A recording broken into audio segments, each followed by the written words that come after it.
We are ready for an on-time start. The Red Sox and Angels continuing their series. Sox looking to build on the 4-0 win last night. We continue with Red Sox Game Day Live, presented by Plymouth Rock Assurance.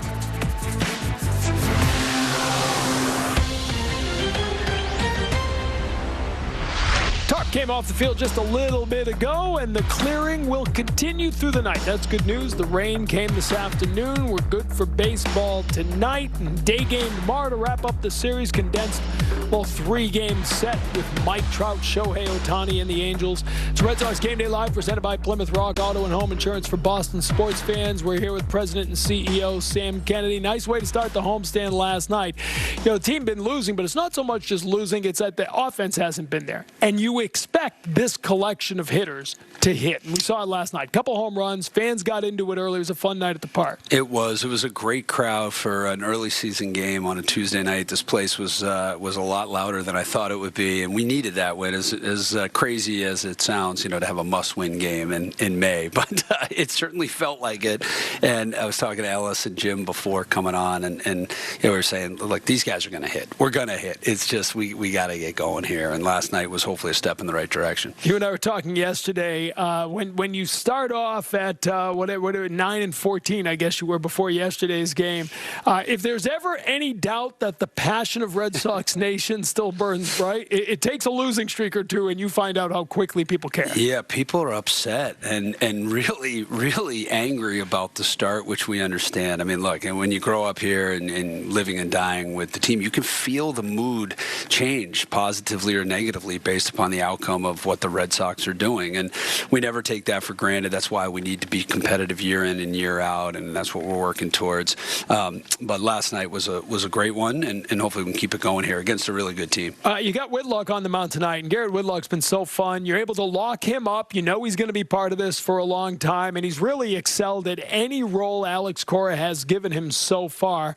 And, you know, Alex was talking to us about him again today, going back to the wild card game against the Yankees. Here's a 25-year-old kid, and you wonder if he has a pulse sometimes. Have you ever met anybody as calm and cool as he is? He is. Not only is he calm, cool, and collected, he is just an incredible human being. He's so kind and nice. And, you know, now we have him going as a starter, and you think, boy, we're going to miss him in the bullpen. So I know that Alex and the group are trying to figure out the best role for Garrett, but he will just do whatever is asked of him. And we are really excited that he's going to be around for a long time. Getting that extension done with him, I think, was a great thing for Garrett, for his family, but certainly for the Boston Red Sox. So very excited about him, and it'll be fun to watch him go at it tonight. All right, we've made this our home. It's been outstanding, and just on the other side of us is the new home for some concerts here. It's coming closer to fruition, and a big announcement this week. Bruno Mars is actually going to be one of the early acts at MGM Fenway. Yeah, it's really exciting. We've got, obviously, this new bleacher overlook, the Truly Terrace, the function space upstairs, but right around Labor Day, we're going to be opening up a brand new 5,000-plus person live music venue to have Bruno Mars, one of the most popular musicians in the world, come here for 3 nights to take up a mini residency at the MGM Fenway Music Hall. We're really excited about that, and we're just trying to keep trying to add new and different and creative offerings here for the Fenway neighborhood, and this is something we've been working on for many, many years, and very grateful to all of our partners in this endeavor, Live Nation, Mayor Wu, the City of Boston, Kenzie Bach, everyone that worked to make this a reality. We're very grateful and looking forward to the opening. You'll have year-round concerts there, and you'll still have big acts coming here, like Paul McCartney this summer.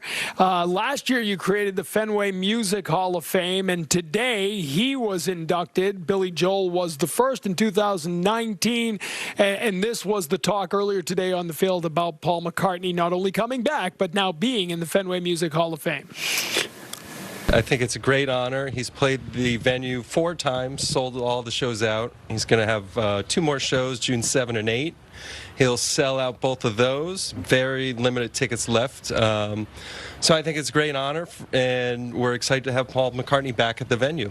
And for you, Jay, I mean, it's a very short list. We got Billy Joel and Paul McCartney. That's it. It's a pretty cool deal. That's exactly it. You know, listen, there's only one other inductee, and that's Billy Joel. So that's certainly very good company, right? So there's just something special about seeing a show at Fenway, and there's something really special about seeing Sir Paul at Fenway. So we're looking forward to seeing everybody out here at the ballpark on when June comes around.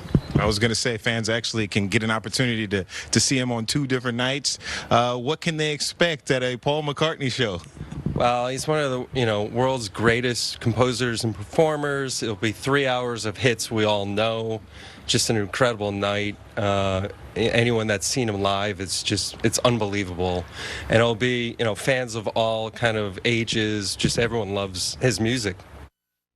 You know, we came last time he was here a few years back. It's been a little while now, but it is remarkable the depth of the library. Like, you're like, oh yeah, it wasn't just the Beatles, it was Wings, and it was his personal stuff, and the James Bond songs. It's amazing how much he packs into one concert. It's incredible, and he's been knighted. I mean, the only Sir around here is Jim Ed over there. I mean, it's, Sir Paul. It's royalty. It's incredible. It'd be great, and I think Ryan from Live Nation said it well. Coming to a concert at Fenway Park, being outdoors in the summer, there's nothing like it. We've been at it since 2003 with these shows, and we're all big music fans around the baseball business, and excited that Paul will be coming, and it's really remarkable. And then to go into the Fenway Music Hall of Fame is kind of cool as well.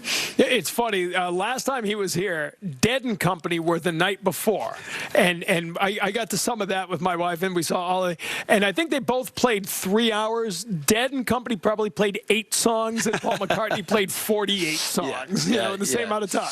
And a different crowd to be sure. Yeah. And we've had a wide array of musical acts. Very diverse set of musicians coming through from all walks of life. It's been a great thing, and we got to keep it going. Speaking of music, Theo Epstein was in town over the weekend. We had the Hut Stove Cool Music. I know you were there. Such a great event, and so great to have events like that back in person again. Yeah, it had been several years, and Elise Najimy and Paul Epstein and Theo Epstein do an amazing job with the foundation to be named later. They support the base over in Roxbury, which is a huge community partner of the Red Sox, and so we're proud to lend our support to that event. And I think it was Peter Gammons and Theo that started the event with Jeff Horrigan, maybe. Yep. Maybe actually yes, from the Boston Herald. I probably shouldn't. No, Jeff Horrigan was part of that. Well, but Theo doesn't get credit. Theo actually came in year 3. Tagged on. He came in. He did come. It was Theo. It was Paul. It was Jeff Horrigan and Peter Gammons who started it,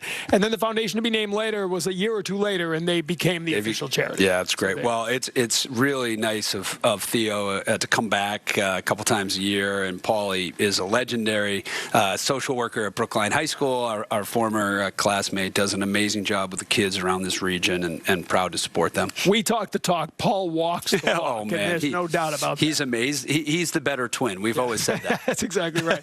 Speaking of Hall of Fame, we talked about the Music Hall of Fame. We got the Red Sox Hall of Fame coming up in a few weeks. And if you got David Ortiz, Manny Ramirez, it's going to be a fun night. Yeah, and it sounds like we've got Getty and the late Bill Dineen going in, and the Duke, Dan Duquette, one of my all-time favorite Red Sox Nation members. Well-deserved, boy. What a job he did here, and then follow up his career in Baltimore. An amazing baseball executive. So really excited for him, and it'll be a great event. And speaking of Red Sox Hall of Famers, how cool is it? I mean, people walk in here and you just bump into Jim Rice and Ellis Burks. Like, how cool is that? It really never gets old. You know, growing up here, going to those games in 1987, and just being an insane Red Sox fan. To think about what Ellis Burks did coming up as a rookie. He used to hit and just launch balls into that netting. Of course, we put seats up there now, but Ellis was a force on the field, and now he's a force off the field doing broadcasting, and a big part of the Red Sox, and so great to have him back home. And people forget, key part was on that 2004 Red Sox team. So you think about making history, really, really cool, and seeing Jimmy is always a pleasure. You know, between Jim Rice, Ellis Burks, you and me, it's 734 Major League home runs. 734. Right? Between the four of us, that's how many we hit, okay? I never even hit one of those in Little League that just rolled forever. Forget hitting one over the fence. I think I hit one in Little League. It was probably foul. Hey, last but not least, I wanted to ask you about this. There was talk the Dodgers they're kind of announcing the layout of the All-Star game, what they're going to do. When do we get it back at Fenway Park? When do we get an All-Star game? We're working hard with Commissioner Manfred, Chris Marinak, Noah Garden, we've been lobbying for our at-bat to get the All-Star game. Of course, it was 1999, one of the best moments in the history of Major League Baseball when we had the game here. So it is going to be our turn here relatively soon. So I don't have a date for you yet, but we have submitted a proposal and a plan to the league, and we would really like to get the All-Star game here as soon as possible. It would be great for Fenway. It would be great for the city of Boston. So we'll keep you posted. Awesome. We'll be keeping an eye out for that. All right. Always great to see you, Sam. Thanks, Come TC. on by anytime. It's rainproof. So come on. Anyway, if there's any rain, you come by. Congrats nice on the new home. Thank you. We're happy to be here. We'll take a break. Come back with more. Speaking of Hall of Famers, we'll take a look inside the visit David Ortiz made to Cooperstown earlier this week as he got a preview of his new baseball home. Red Sox Game Day Live on NESN.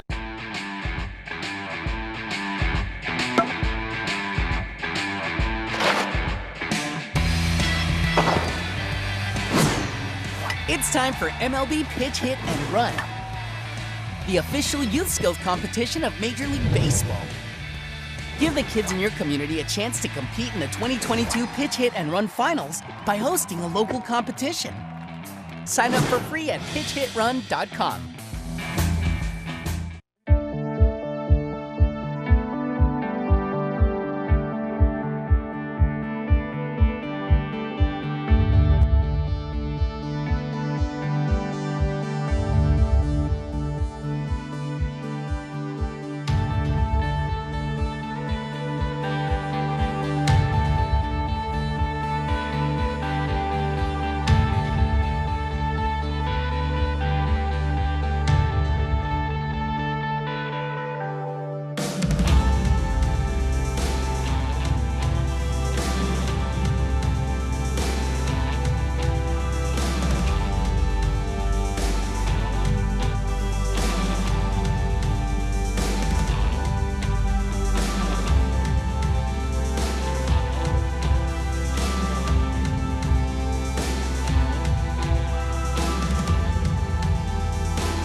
Game Day Live is presented in part by Find Mass Money. 1 in 10 people have unclaimed money, so visit findmassmoney.com to check your name for unclaimed money like forgotten bank accounts, refund checks, stocks, or more. It's findmassmoney.com. And we get the time and temp right now, presented by Window World of Boston, the official replacement window of the Boston Red Sox. I'm a customer. You should be too. The weather is getting better. Let's check in with Fox 61 in Connecticut for the update. Thanks a lot, TC. Taking a look through the day tomorrow, the pick of the week. Temperatures in Connecticut climbing into the low 70s, mid-60s in Boston, and right around the 70-degree mark in Providence. I wanted to show you, though, heading into your Friday, how this weather is not going to last. Increasing clouds, some showers possible later in the day in Connecticut, but it will take until Friday night for those showers to reach the Boston area, a little bit sooner for Rhode Island, and some of that rain sticking south of the Mass Pike heading into your Saturday. Your full forecast in the post-game wrap. Road ahead, it's presented by Buick. 2 more with the Angels. Afternoon game tomorrow. White Sox in town for the weekend. Don't forget, Sunday is a morning game now. That's part of a new national television package. Friday, a national game as well. We have the Saturday game that is off to Atlanta and Texas before home. More home games now as the season starts to roll on after beginning the year playing 16 of 23 on the road. Red Sox Game Day Live on NESN is presented in part by Fubo TV. Watch live sports and TV. Try free. That's a pretty tight spot. Watch this. Hey kids, join MLB Network and your favorite players for a show made just for you. Play ball. It's all the big moments, bat flips, and amazing plays from an exciting week of baseball and tips to up your game.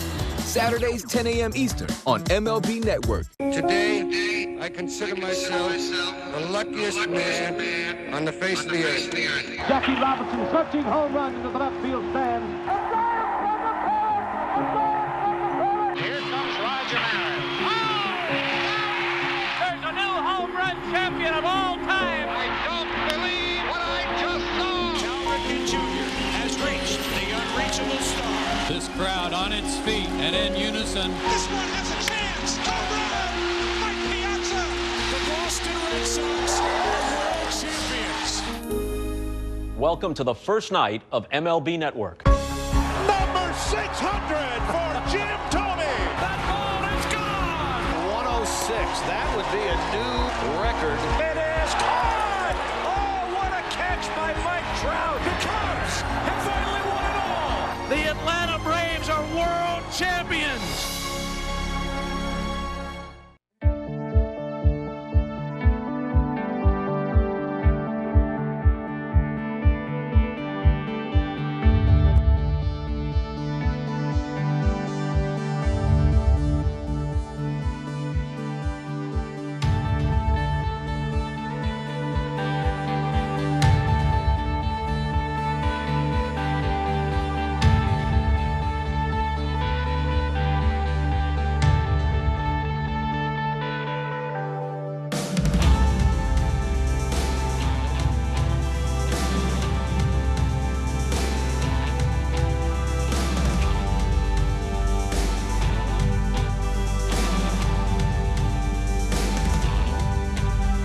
Energy-saving Marvin windows.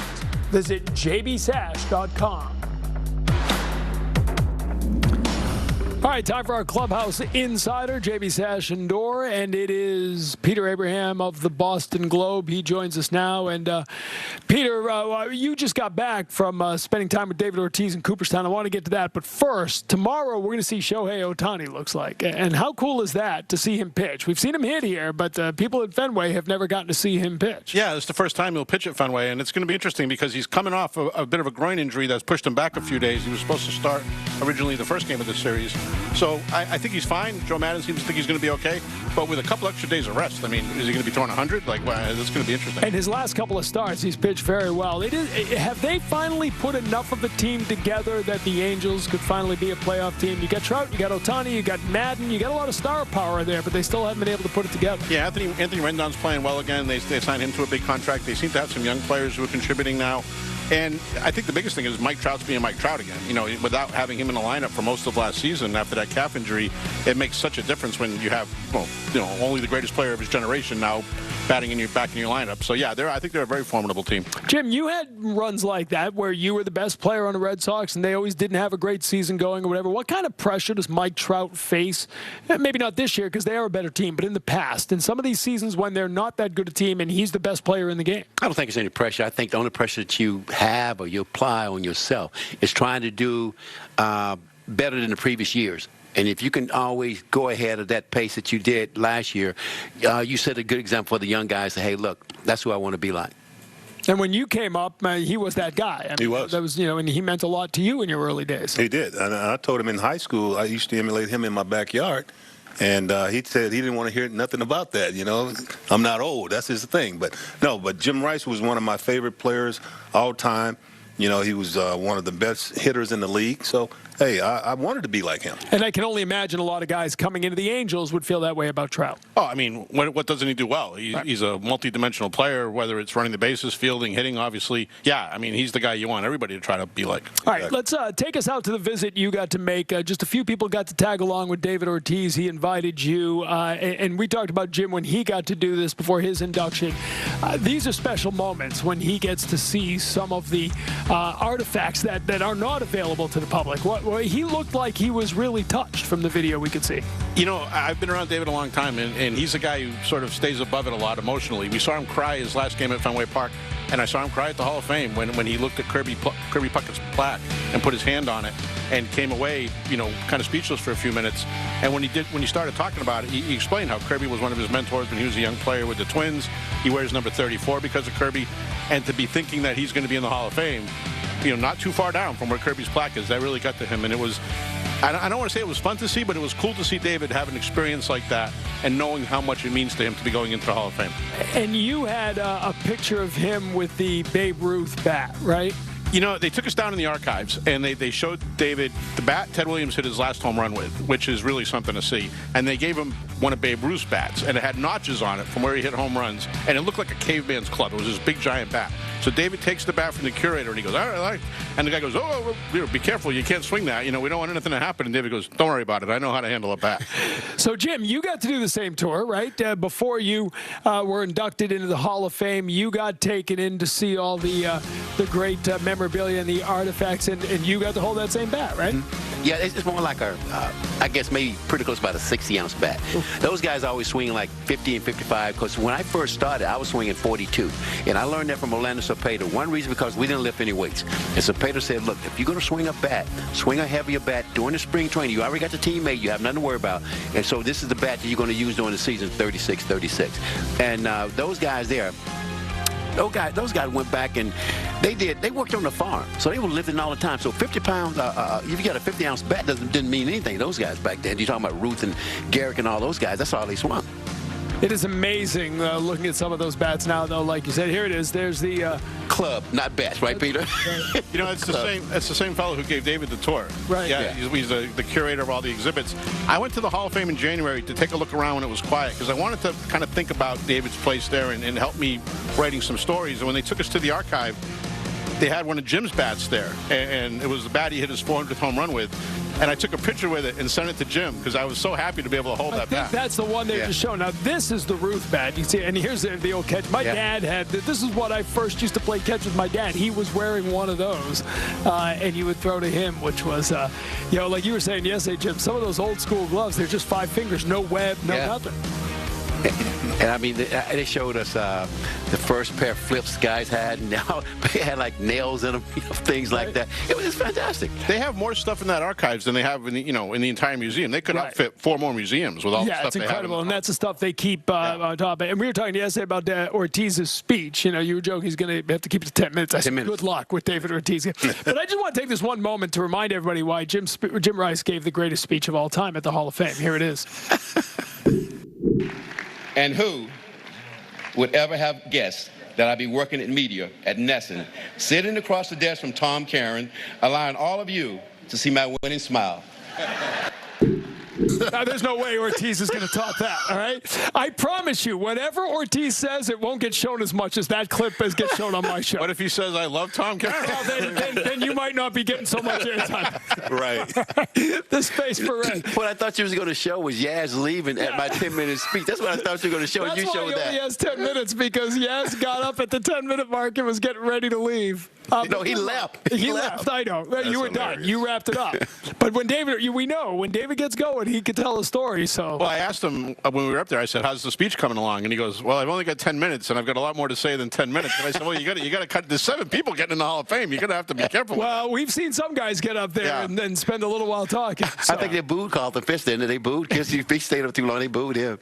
Yeah, there were some long ones. Great stuff. We appreciate the passing it along with us, Peter. Great to see you. That's Peter Abraham, our clubhouse insider. Everyone's getting fired up now. Suddenly starts to feel like that Hall of Fame induction is getting closer.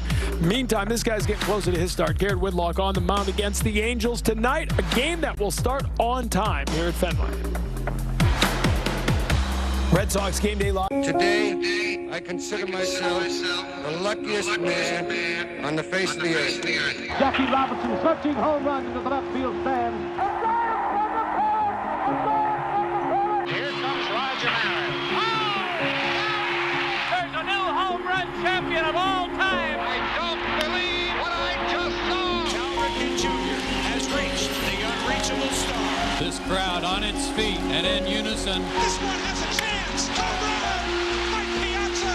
The Boston Red Sox are world champions. Welcome to the first night of MLB Network. Number 600 for Jim Tomey. That ball is gone. 106. That would be a new record. It is caught. Oh, what a catch by Mike Trout. The Cubs have finally won it all. The Atlanta Braves are world champions.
And we take a look at the Red Sox lineup tonight. It is presented, as always, by Plymouth Rock. Take a look at Trevor Story's really settled into that leadoff spot. Now they want to get him on base more often ahead of Devers, Bogarts, Martinez, who've all been hot. Kike Hernandez has been showing signs. Verdugo's had a good year. Vasquez, Dahlbeck, and Christian Arroyo, the starting lineup for the Red Sox tonight. Take a look live out onto the field. J.D. Martinez, 6-game hitting streak. Right now, he's locked in again. When you're locked in, you want to play. You do not want to. Matter of fact, J.D. was so locked in, he wanted to play even though he was hurt. That's how locked he is. You got to love that. And on the end, Rafael Devers, I mean, this guy has been hitting since day one. And you talk about a young guy who's just getting into his prime baseball years. I love watching him play, and I tell you what, he has the energy. He just shows so much fun out there on the field. And when he hits the ball, oh, he knows it's gone. Well, see, we didn't see this, but I'm seeing over here, get a Silver Slugger Award. Tonight? Yeah. There you go. Oh, nice. Out on the field right now as we speak. They're presenting the Silver Slugger Awards as they get ready to go. That's part of the pregame ceremony here tonight. And Rafael Devers, of course, has become such an important part of the offense. And Garrett Whitlock making the start tonight. 0.54 ERA this year. 1.70 in his career. That's 52 Major League appearances. The last two of them starts. This will be his third consecutive start. We'll see how it goes against this big lineup of the Angels. Thanks for watching Red Sox Game Day Live, presented by Plymouth Rock Auto and Home Insurance for Boston sports fans.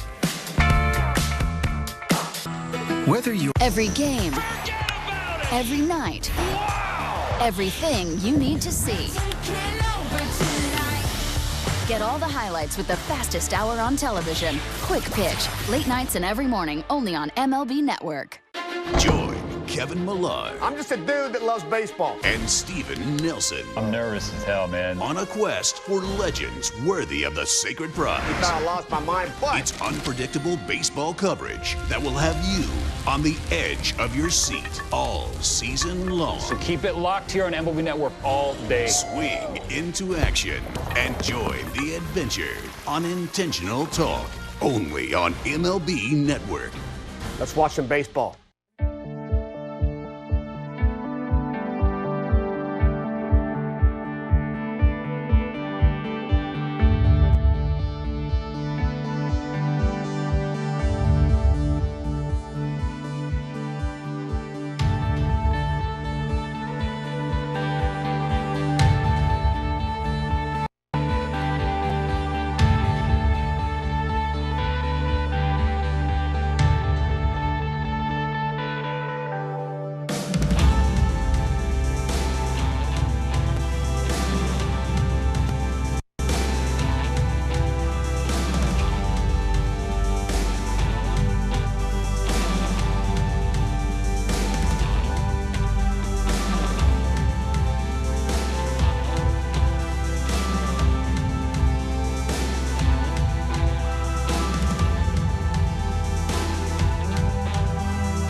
It's a damp night at Fenway, but the Red Sox are coming off maybe their best win of the season tonight, taking on the Angels in Game 2 of the series. And LA will get a taste of Garrett Whitlock, who makes his first career start here at Fenway Park.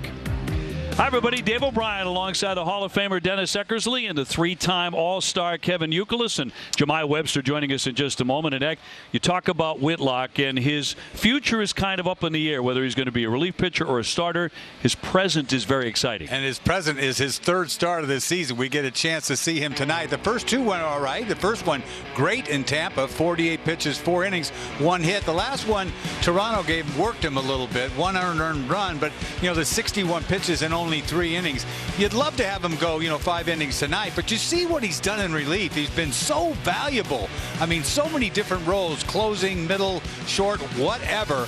So that's the dilemma. Where do you go from there? But let's see how he does tonight. Hopefully he goes 5 innings, pitch count okay, and we'll see what happens after that. Well, the Red Sox with a pair of home runs last night, some terrific pitching and defense. That's always a formula that works. Yeah, it's always good when you get a really good pitching performance, and then the offense helps out. What I love the most is, hey, it's a little baby step, everything along the way, progression, not chasing pitches. But Trevor Story, to me, had great at-bats yesterday, got the double, and then had a couple balls. He's staying up the middle. I think when he stays up the middle, this ball right here gets in a little bit on him, but he was trying to move over the runner. But then he drives the ball out to center field, crushes this ball. We all thought it was gone. Stayed in the park. He stays up the middle. He's going to have a lot of good results coming to him. Well, maybe getting home is the key for the 2022 Red Sox. They got the long ball going last night against the Angels on a couple of occasions. First, it was Rafael Devers. He went downtown, and I mean way downtown, to dead away center field, almost to the brick beyond the seating area in center. That's how well he hit that baby. And then J.D. Martinez belting his second in as many games. Game 2 at the Angels coming up next. To the track, to the wall. He made the catch. Catch your team. Oh, what a play. My team. He lifts and makes the catch. Every team. As good as it gets. Only on MLB Network. Today, I consider myself the luckiest man on the face of the earth. Jackie Robinson searching home run into the left field stands. Here comes Roger Maris. There's a new home run champion of all time. I don't believe what I just saw. Cal Ripken Jr. has reached the unreachable star. This crowd on its feet and in unison. This one has a chance. Home run! Mike Piazza! The Boston Red Sox are world champions. Welcome to the first night of MLB Network. Number 600 for Jim Thome. That ball is gone. 106. That would be a new record. It is caught. Oh, what a catch by Mike Trout. The Cubs have finally won it all. The Atlanta Braves are world champions.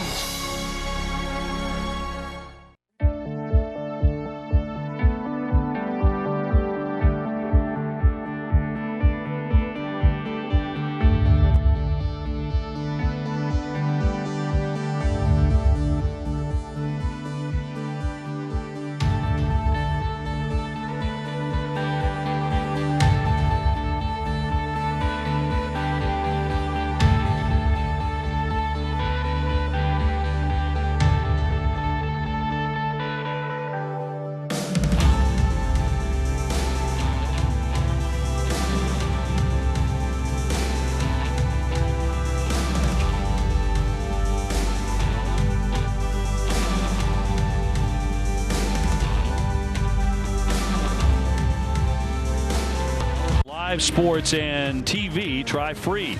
Berkshire Bank, all wallets welcome. WB Mason, who but WB Mason, delivering since 1898. Sullivan Tire and Auto Service, we're always here to get you there. And by buyatoyota.com, for offers not seen on TV, visit buyatoyota.com. Kind of a murky night, a little bit foggy. That should not bother Garrett Whitlock one bit. For more on his story, let's toss it down to Jemai Webster. Thank you very much, Dave. Garrett Whitlock has the lowest career ERA in the live ball era amongst any pitcher with a minimum of 90 innings. That's 1.70. The short story behind that stat is the guy is incredible and as humble as they come despite all of his success. And as Red Sox manager Alex Cora told me, it's a part of his personality despite sometimes them wanting to enjoy the highs a bit more. We joke around with him, even Plow was joking with him. Tommy comes up, he's like, which jersey you wanna pitch in today? And he goes, whatever Christian wants. And Plow was like, no, you're pitching whatever you want, okay? And by the way, we went with the white one yesterday, so we were in the white one, okay? He's like, okay, Plow, okay. He's such, the beer thing is real, bro. He's like perfect. This kid is amazing, and it's fun to watch him not only compete but go about his business on a daily basis. So Garrett Whitlock's last start in Toronto, he walked 2 men and seemed particularly frustrated by that. And talking with his father, Mr. Witt, he says that's something that he really doesn't like. He'll try to be better tonight in Game 2 versus the Halos from here at Fenway Park. First pitch with the 3-man booth. OB, Uke, and Eck up next. MLB Network is back in action with a brand new show this season. Let me get a little more. Taking this thing to an entirely different level. Celebrate the game in a new way with lively debate every afternoon on Off Base on MLB Network. There's something about a park. The swings, the slides, the dogs. You can throw your food and wear it proudly. It's where showing off is encouraged, even if it doesn't always work out. So, you in? Wow! It is showtime!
Duncan.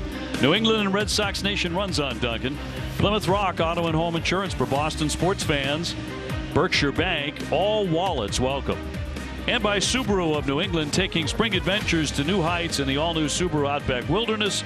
SubaruofNewEngland.com. Temperature in the low 50s tonight. Not much of a breeze at all. Pretty calm at the ballpark. Had a lot of rain today.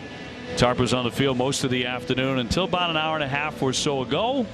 But we are set for baseball. I think about 2 or 3 days ago, Eck, we were thinking this game was in jeopardy and maybe forcing a doubleheader on Thursday. That's not going to be the case in the weather for tomorrow. And you and I will have that game, Shohei Ohtani against Rich Hill. That's going to be beautiful, about 67 degrees and sunny. You got to get in every game that you can because you never know. It's May in Boston. It could rain any day. I don't know when this gets better.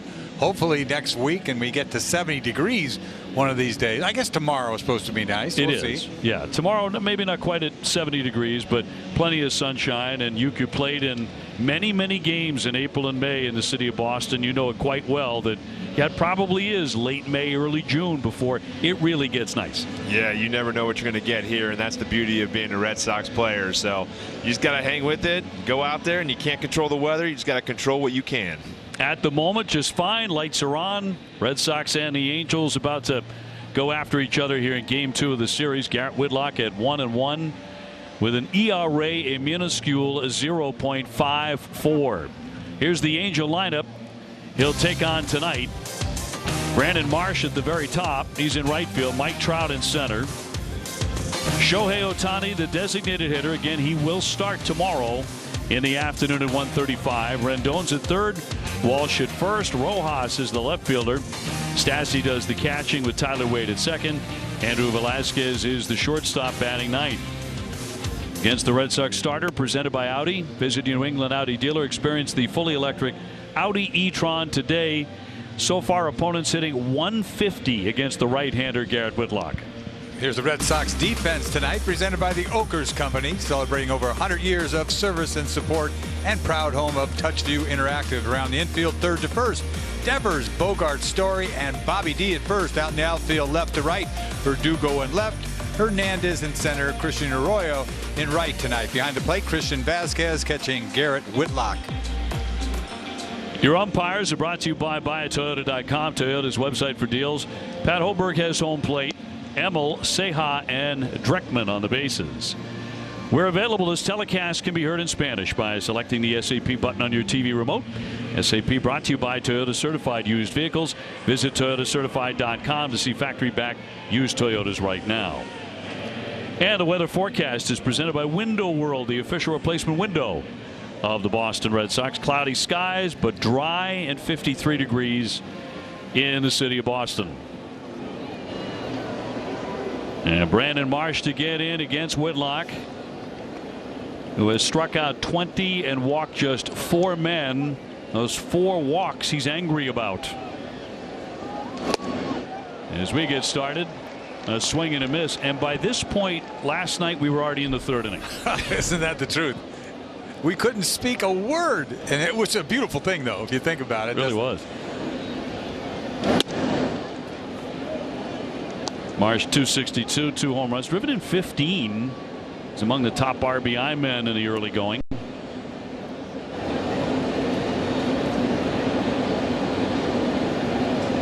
1-1 will miss away as he went with a changeup. Yes, he did. His fastball's moving a little bit too. They call it a sinker, but I tell you, it's got to be a fastball. He must not cross seam it, but 2 walks last time out. He was upset about that. There you go. Thought he wasn't going to call it for a second. Yeah, that was. I was like, oh, this is going to be a tough night. That was a long delay on a pitch that was easily in the zone. Trout on deck in a 2-2. And drills it in there. 97 to strike him out. 1 gone. Pair of shoes to start this game off. Beautiful thing.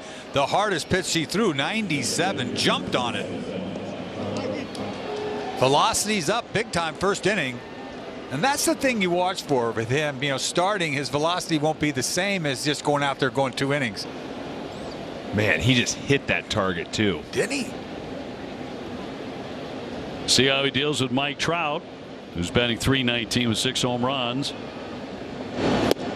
He starts him off at 96. Well, this kid is just not shy in the strike zone. Let's go get him.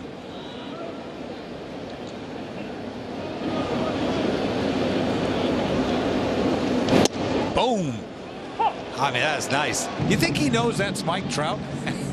Whitlock? I think he's just a machine, this kid. He doesn't care at all. He just goes up there. He feeds that sinker up in the zone. Oof. Whitlock has faced the Angels only one other time. That was last July. He faced 3 batters. He struck them all out. I got to have this. Don't you? He didn't really move it much. It's a good pitch. It's a good pitch. Bounce the change, 2-2. It is Mike Trout. You know, he gets a little bit.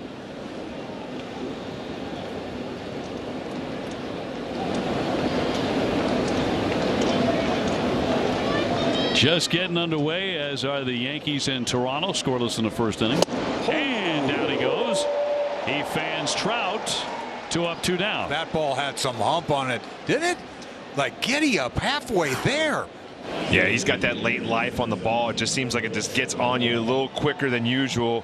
And against Trout, that's where you want to go. You want to go up in the zone. That's where his numbers are very low. If there is a hole, that is the hole, up. Boy, that is impressive.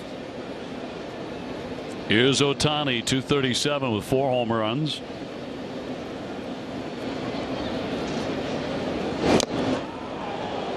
That changeup is a little harder than he normally throws. Nobody has faced him before, so it's sort of a look and see. They're going to see what kind of giddy up he has. 0-2. Ohtani last year, 4th player all time in the American League, the 1st in the AL, 4th player all time to hit 45 homers, driving 100, score 100, and steal 25 bases. He can run too. 0-2. He's got to have some deficiency, right? What is Shohei not good at? I'm not sure anyone has figured that out yet. You said you faced him, huh? In Japan? I did face him. He was probably like 15. 2-2.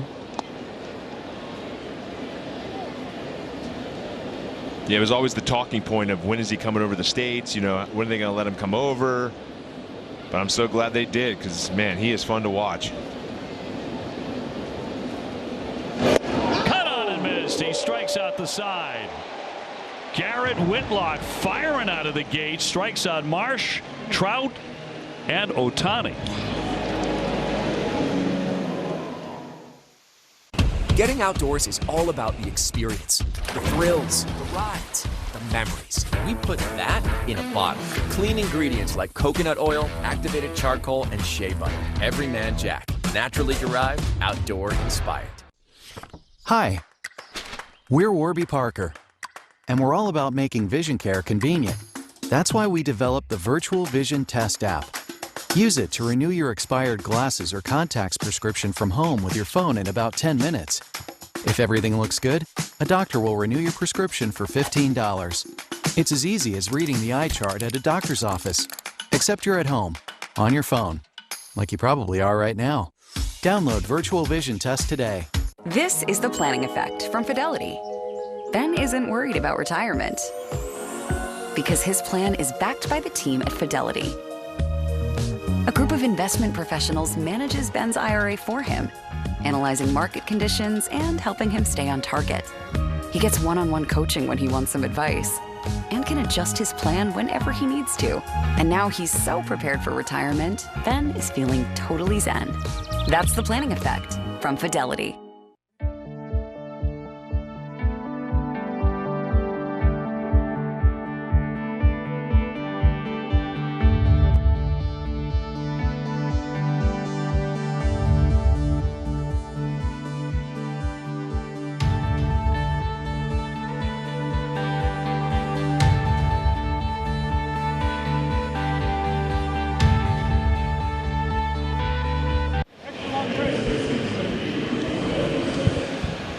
Some performance there out of the gate, as Eck just said. His name is Garrett Whitlock. Just in case the Angels hadn't heard it yet. Here's a look at the Red Sox lineup. It's brought to you by BuyAToyota.com, Toyota's official website for deals. Trevor Story, then Rafael Devers and Xander Bogaerts. They got their Silver Sluggers from last year tonight. JD and then Kike Hernandez, Alex Verdugo, Christian Vasquez, Bobby Dahlbeck, and Christian Arroyo. Angels starters presented by Amica. Discover Amica Auto, Home, and Life Insurance. Reid Detmers is the lefty. 1-1, an ERA at 5.19. He's only 22 years old. And a strike on Trevor, hitting 208. Yeah, he's not a flamethrower, but he's got this little deuce curveball, off-speed curveball with a slider and a changeup. We'll see what it looks like. There it is. You can see how that could be a tough pitch. Only 1 for 12 off his curveball this year. Yeah, and he ain't scared to throw the fastball either. Got 2 pitchers on the bump that they'll go at you. Detmers, a top 5 Angels prospect, fouled away by Story. Came up last season, made 5 starts. He had an ERA over 7. Just getting his feet wet. 2021, he was ranked the #2 pitching prospect in the Angels organization.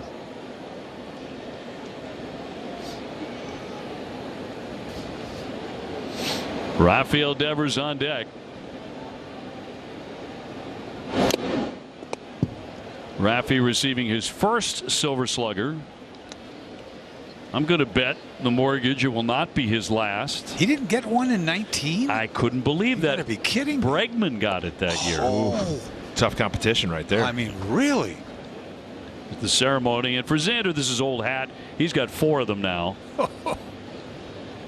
Did you ever get one of those, Uke? I didn't. Oh. Look out. Well, that got into the dugout quickly. Looks yeah. like everybody's okay. No Silver Sluggers. I got 1 Gold Glove and a Hank Aaron Award. Ooh, Hank Aaron Award's big. That's as good as it gets. Hey, but you can't win the Silver Slugger with the Hank Aaron Award, I guess. Sir, you're getting 1 award, and you're going to stick with that this year. Well, what would you rather have? Huh? Seriously, Hank Aaron Award, right? I mean, it was super cool. Unfortunately, I had to receive it in Philadelphia after we lost Game 7. Seriously? Talk about being the happiest I've ever been to meet Hank Aaron and get this prestigious award, and then being super bitter that I had to sit out there in front of. We just lost. Mixed emotions. I'm trying to think. Game 7. What Game 7? ALCS of 08. Oh, against Tampa. Against the Rays. And then I had to go out, and I see the Rays out there, and man, I couldn't stand the Rays at that point. Oh, that was Come to love one. Joe Madden, but yeah. Well, you guys came all the way back from being 7-0 down. Remember Game 5? Oh man, that series, I still blame Japan. We went to Japan. Right, start of the year. Yeah, got us. 1-2 from Detmers. I get a vote for that award and have since the very beginning, and voted for you very proudly that year. Oh, thank you. I didn't realize it would bring so many bad memories to light again. So many emotions. What a life. I mean, you had to receive it right then? Yeah. No, it was like, here you go. I was like, but it was so great meeting Hank Aaron. Swing and a miss. That'll strike out Story. 1 away. And what was the Hammer like when you met him? One of the calmest, nicest individuals I've ever met. And just an overall, I mean, I was in awe. I've always been in awe of older players before me that came, you know, and played at all these parks and all the history. But he was such a gentleman and such a great man to be around, and just his presence. I mean, it's hard to explain in words how great of a man he was. Yeah, I was lucky enough to sit next to him in an induction ceremony, which is like 3.5 hours. And he sat right next to me. I didn't know what to say. I mean, that's a long time trying to make conversation with Hank Aaron. He truly, I met him on a couple of occasions when I worked for the Atlanta Braves, and he was down there as an executive. And you're right. You are not going to find a better guy, you know, while he was around in baseball. He was just incredible. And for everything he went through, too. The stories of all the, you know, the trials and tribulations he had off the field, but you would never know the way he handled himself on the field. Devers, diving play to snatch a hit away from him. Wade laying out the second baseman over near the bag, behind the bag on the shift, had a ways to go and steals a hit. I thought that was Velasquez again, but this is Wade. Lays out. Nicely done for them. The curveball down that Devers has a good swing at, but that's a nice play by Wade. I mean, Rafi on this swing makes it look like a fungo, right? Like he just, for anyone that doesn't know a fungo, it's a long bat that's used in infield. That's what he did. He just like threw a fungo at it and hits a linea. 2 down, Xander Bogaerts, 356 with a home run.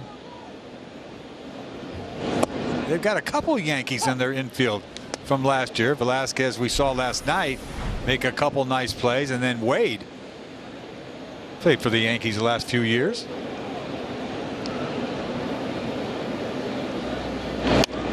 Comebacker, Detmers will handle that. That's all for the Red Sox here in the first inning. No score after 1. This was my first time using telemedicine, and I'd recommend this process to anyone. The total experience was amazing. I couldn't be happier with the product. At RexMD.com, we've made the process fast, easy, and affordable. Visit RexMD.com right now. Life is about balance.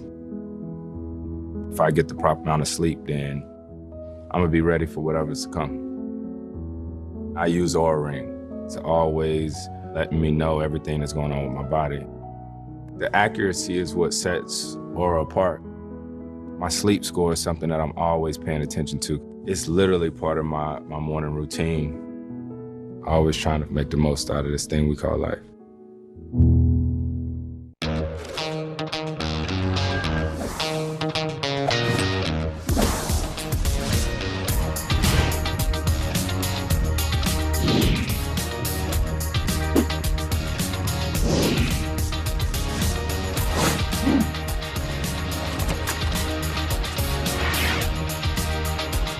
Butcher Box. We deliver high-quality meat to your door.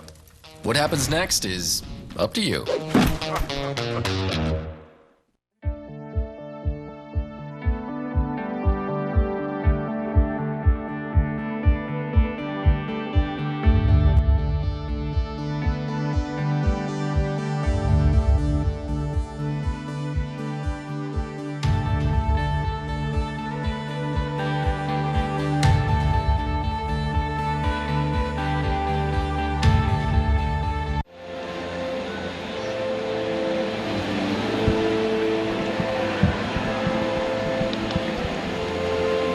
Okay, I just wonder if we knew.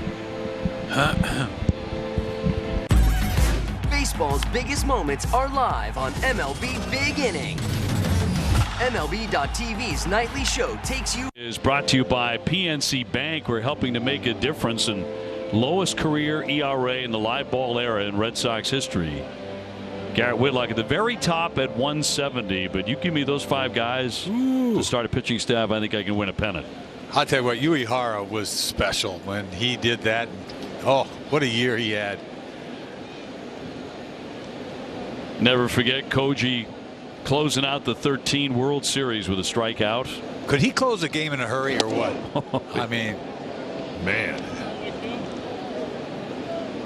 Rendon to lead off here in the second inning. Whitlock struck out the side in the first.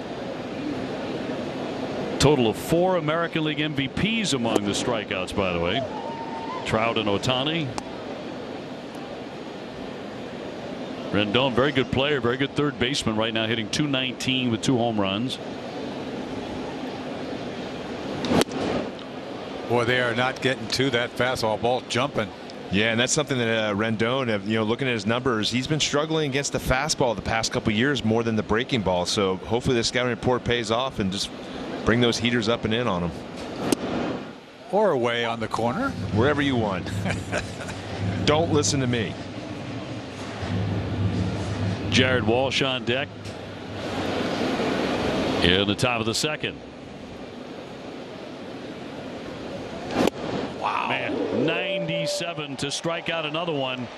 And Garrett Whitlock has fanned the first 4 Angels who have stood in against him tonight. This has been so impressive. I haven't seen any start like this. This is Pedro-like. Just bringing it, too, in the strike zone. Yeah, give him the heater, Ricky. I mean, just put down the number 1, So juiced it. This is what I'm talking about. This is what I call pitching. Like punching everybody out. Walsh will take a ball. 213 with a couple of home runs. It's like just say, hey, I'm going to throw a slider here because you know what? I just wanted to make sure you know that I have it. But here, I'm just going to throw 3 straight fastballs now right through you.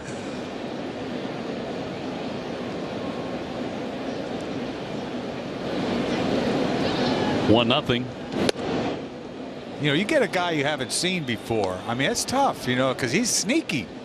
And I don't know what it looks like as a hitter. Does it come out of his chest a little bit? I don't know. I'm telling you, when you watch video, these are the I've said it before and I'll say it again. When you watch videos against Garrett Whitlock, it doesn't honestly intimidate you. And then you go look at the swing on the hitters, and you go, oh, wait, there's something there. Right. So it has to, like, you might see it well, but it's by you by the time your barrel's going through the zone. It's almost, kind of a wristy thing, Yes. Boom, it just jumps on you. Backs off that changeup, and the count moves to 3-1. I think it's evident when you listen to Alex Cora talk as he did during Jahmai's report, just how fond his teammates are of him. Somebody making contact. Story will flip on to get Walsh. First man to put it in play tonight, and 2 gone. Don't miss a chance to see David Ortiz, Manny Ramirez, and our most recent class of Red Sox Hall of Fame inductees honored on Thursday, May 26th at Fenway Park. Tickets for the Red Sox Hall of Fame and Fenway Honors event start at $20, with proceeds benefiting the Red Sox Foundation in celebration of its 20th anniversary. For more information, visit redsox.com/Fenway Honors. Rojas hitting 150. Although showed very good power in the minor leagues, he has not homered this season. Left-hand bat, bases empty, 2 down, big shift on, 3 men stacked on the right. It's a very real thing. I mean, how his teammates love the kid, the manager, the coaching staff love the kid. They love his attitude. They love his humble personality. In there for a strike. He is very clearly one of the most popular Red Sox players in that clubhouse. Yeah, never met a guy I didn't like on it that could throw like this. I want them on the bump every night. I mean, this is not pitch to contact type throwing. Stassi on deck, 2-2 coming.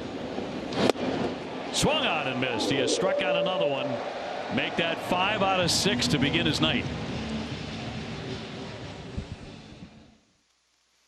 Every game, every night, everything you need to see. Get all the highlights with the fastest hour on television. Quick Pitch, late nights and every morning, only on MLB Network. Today, I consider myself the luckiest man on the face of the earth. Jackie Robinson searching home run into the left field stands. Here comes Roger Maris. There's a new home run champion of all time. I don't believe what I just saw. Cal Ripken Jr. has reached the unreachable star. This crowd on its feet and in unison. This one has a chance. Home run! Mike Piazza! The Boston Red Sox are world champions. Welcome to the first night of MLB Network. Number 600 for Jim Thome. That ball is gone. 106. That would be a new record. It is caught. Oh, what a catch by Mike Trout. The Cubs have finally won it all. The Atlanta Braves are world champions.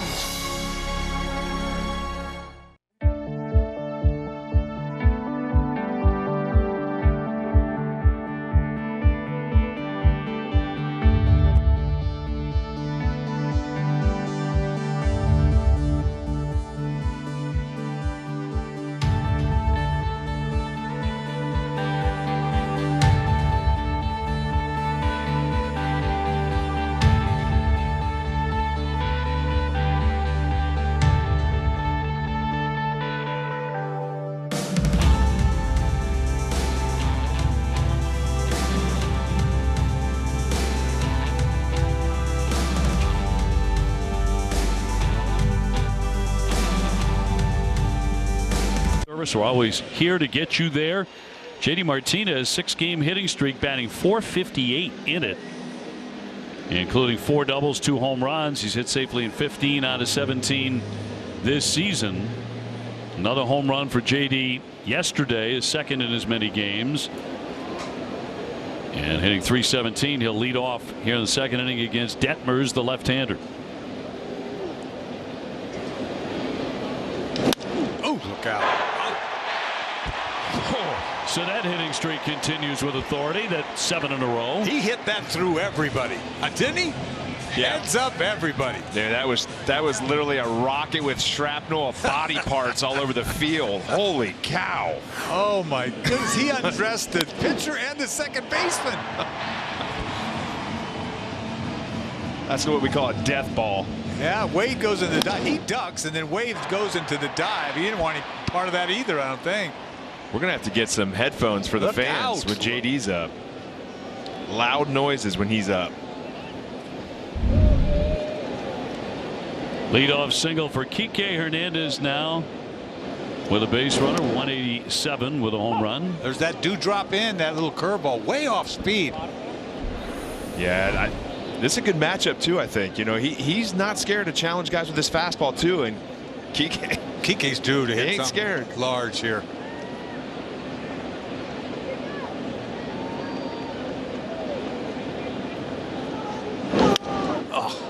Big cut and a big pop-up, foul territory. Rendon near the stands and doesn't get to it. He whiffed it. Yeah, he just missed it. So Kike is still alive. Well, I thought he had a beater. It's not really windy, right? What's going on? This ball's up there big time. That's a big. Sometimes at this time, right? Yeah. You get the twilight, you take it off. But he went two hands. I always talk about this. The two hands does not work. Why? Watch. He goes to two hands. Now he can't move his glove. He's got to move his glove, but the right hand's in the way. Yeah. Keep the two hands out of there. And people used to say it's hot dogging it, right? Right. Oh, don't do that. No. So you can adjust late. You can adjust late when the ball moves. Look at Gonna this. poke a base hit into right field. That'll move JD up to second base. So with a swing on the house, he takes advantage. Well, that's when poking was poking there, huh? Hey, it's always when a ball is dropped that some good things happen. But Kike just went the other way. Look at this. You witnessed a changeup high and away, little poke piece to right field. Just throw, a little check it. Hey, the problem is when fans see that, they're like, well, why does he do that all the time? Not as easy as you think.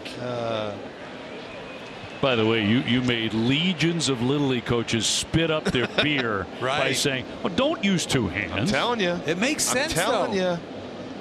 This Little League coach right here says one hand to all my kids. Your kids love you. In there for a strike on Alex Verdugo. Batting stat presented by Plymouth Rock Auto and Home Insurance for Boston sports fans. He could use a couple of hits tonight. Alex has cooled off a little. Hit some balls right on the screws on that road trip with nothing to show for it. Still tied for the team lead in RBIs, 13. Tied with JD. And nothing in two. A little sneaky fastball by Detmers. Yeah, it's going to be a little tough on the lefty with that little action he's got, more leaning on that side. Not going to throw any changeups. I mean, watch, he'll probably throw it now, but there's zero changeups to lefties. So you know that's a good thing as a hitter when you see those analytics. You throw that out the window. Decrease the amount of pitches you're going to see in your head. He's been tough on lefties all year. 1 for 14 off him. Only one hit from a left-handed hitter. Martinez at second. Hernandez on at first. Bounder up the middle. Way to Velasquez, and he'll turn two. JD off to third base, but two down. Yeah, Taylor may double play. Big high hop.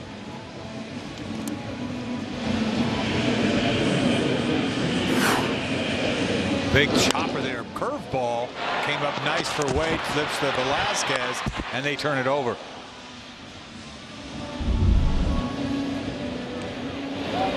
So it falls to Christian Vasquez to pick up the RBI. 220 with a home run.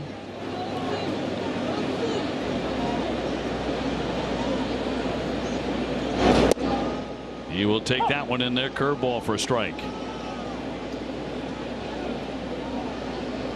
Tomorrow, Rich Hill against Shohei Ohtani at 1:35. Rich was interviewed on Japanese television before the game by one Daisuke Matsuzaka.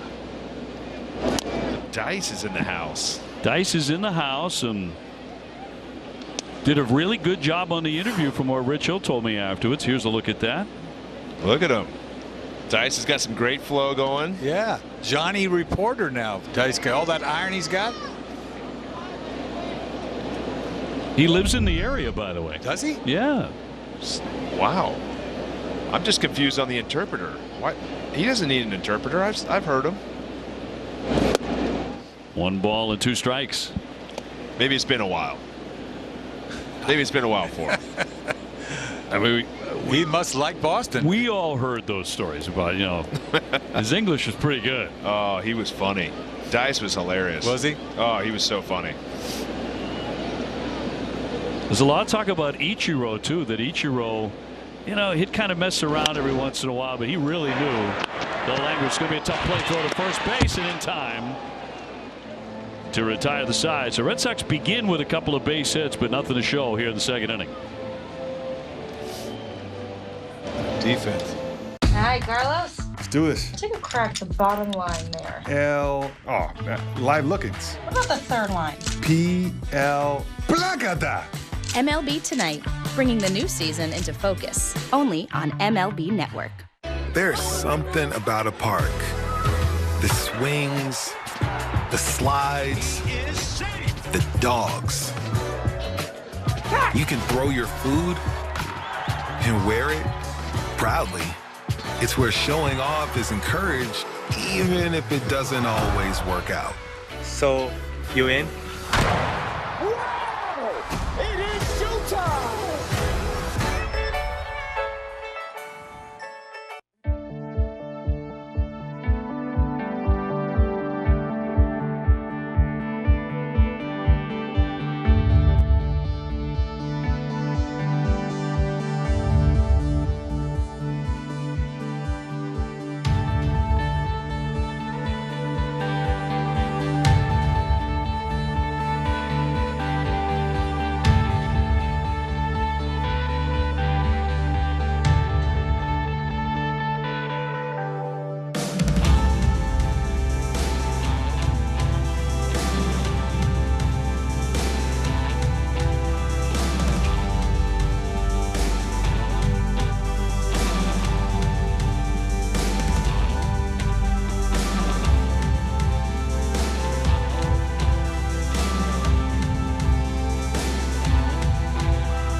Score StatCast is powered by Google Cloud. A little domination from Garrett Whitlock early in this game. In 2 innings, he's got 5 punch-outs, 1 looking and 4 swinging at 97 plus. You see it right there. 5 punch-outs on all high cheese. Bottom third of the order here for the Halos. Stassi will lead things off. Catcher 235, 2 home runs. Whitlock faced Tampa Bay and Toronto in his first 2 starts. Total of 7 innings, 5 hits, 9 strikeouts and 2 walks.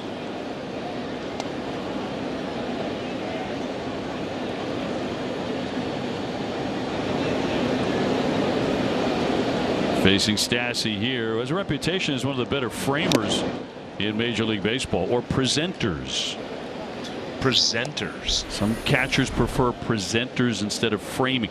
Framing kind of sounds like you're getting away with something. Yeah. I like pinchers, guys that can pinch it. Pinchers. Tyler Wade on deck.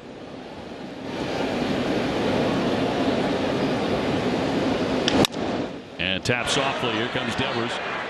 He'll sling it over in plenty of time. 1 away. Yeah, good job by Raffy right here. Takes his time, keeps his feet underneath him, gets around the ball to make a good throw. You could rush that thing by trying to go through it, but does a really good job. I think one of the changes in Raffy, with the confidence you're seeing, because he's playing such darn good defenses, he's having fun playing the position. Oh man, it's a lot more fun when you don't make errors and you beat yourself up. But his footwork is a lot better, It looks like, and I haven't asked Alex about this, but it looks like he's trying to go to first base more and moving the feet on the throws, which when your throws are accurate, you gain a lot more confidence because he has good glove work when he gets his feet in the right position. He has good hands. Yeah, he does. You can tell with the bat, too. Yes. Wade winding up twice. He came up empty, 0-2. He's not going to get there. That ball is out of his lane, Wade.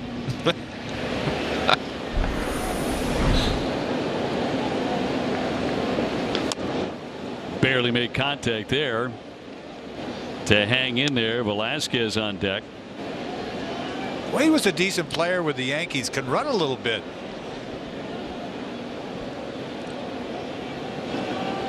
Big shift around to the right on the lefty hitter.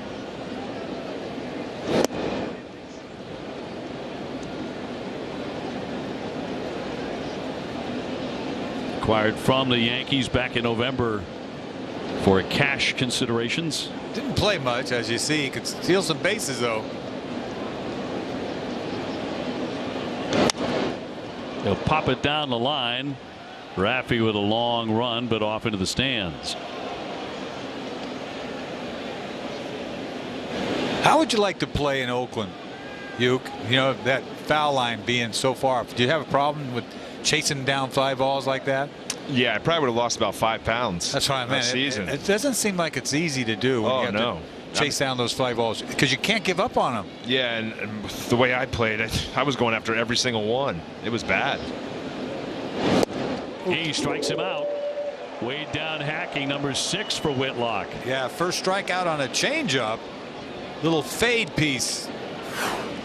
Thing of beauty there. Turn it over, and it just stops. 6 punch outs on the night. Well, it's a clinic here we got working. It'll bring up the 9 hitter Velasquez, who's really played an outstanding shortstop in this series. Yeah, been really fun to watch him. You know, last night and tonight, that ball up the middle. I was yelling when Vasquez hit that. I'm like, bounce. You just want that extra bounce in the infield. He put his feet in the right position to get it in the air to make that throw. But if that ball bounces on the run, it's not an easy play. But man, he makes it look really easy out there. Yeah, he had a long way to go. Popped into left. Bogarts and Detmers. And Xander will take that. Another 1-2-3 inning for Garrett Whitlock. There's something about a park. The swings, the slides, the dogs. You can throw your food and wear it proudly. It's where showing off is encouraged, even if it doesn't always work out. So, you in? It is showtime!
Houston Astros manager Dusty Baker won his 2,000th career game.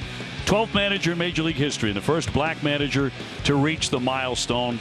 His first win came more than 29 years ago in 1993 when he managed the San Francisco Giants. Our congratulations to one of the great guys in the game. Oh, yeah. Should be a Hall of Famer. He will in a couple of years. You watch. No doubt. I've heard nothing but great things from anyone that ever played for him. And, man, what a cool stat right there. Started in 93 with the Giants. They won over 100 games and lost to Atlanta that year. Remember that? Yeah. I mean, the greatest thing about Dusty Baker, too, is his sweatbands with the Dusty on there. Awesome. Like, still like a player. I mean, what a cool cat he is. Yeah. And he would love that description. Oh, cool cat, baby.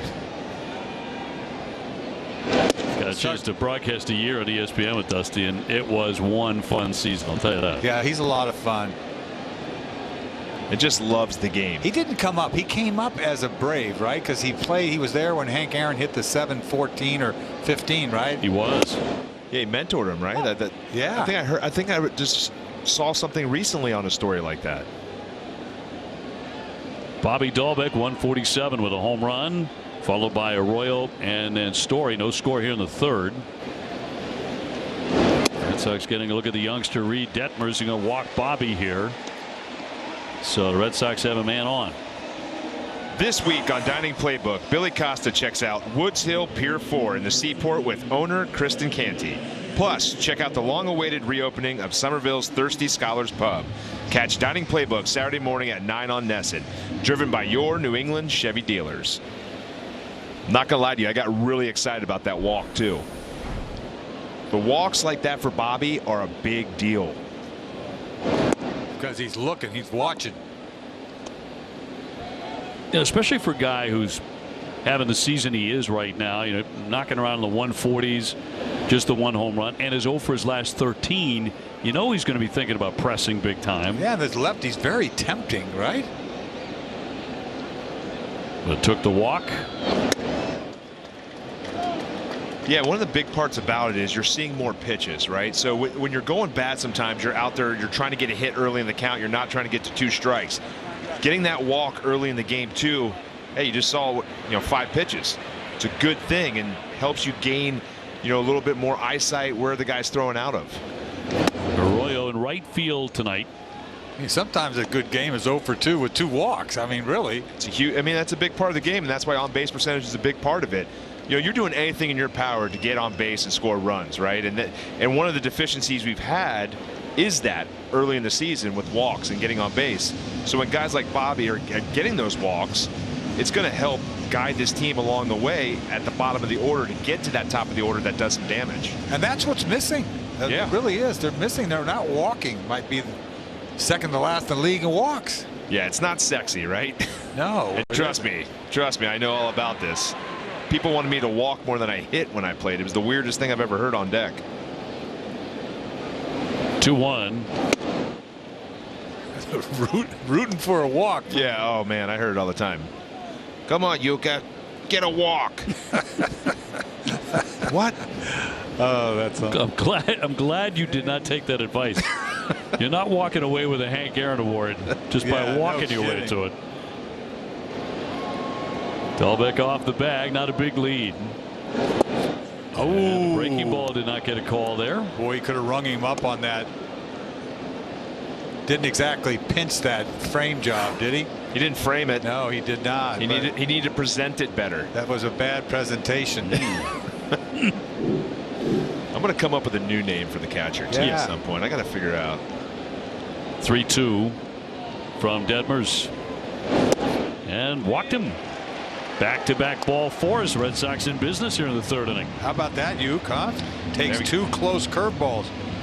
Yeah, I mean that's huge right there. Like we were talking about, the bottom of this order, getting on base and loading up for these guys that are supposed to do all the damage.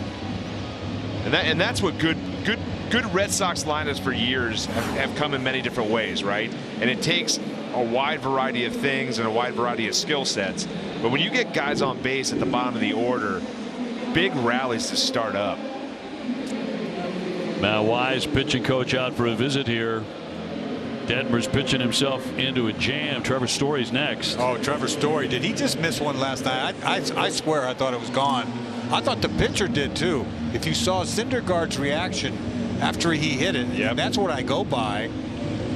Yeah, you do that quick look like, stay in. I mean, this is also a good time here. You know, guys walking, guys throwing some curveballs. He might throw that heater right away. Good time to jump him. Or ambush. Ambush. Sorry. Ambush. The first ambush tonight.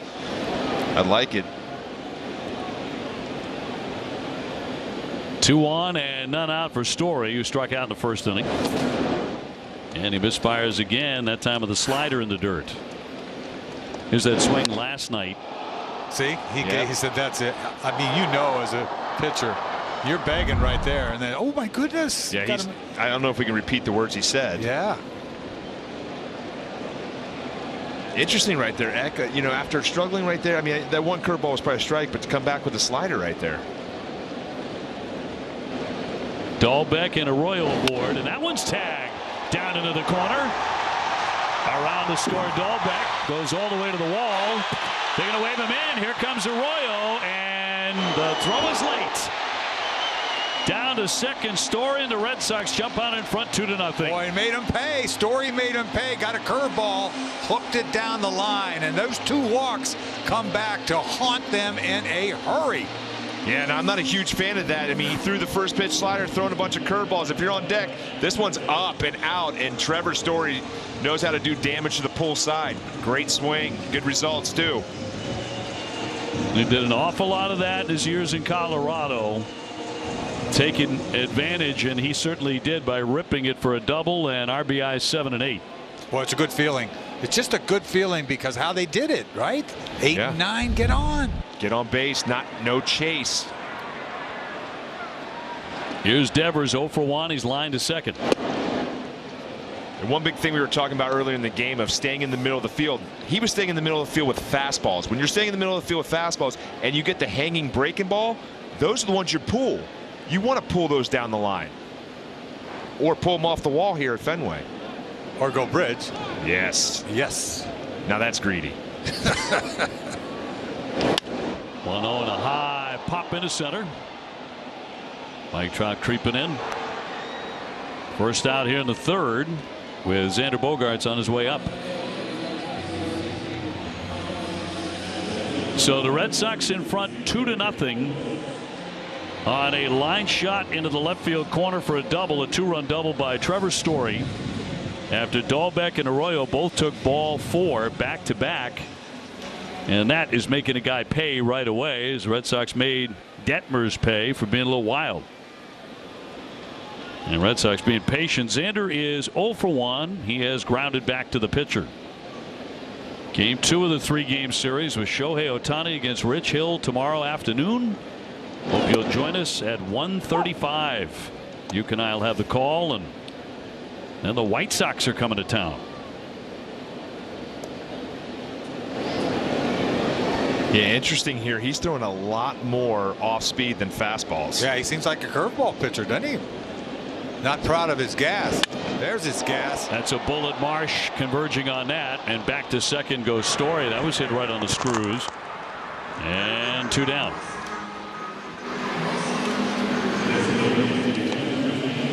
Red Sox have had some really good swings against the lefty already tonight, including J.D. Martinez, who ripped one up the middle that almost got the pitcher Detmers, and Wade, the second baseman, had undressed him too. That's what made him throw curveballs, is that fastball to J.D. Yeah, and right here, when you look at this ball was absolutely hit on a line. But watch Trevor Story, what he does off the bat. He's like, I'm going to take off here because I have enough time to get back. But he's reading that, trying to score. Good base running there by Trevor to get off that base and try to get, if it gets down, to get home. J.D. cooking with the bat. We've seen this before many times. 7-game hitting streak. And tried to take over the club lead in RBIs. His next one will be number 14. Red Sox 2, the Angels nothing. Meanwhile, Garrett Whitlock has been tremendous. Well, he's already struck out 6 in the first 3 innings. Well, as a pitcher, you got a couple runs, and I'd be chomping at the bit. I want to get back on the mound. But, you could score me some runs. Well, let's hurry up. I got to get back out there. You just sit back and relax. Let us do our magic, Eck. Stay loose. This could be 45 pitches already for Detmers with 2 down in the inning. Here in the 3rd.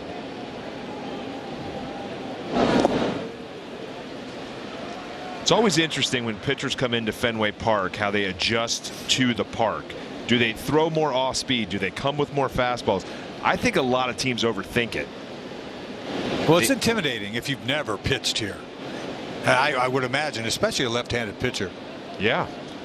But the good thing about being a left-handed pitcher and you got a fastball and you're establishing the outside part of the plate and you keep it away, that your outfielders can run balls down in right field to center field. When you're throwing those hanging curveballs, they can hook them off that. I'm a big fan of the lefties that stay away with heaters. Pitch to the big part of the ballpark, as they say. But back in the day, man, left-handers never started here.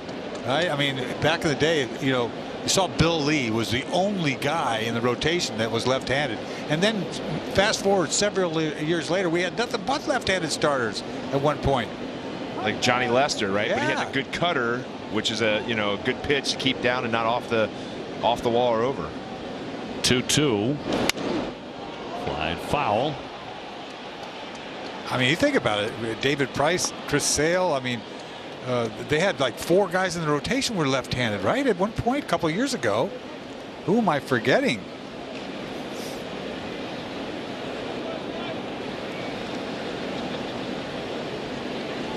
Yeah, Erod, right? There's 3 right there. Eduardo. It's a world championship team. Story is second with 2 away. Take a shot at the pesky pole, but that'll fade. Well, you love to see when JD gets hot. What a difference. Yeah, he could carry this club. I mean, this guy really, really enjoys hitting in a lot of different ways. The art of it, the studying of it. He is so meticulous in BP about his every swing. It's a hell of a work ethic. Sitting 328. Right on that one. Toronto's jumped in front of the Yankees 2-1 there in the 3rd inning. Tampa Bay knocked off Oakland earlier 3-0. I love JD when he gets outside there too. The things he's talking to himself about, how he lands and how his path to the ball. He does this little jab step and then uses his left hand to stay inside of it to tell himself, hey, when I'm landing here, I still want to keep my hands close to my body at all times. Don't want to get around it.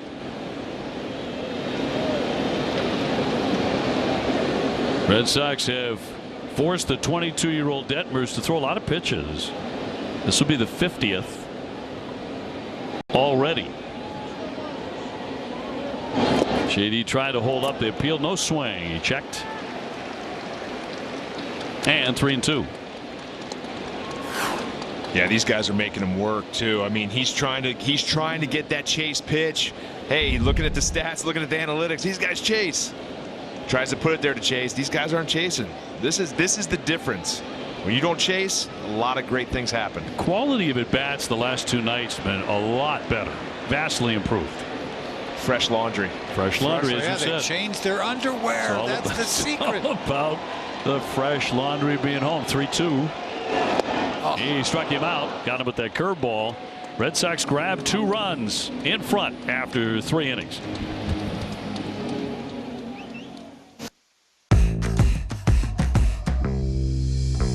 You want that home run feeling? Then step in the box and let it rip. Get ready for the Major League Baseball Junior Home Run Derby.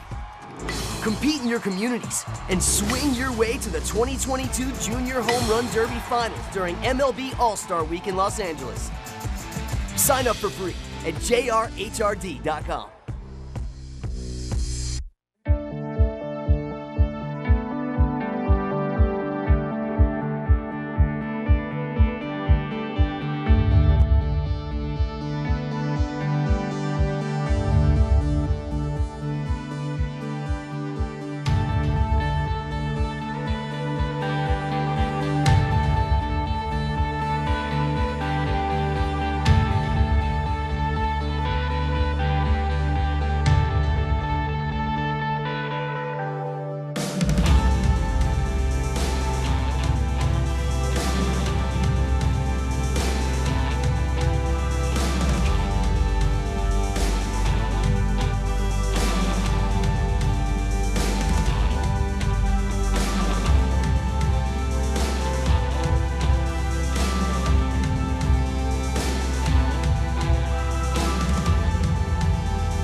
watched myself then.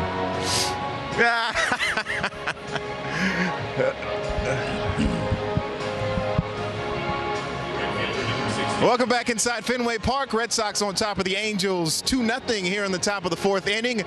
And as we welcome you back fieldside here, the Red Sox using PitchCom again tonight with Garrett Whitlock. But I got a PitchCom tutorial this afternoon with Red Sox catcher Kevin Plawecki showing me the ins and outs of the device. And he also told me about some of the pitfalls that he's run into early on at this point. And one was last night as Xander Bogaerts was one of the infielders who has a receiver as well to hear the call. He said Bogey was in a cordial conversation with Mike Trout, and he didn't want him picking up the audio, so he had to relay the sign a little bit later. The other was in Baltimore, guys, when Xander grabbed Hirokazu Sawamura's receiver, which, of course, is in Japanese, so Sawamura had the English receiver. He quickly asked to go back to the traditional sign, so these guys still working out some of those kinks, but 5-star reviews all around, and certainly love the efficiency of it tonight with Whitlock on the hill. Dave? As if Whitlock needed to be more efficient, right? Down low here, ball on Brandon Marsh, who struck out looking to begin the ball game. It's amazing what baseball has come to, and I think a big improvement. I think people are only going to get more and more excited about this. I never thought that I would like it right away, but I do. But then again, I'm not pitching, so it's easy to say. I think we need Jemai. How many languages are on it? Oh, we got them all. I mean, I think we got Dutch, Papiamento. I think we have Japanese as well. Certainly have Spanish and English, of course. And they're all in the bullpen catcher Charlie Madden's voice. Plawecki told me he loves him. He's got a sweet voice, and he's not going to be programming it to have his voice in it anytime soon. All right. How about French? Any Canadians?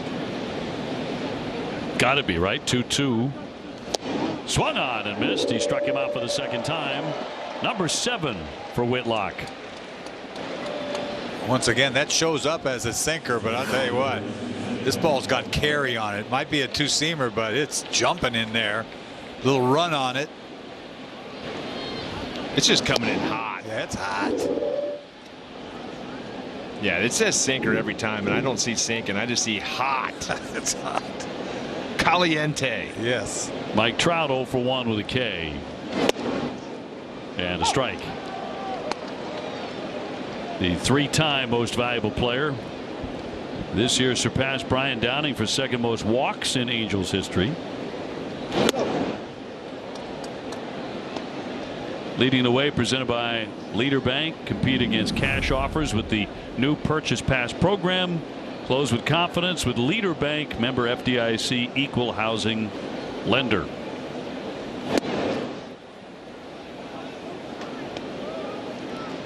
Waka threw Trout some changeups last night that he swung over the top. Big punch out the last one he got him. Proud of punching him out there. Waka was nasty last night. He's been good all year. He really has. He's been a bit of a revelation. Yeah. Did they hit the jackpot or what so far? The last 17 games, the starting ERA for the Red Sox is 2.37.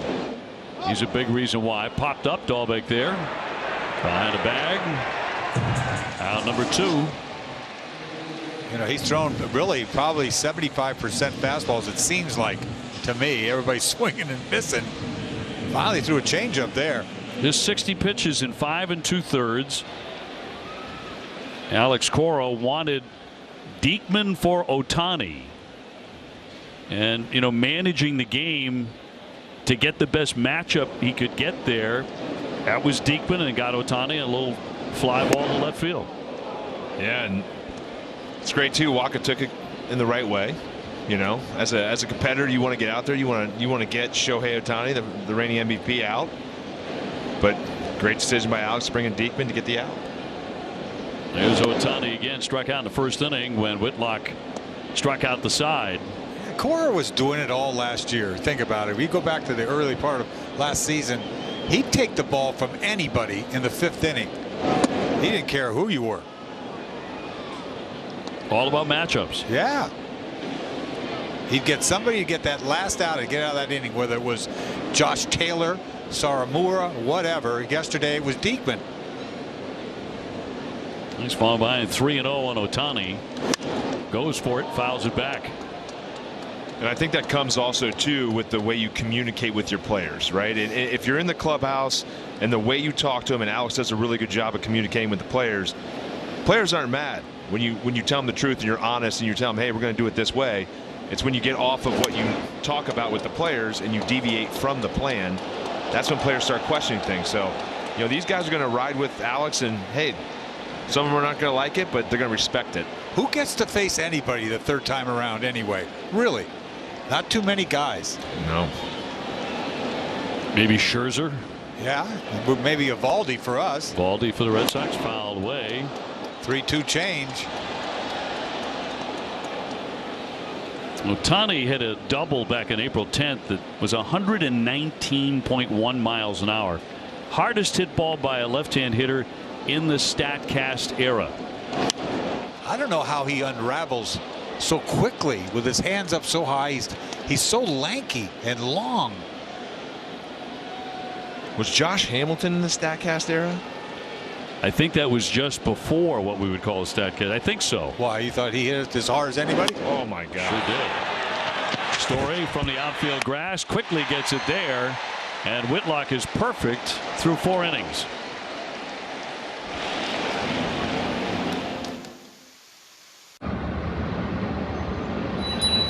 Hey, it's me, the summer breeze. I just flew back into town. Let's get outside.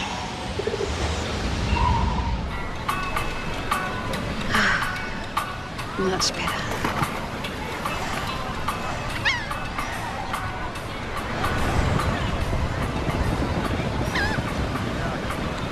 Should Viagra really cost $90? We don't think so. RexMD.com has FDA-approved generic Viagra starting at just $2 per tablet. Visit RexMD.com and fill out a brief survey. And if appropriate, you can try a sample pack of generic Viagra. Visit RexMD.com. With the Game Time app, I paid 60% less than this guy. What? And it's not just sports tickets. It's also concerts. Performances, too. Oh, come on! Download Game Time. Last-minute tickets, lowest price, guaranteed.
To you by William Ravis Real Estate, the official realtor of the Boston Red Sox. W.B. Mason, Huba W.B. Mason, delivering since 1898. And by Zenni, the official eyewear of the Red Sox. Sox on top 2-0. Bottom of the 4th inning coming your way. Dennis Eckersley, Dave O'Brien, and Kevin Youkilis, along with Jemiah Webster.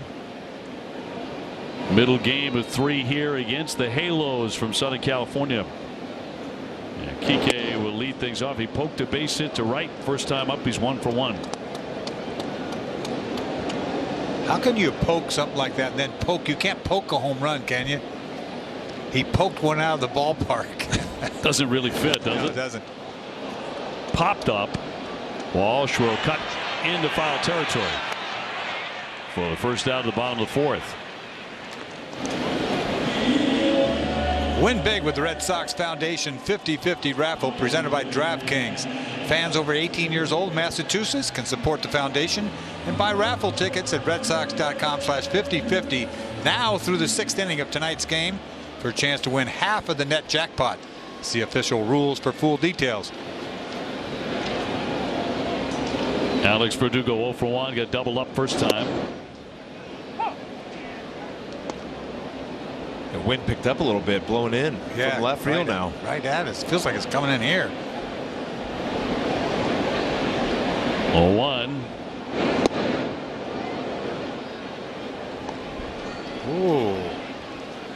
Yeah, stuff's starting to blow around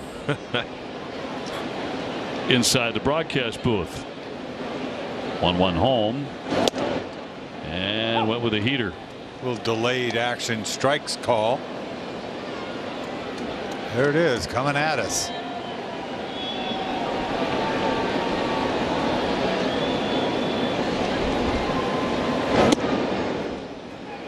So the Cincinnati Reds put Joey Votto, who's really been slumping, on a COVID-19 injured list on Tuesday. But he really is scuffling. So unlike him after having a great year last year. I pop into left. Velasquez and Rojas will grab that. Yeah, Votto has struck out 29 times in 74 at bats. He's now 38 years old. Beth Israel Deaconess Medical Center provides first aid and emergency care at Fenway Park throughout the season. BIDMC is the official hospital of the Boston Red Sox. Visit BIDMC.org for more info. Christian Vazquez, a grounder to short. His first time, he is 0 for 1. Red Sox kind of had their way with the Angels since the start of 2018. They've gone 14-6 against them. They'll play each other 7 times. Red Sox will be in Anaheim in early June to play them.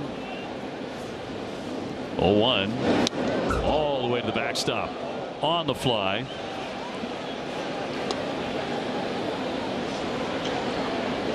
Nobody throwing in either bullpen. Red Sox had 2-0. Angels do not have a hit in the game off of Whitlock.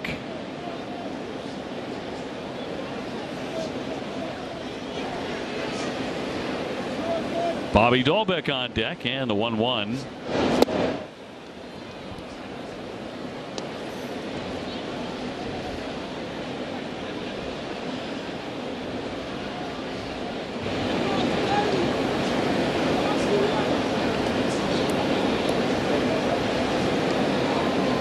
Vazquez at the moment hitting .216 with 1 home run. Well, he takes so long to get in there. And checks a swing at a curveball in the dirt.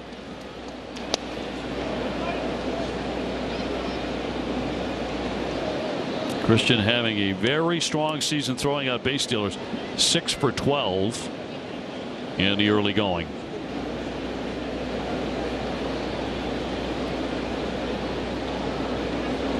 Has really perfected that throw into the running lane.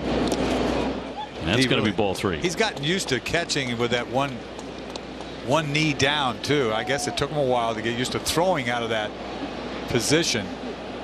A lot of people squawking about that, right? Talking about why they do that, but there's a reason for it. Veritek will tell you. Yeah, they talk about it. It's to get underneath that to pitch at the down, bottom, right? Yeah. So it looks like a strike better at the bottom of the zone. Right. 3-2. Up the middle. Here's Velasquez. Nice charge, and we'll get him at first base. 1-2-3 go the Red Sox in the 4th inning. A little deja vu on that play. Getting outdoors is all about the experience, the thrills, the rides, the memories. We put that in a bottle. No harsh chemicals, cruelty-free, and recycled packaging. Everyman Jack, naturally derived, outdoor inspired. Hi, we're Warby Parker, and we're all about making vision care convenient. That's why we developed the Virtual Vision Test app. Use it to renew your expired glasses or contacts prescription from home with your phone in about 10 minutes. If everything looks good, a doctor will renew your prescription for $15. It's as easy as reading the eye chart at a doctor's office. You're at home, on your phone, like you probably are right now. Download Virtual Vision Test today. This is the planning effect. Nina's got a lot of ideas for the future. A lot of ideas. So when she wants a plan based on what matters most, she turns to Fidelity. At Fidelity, anyone can create a free plan, a plan that can change as your priorities do. And Nina's free plan, it leaves her free to focus on what's important right now. That's the planning effect from Fidelity.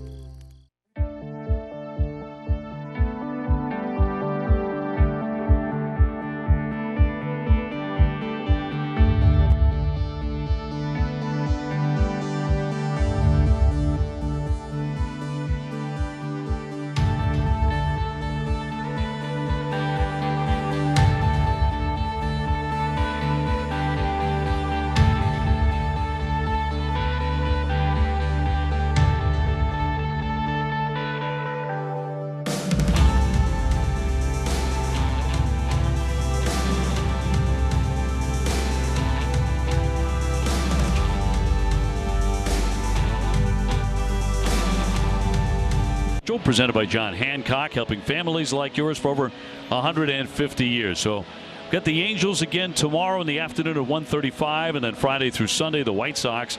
Saturday's game will be right here on NESN. And the Red Sox travel to Atlanta and to Texas. And Kevin Millar is going to join us when we get to the Lone Star State. Oh, he lives in Texas, right? He certainly does. Be great to get Kevin's perspective on the 2022 Red Sox as Rendon leads off here in the 5th inning. Whitlock has been perfect in 4 innings.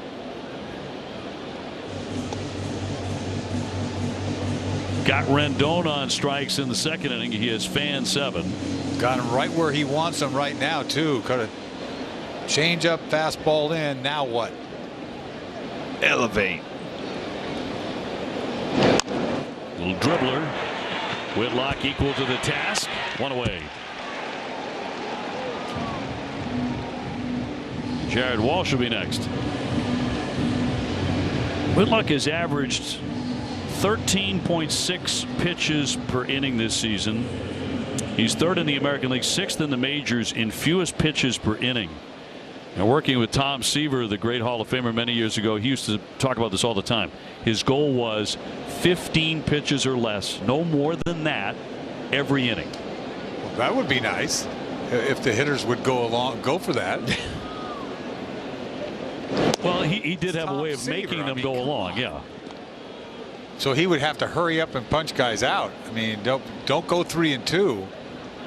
Isn't it you don't want to punch guys out? Doesn't it take more pitches, they say? Of course it does, right? That's why Whitlock, he strikes guys out, and his efficiency rate is so great with punch outs. Yeah, 62% strikes right now. 2-0. And we'll get through. Walsh is 0 for 1. Grounded out. Now he's gone to 3-0 on this guy. There's a pitch that you would want a strike, right? That 2-0 pitch that he tried to hold and down in the zone. The presentación was off. 3-1.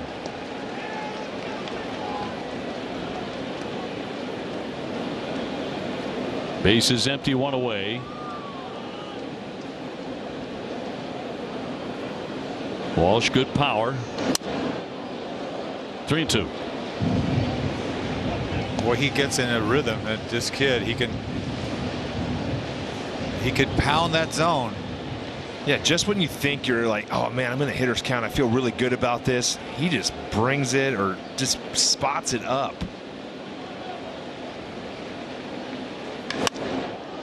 Shot to deep left center field. That is high up there toward the wall.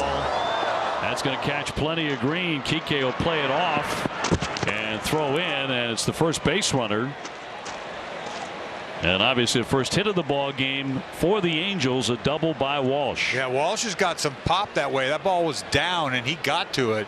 Hit that ball good. Yeah, really good swing right there. He's been scuffling a little bit this year compared to last, but he's got a really good swing and a good hitter.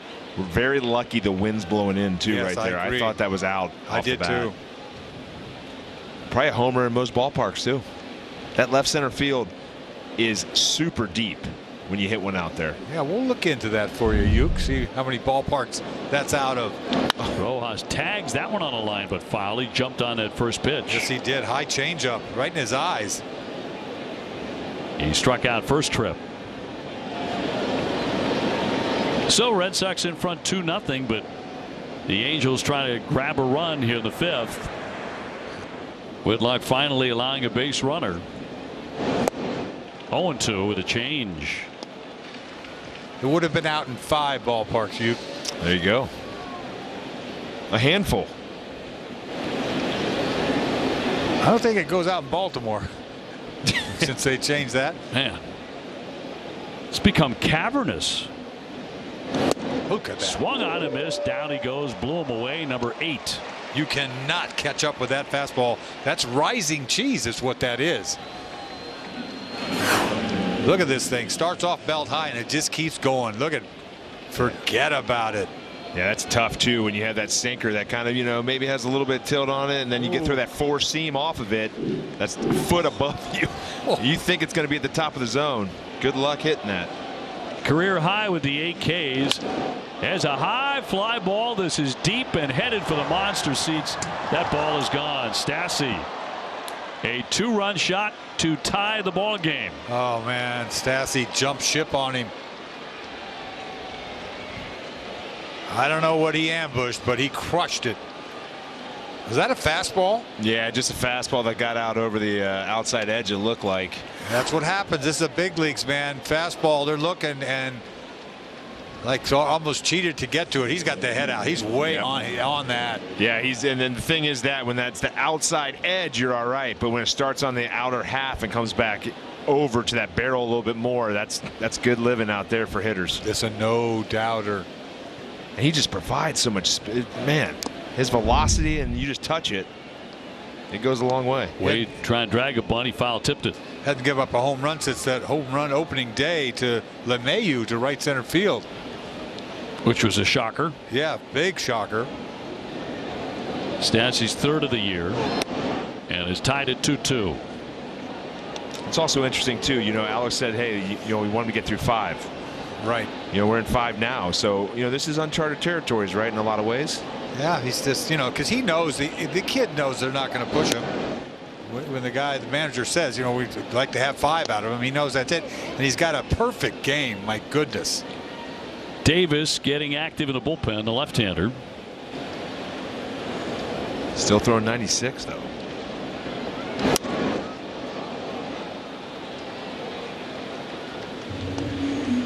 So brand new ball game here at the midway point. There was also something Alex talked about in the press things about when he faces a little bit of adversity in a game, how does he bounce back? And every single time he's done it, he's done a really good job of bouncing back. So he hasn't had a lot of adversity, no, to be truthful. Just the playoffs last year, right? Just that one time, really. That was somebody jumped him on a fastball in the playoffs. Remember, who was that?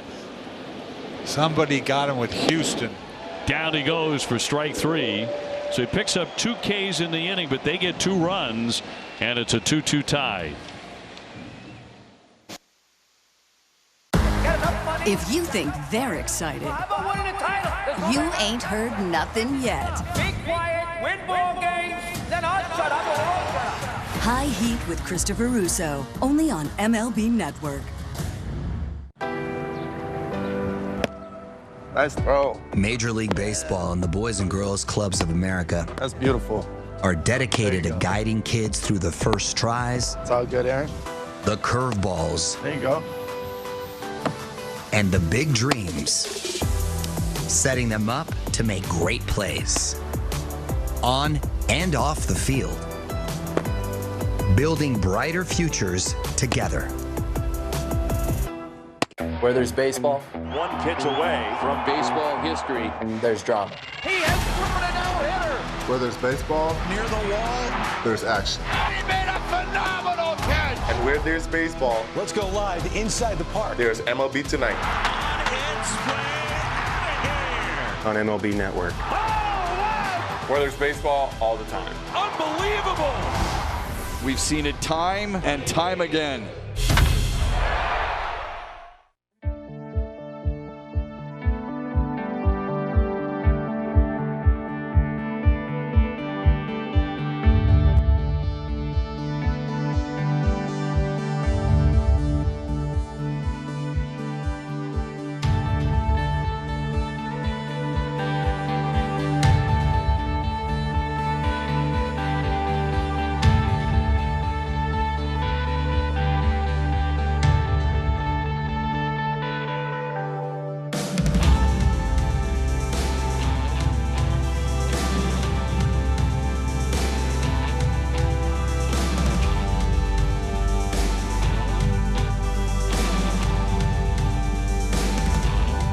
To you by Nissan. Shop NissanUSA.com.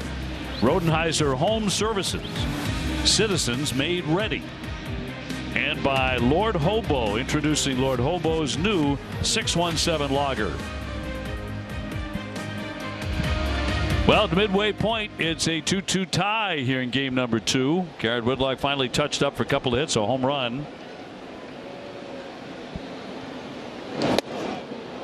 Bobby Dahlbeck trying to destroy one there. Whitlock's pitching line brought to you by Ace Ticket. Ace Ticket with the best seats at the lowest prices. Yeah, perfect for 4 1/3, and then the double by Walsh. Big home run by Stassi. Of all people, you don't expect Stassi to take him deep.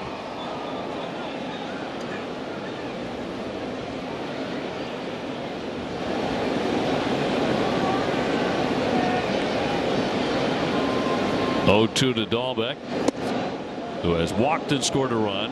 He was driven in by Trevor Story, so was Christian Arroyo, after Dahlbeck and Arroyo both took ball 4 in the 3rd. Yeah, great take right there too on that 0-2 borderline.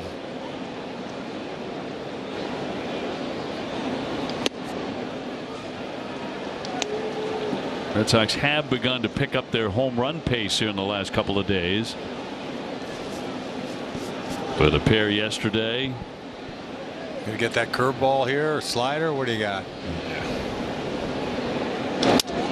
Broken bat pop up. Wade drifting out and over the shoulder to make the catch. 1 away.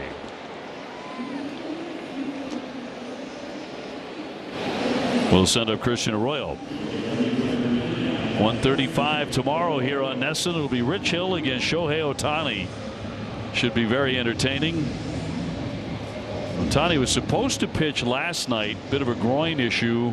Did not require an MRI. They weren't panicked about it, and obviously he's okay.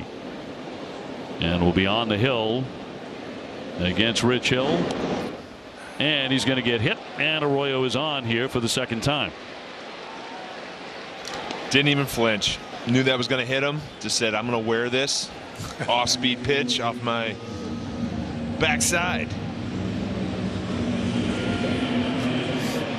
Those are the ones you love. Little breaking ball, you know it's not going to hurt that bad. Get your on-base percentage up. That's how you get paid. Oh, that's how it goes. Oh, it's a little lower. Yeah, well, that's not a great spot to take it off of, though. Ooh, I'll bet you remember this perfectly. Worst you ever got drilled. Chin-Min Wong in the wrist. I knew you'd know. Never forget that, right? Yeah, they said it wasn't broken on the x-rays. It was the 2007. We go on to win the World Series that year, of course. Playing in Seattle in 2008. Had a little funkiness in my wrist. Was hurting. Got an x-ray. Team doctor for Seattle said, hey, you got a, all I see is a little break in there, like an old one. All of a sudden I look at Paul Lestard, our trainer. I go, did you know? He goes, no, I swear I didn't know. But he goes, would it have mattered? I said, no. I would have played regardless. So you had it, it was broken. September. Yeah, I had a little break in it. And if you go look back at the 07 playoffs, I had a taped wrist. Yeah. And I couldn't play for a week after it, maybe a little longer, and it was killing me. But I still remember that one. Yeah, I have to ask you. I have to ask you this because this is the last game working with you for a while. I want to know, back in 2009, Porcello, you think he hit you on purpose? Well, yeah. So what happened was Miguel Cabrera. Yep. Got hit the night before. And in, I think it was the 7th inning or so, Edwin Jackson just dotted me with 97 in the ribs. And one of those balls that just hits you and drops. And that's when you know it really, really hurts. Porcello went way up. So the next day, I literally said, somebody comes close, I'm going to go get him. So basically what happened was the next day, I was livid. I mean, I was getting hit all the time, and I told our pitchers, and the funny thing is Brad Penny and I were talking about it. And Porcello didn't look when he was standing there like he meant it. Yeah, so the funny thing was the inning before, Victor Martinez, if you go look at it, he threw at Victor Martinez. And then Victor took 2 steps out. And next then he gets a pitch, pops it up, takes a huge hack, inning over. I go out to third base, and I'm like, I don't think he's going to hit me, because I told Jim Leland, hey, I took it last night. I'm not taking it again. You told Jim Leland that. And Brad Penny told me, he's like, funny story. He goes, well, the reason to keep hitting you is because you're not going to charge. I was like, all right, well then I got to charge if I get hit. So then I was batting 4th. in the top of the second, first pitch hits me 2 inches away from where I got hit the night before. And I was just livid. I was like, I'm done with this. I got to go. It's funny because I did that game in 2009, and then we were questioning, did he mean to do it? Because the look, I mean, the way his reaction was. Correct. He still told me like years later, he's like, I swear, I promise you I wasn't trying to hit you. I swear to God, because it didn't look like it to me. But like Miguel got hit in the first inning, and that's why he threw at Victor. Okay. Because Tanichi hit him with a ball that just ran and hit his finger, and so he was out of the game. Get up. Swinging a high drive by Story. That one back toward the wall, and it is high off the monster. Arroyo around third, trying to score, and he will as the throw gets through. Story continues to have a really fine night. Just missed a home run again. Oh, did he ever? God, I mean, the wind. What's up with the wind? Another one. He gets another breaking ball on the outside. This guy's going to do a lot of this year when he gets breaking balls. He's going to hit him off the wall, hit him over the wall. Really good job staying through that ball and driving it. So he had to go out there and get it, so he couldn't give all of his power. I mean, he was almost done. But he's made him pay. 2 curveballs and 2 doubles and 3 RBI. And I playing off the last night, you could just tell with hitters when they're hitting fastballs and staying up the middle, especially at this park, he has the ability to stay back and drive those balls. Red Sox on top 3-2. Here's Rafael Devers. He's gone 0 for 2 tonight. He fouls that away. By the way, for what it's worth, we got a chance to cover Rick Porcello throughout his career here as a member of the Red Sox. I believe him when he says he didn't mean to hit you. I believed it. It was just one of those things where I got smoked the night before with 97 on purpose. Oh, yeah. And I knew it, and I took it for the team. I mean, listen, if you want to go look at my Red Sox Hall of Fame plaque, go in there and look at the bottom line what it says. What's it say? The Red Sox record holder for 86 hit by pitches, I think. So you wore it a lot. I'm like Dewey's down here. He's a legend. He played 20 years. How does he have? How do I have more hit by pitches than Dewey playing 20 years? But I had to ask that. Yeah, I've been sitting on that for a long time. No, I just went because Brad Petty told me you got to charge the mound. I said, all right. Chop to Rendon. Runner freezing at second. 2 down. Story staying put. So, and the funniest part about that story was, if you can pull up the video, after I knew right, like we're rolling on the ground, all that, and next thing you know, I was like, I know I'm out of the game. I start walking down. Penny's coming up, and Penny to this day feels horrible about it because he told me to do it, and he was upstairs getting a massage. So he was so upset. That was a good guy, Brad Penny. Another big good boy soul. too. Oh yeah. Pitching change here. And somewhere down the road, we will pose the same question about Jabba Chamberlain and get into that a little bit, because that was fascinating. We'll take the break right here. Pitching change, Red Sox on top 3-2. Today, I consider myself the luckiest man on the face of the earth. Jackie Robinson, 13 home runs into the left field stands. Here comes Roger Maris. There's a new home run champion of all time. I don't believe what I just saw. Cal Ripken Jr. has reached the unreachable star. This crowd on its feet and in unison. This one has a chance. Home run! Mike Piazza! The Boston Red Sox are world champions. Welcome to the first night of MLB Network. Number 600 for Jim Thome. That ball is gone. 106. That would be a new record. It is caught. Oh, what a catch by Mike Trout. The Cubs have finally won it all. The Atlanta Braves are world champions.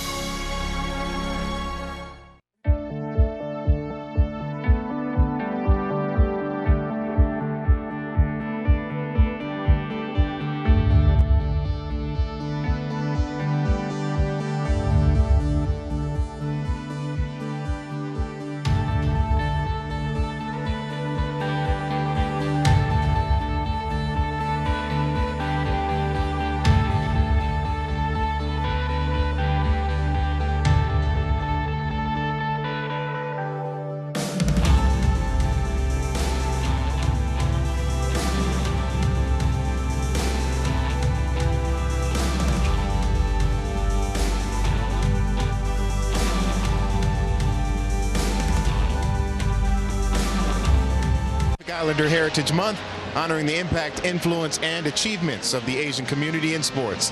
To see all the greatest stories celebrated on NESN, visit NESN.com/AAPI Heritage. Dave? Jemai, thank you very much. Red Sox with a 3-2 lead here in the bottom of the 5th inning. And the Sox now in the Angels bullpen. Oliver Ortega, 25-year-old right-hander. As Detmers gets knocked out.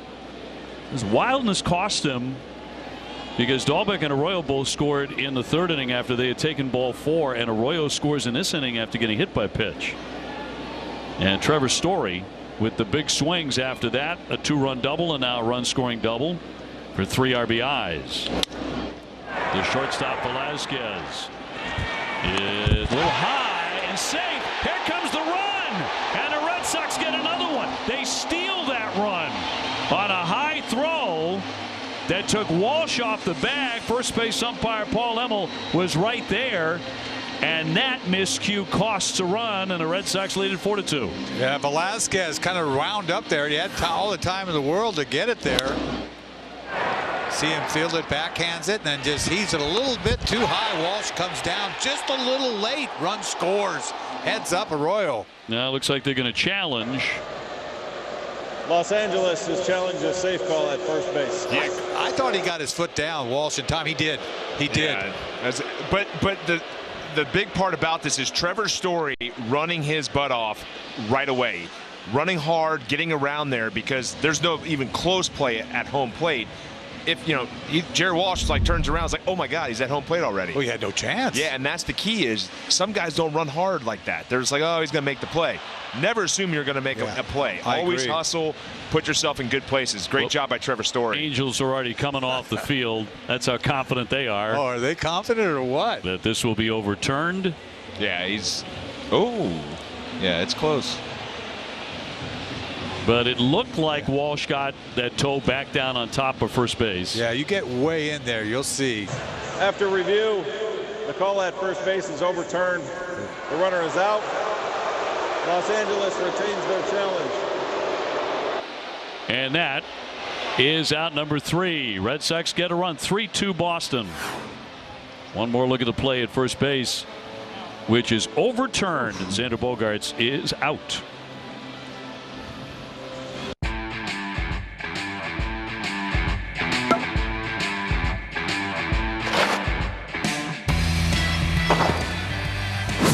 Time for MLB Pitch Hit and Run, the official youth skills competition of Major League Baseball. Sign up for free for a chance to play your way to the 2022 Pitch Hit and Run National Finals. Visit pitchhitrun.com today.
One of the most dominating 5-inning starts you'll see all year. Fastball that's just played all night long. Talk about 9 punch outs. Just absolutely overpowering. You see those swings.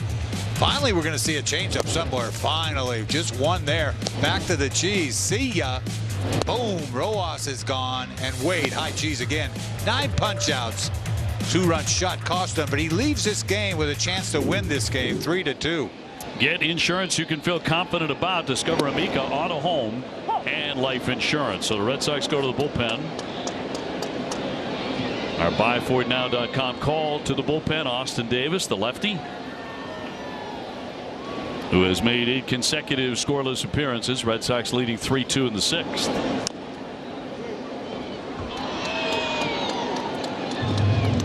Velasquez, he's the 9-man, and then Marsh and Trout for the Angels of Joe Madden. Yeah, Whitlock 9 strikeouts and just 2 hits in 5 innings. Didn't walk anybody. No shock there. That's going to be in there for strike 3, and Velasquez will take a seat. Davis gets his first man. Vegas gets himself a pair of shoes here. Velasquez takes a fastball down and in. That's got plate. Nice little frame job by Velasquez. Sign up top, gets it down. Got a lot of the plate. It's always tough when you got that fastball that just stays at that bottom of that zone. You think it's going to dive down, but no. It stays right on that plane. Marsh taking a strike. Detmers was in a couple of steps at third base against a possible bunt. Only 2 hits for the Halos in this one. Marsh whiffed in the 1st and again in the 4th inning. I'd love to ask him just how many hours per week are dedicated to grooming that beard. I'm going to say he doesn't do much with it. I think it's probably like, you know, just a little trim here and there. It's about the beard oil, though. What beard oil does he use? Huh. Smell good. There's some good beard oil out there too. So you smell Smells good? really good. You would know. I know a little bit about it. It's beyond me. I don't have enough right now. 2-2. Was Napoli, you think, a big oil guy? I bet you Nap definitely had beard oil. You got to. I mean, you know, why? It gets nasty or what? It can get it can get a little funky. You got to put that shampoo. You got to put that conditioner. It's the first time I used shampoo and conditioner in a long time. Oh, another good pitch, and he struck him out. Davis back-to-back Ks firing out of that pen. How about that? Top quadrant. That's what he got. And Brandon Marsh talking to himself walking away. Yeah, you don't get this pitch called that much. Up, right, top quadrant. You're trying to frame that thing. Pulls it back down. Hoberg's had some late strike calls today. Yeah, he's going to go back to that tablet and go, yeah, that was a strike. Yeah. That's the worst as a hitter, too, because your sights, right? Like sometimes your sights are just off. You think it's, man, that ball's up or that ball's down. You go back, you're like, I probably should have yelled at the umpire like I did. Whoops. But you just got to go back and apologize. How many times you get kicked out, you? Not many. I got kicked out one. I got kicked out a few times, but not as much as people think. For what? One time it was Runge at home plate. I was safe. He called me out, and I came and I went like 10 feet past home plate, and I threw my helmet down like third out, and I didn't even know I was thrown out until I went into the dugout and they said, "Hey, threw you out." I would have bet money on equipment abuse. Maybe they caught you on one of those. That's no big deal. That was the dumbest fine, in my opinion. You know, you're mad. They're like, through your equipment. It's like, come on, man. Trout has struck out, popped up 0 for 2. Yeah, you got to yell at somebody and say bad words, stuff like that. How about you, Eck? How many times you get tossed? 3 or 4. That's not many. Over your career, that's not bad. It's not bad at all. We need to look up these stats. Do they have stats for that? I don't even know. Good stats for everything in baseball. Jeez, these guys cut are on and out. missed. He struck him out. How about Davis out of the pen? 1, 2, 3, 3 strikeouts. Jeez. Every game, every night, Everything you need to see. Get all the highlights with the fastest hour on television. Quick Pitch, late nights and every morning, only on MLB Network. Nice throw. Major League Baseball and the Boys and Girls Clubs of America. That's beautiful. Are dedicated to guiding kids through the first tries. It's all good, Aaron. The curveballs. There you go. And the big dreams. Setting them up to make great plays. On and off the field. Building brighter futures together.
Fenway Park, crowd coming to life as they retake that one-run lead. Tom Carey with you here outside our Nesson studio at Fenway Park. Don't forget, after the game, it's WB Mason Extra Innings Live. Jim Rice, Ellis Burks, and I will all be here to recap this game. They're watching me very closely to make sure I give them full props.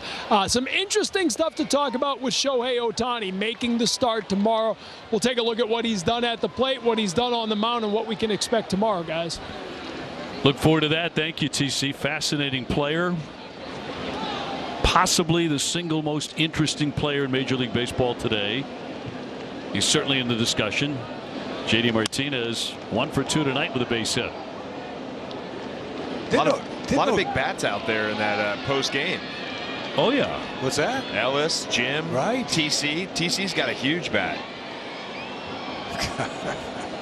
Guy has pop, right, TC? Absolutely. The house that Jim Rice built right here. Foul tip to the mitt, struck him out, 1 away. And Kike will be next. So that's tomorrow, 1:35. Shohei Ohtani, the reigning most valuable player, taking on Rich Hill. And then Friday night, the White Sox in town at 7:10. Saturday's game at 4:10. That'll be on Nesson. The other two are on Apple TV and NBC Peacock, and the NBC Peacock game on Sunday. And you may want to tune that in just to see our partner Kevin Youkilis, his national debut. That's at 11:35 in the morning. Yes. Beautiful. And they're making me wear a tie. See, ooh, that's what happens. Yes. Tune in. You got to tune in. You're not going to see a tie on this guy a lot. So you did bring one on this trip. I did. For you, it's a road trip. Kike with a base hit and a pop up, 1 for 2. At short, Velasquez steadies and gets him 2 away.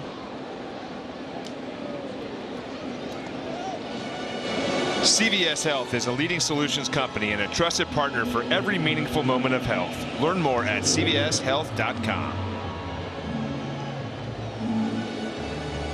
A quiet night so far for Alex Verdugo. He's hit into a double play and flied out to the left fielder. He's prepping us for Cinco de Mayo.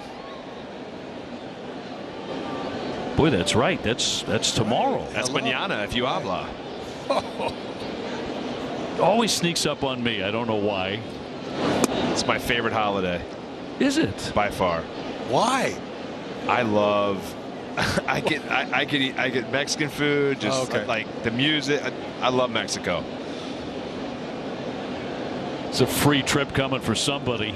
Cervezas. The right guy's up too. Verdugo, right? Yes, he's prepping us. Yes. And he's got the green and red on the shoes. Love it.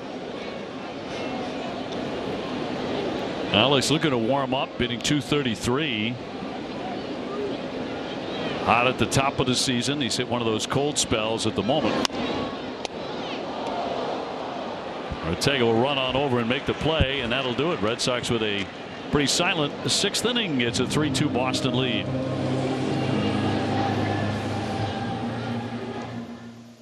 Join Kevin Millar. I'm just a dude that loves baseball. And Steven Nelson. I'm nervous as hell, man. On a quest for legends worthy of the sacred prize. I thought I lost my mind, but it's unpredictable baseball coverage that will have you on the edge of your seat all season long. So keep it locked here on MLB Network all day. Swing into action and join the adventure on Intentional Talk, only on MLB Network.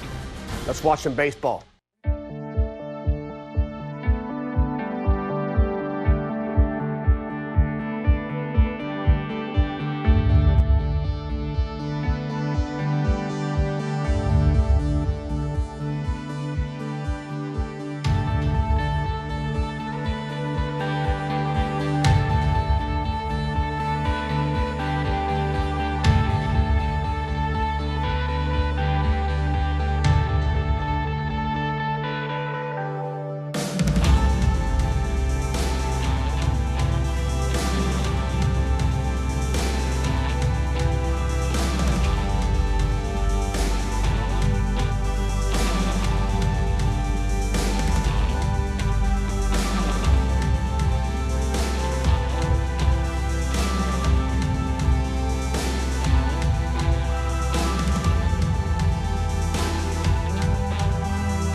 Where every relationship matters. Shohei Ohtani, last season the second Japanese-born player to win the MVP, set a single-season home run record for a Japanese-born player, 46 of them.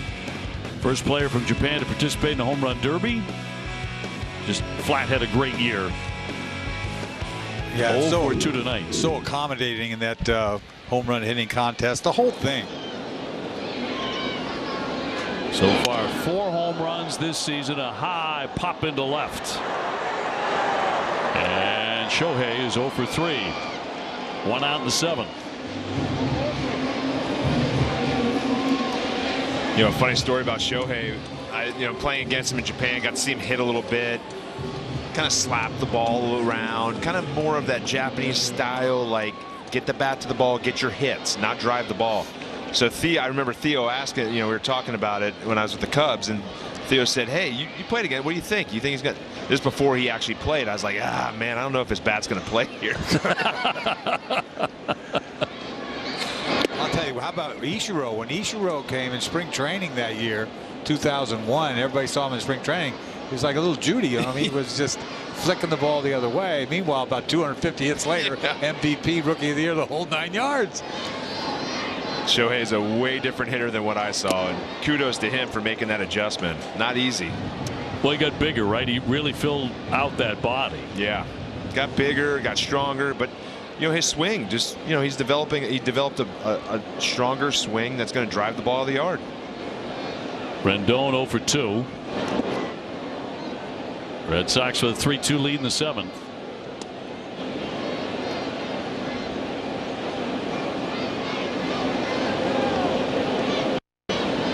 Well, those of you who have been watching the Bruins and are in intermission number 2, we welcome you here to Fenway. Red Sox leading 3-2, and that one driven on a shot into left field, and this game is tied. Anthony Rendon has just knotted it up, his third home run of the year, on a wicked line drive to make it 3-3. Boy, he jumped all over that fastball in. You know, pretty decent fastball velocity-wise, but Rendon, good player. Sooner or later, he's going to get you.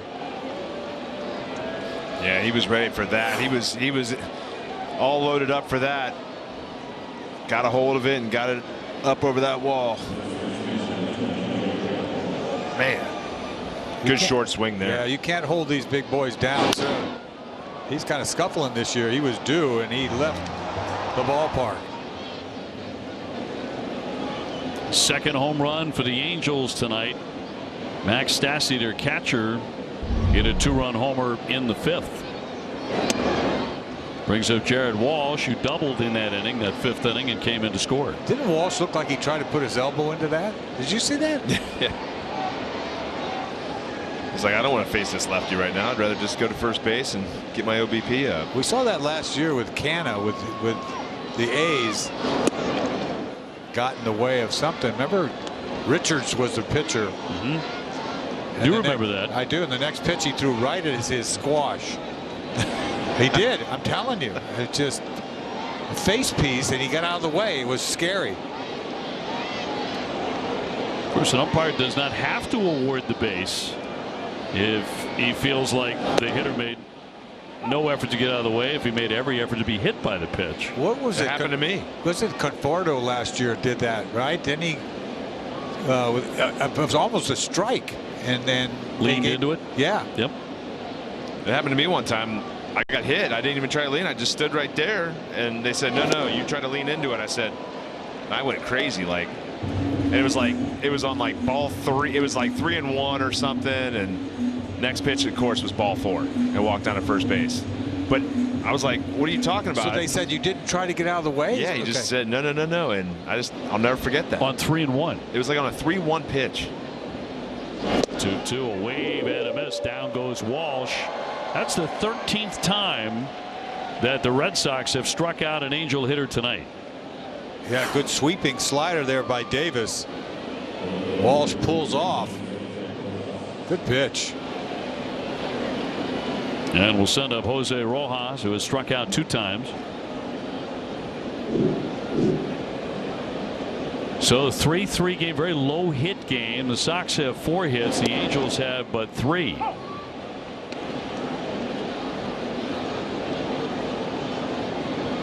Garrett Whitlock worked the first 5. Gave up 2 runs in the ball game. He struck out 9. Didn't walk anybody.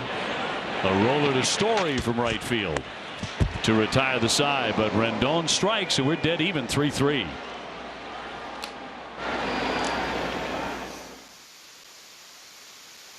Hi, Carlos. Let's do this. Take a crack at the bottom line there. Live lookings. What about the third line? PL Placata. MLB Tonight, bringing the new season into focus, only on MLB Network. I love the Boys and Girls Clubs because they help you believe that you can make it to the big leagues. Big leagues of what? Law. Art? Construction? Baseball? How'd you guess? With the help of Major League Baseball, the Boys and Girls Clubs of America help kids make it to the big leagues of anything.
packaging giants, delivering shipping and packaging products fast, free, and with no minimum order. Who but W.B. Mason? The fans still stretching here at the ballpark. Tied up 3-3, Red Sox and the Angels. Dennis Eckersley, Kevin Youkilis, Dave O'Brien, and Jemai Webster with you. 4 hits for the Red Sox, just 3 for the Angels. It'll be Vasquez, Dahlbeck, and Arroyo up against Ortega in the bottom of the 7th. Red Sox looking for their 11th win of the season. They're 10-14. The Angels are 15-10. Their offense has really driven them to that record, though previous 2 games they were shut out. Red Sox have pitched them very tough as well, and that'll be ball 1 on Vasquez, who's grounded short 2 times. Ortega's got a pretty good arm. Fastball, curveball, pretty much.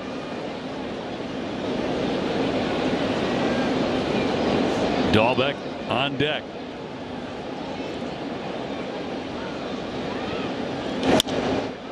Fly it into right field, and Marsh is there. 1 down.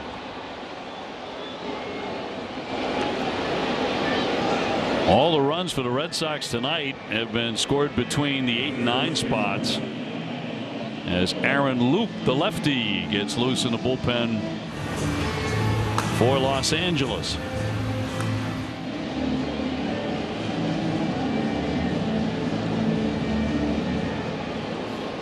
Bobby with a walk and a run in the 3rd inning, driven in by Trevor Story, who has doubled 2 times and has driven in all the Red Sox runs tonight.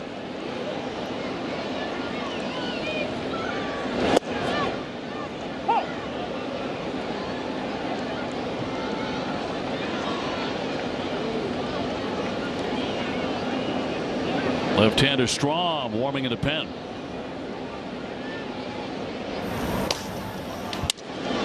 Broken bat. Wade gobbles it up. 2 down. And Arroyo will be next. You can visit seacoastssuites.com and order gifts for yourself, employees, clients, friends, or an upcoming event.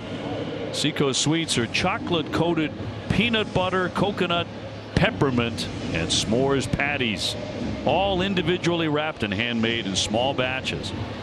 Order online or at a retailer near you. Visit seacoastssuites.com.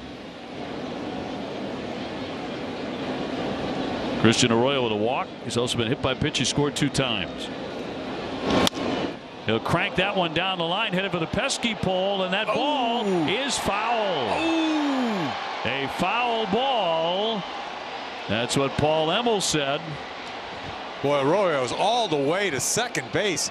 You never see a guy go that. He usually knows it's fair or foul, right? He never would get to second base if he thought it was foul.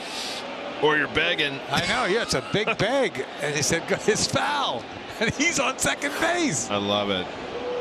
I thought it had enough, but it sliced late. I mean, that's as close as it gets. Foul ball. Yeah, you can tell here, right? Yeah. Goes look. I love it though, man. You know, hey, might as well try to sell it, right? I guess so.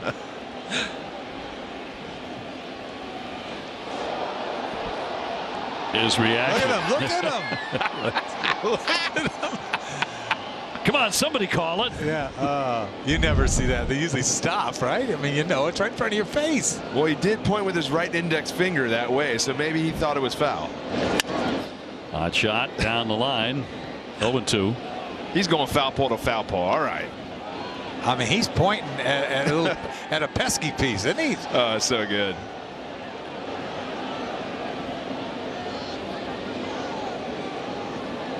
I've given up a couple of those here. Like those are killers. Greatest home runs you could ever have as a hitter. 0-2. He took another shot. Yeah. I think a guy named Alfredo Griffin took me down the line. Alfredo. He couldn't hit a home run to save his life. Speaking of, the first base coach for the Angels for years that I got to have. Exactly. Oh, what a great guy. Shortstop, right? Yes. Blue Jays? Yeah. Played with the A's once. That 1 year with me in '87. Base hit. Arroyo with a sharp single. He's on with 2 down. Been on base 3 times tonight. Good night for Arroyo. Yeah, you know, right here, I mean, look, he went foul pole to foul pole. He said, you know what? I'm done with the foul pole. I'm going up for the middle for a knock. I hit it hard, hooked it just enough to find that hole. Uke, did you do a pesky pole during your Red Sox career? I did against the Twins. I think it was Baker. So Scott Baker. Yeah, Scott Baker. It just floated. Boom. It made up for the one I hit where the Granite City sign is in between the 2 walls. The old concrete wall and the padding, it hit and came back onto the field. Oh. So it made up for that one. Denied. It feels like that's rejection. another wild one we'll have to get. And then you saw the one in Yankee Stadium with Johnny Damon. Oh, yeah. That's the infamous one where he knocked it and sat on the ledge. Yes. Oh, right. Yeah, so you know what? They even out, I guess. Jackie Bradley Jr. running for Arroyo at first, and Trevor Story has really been a big part of the offense tonight with 2 doubles and 3 runs batted in. 2 down. We're in the bottom of the 7th. And a 3-3 tie. You know, Jackie has a good stolen base percentage lifetime. He used to pick his spots at the right time to run. But he's not a speedster.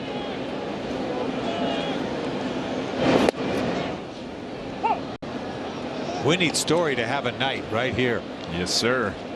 Yeah, it's also, too, you know, you don't want to steal here in a lot of ways because you want to let a hitter that's been swinging the bat good. So having somebody that, you know, is a stolen base threat also maybe creates some action in here, or a pitcher just makes a bad pitch.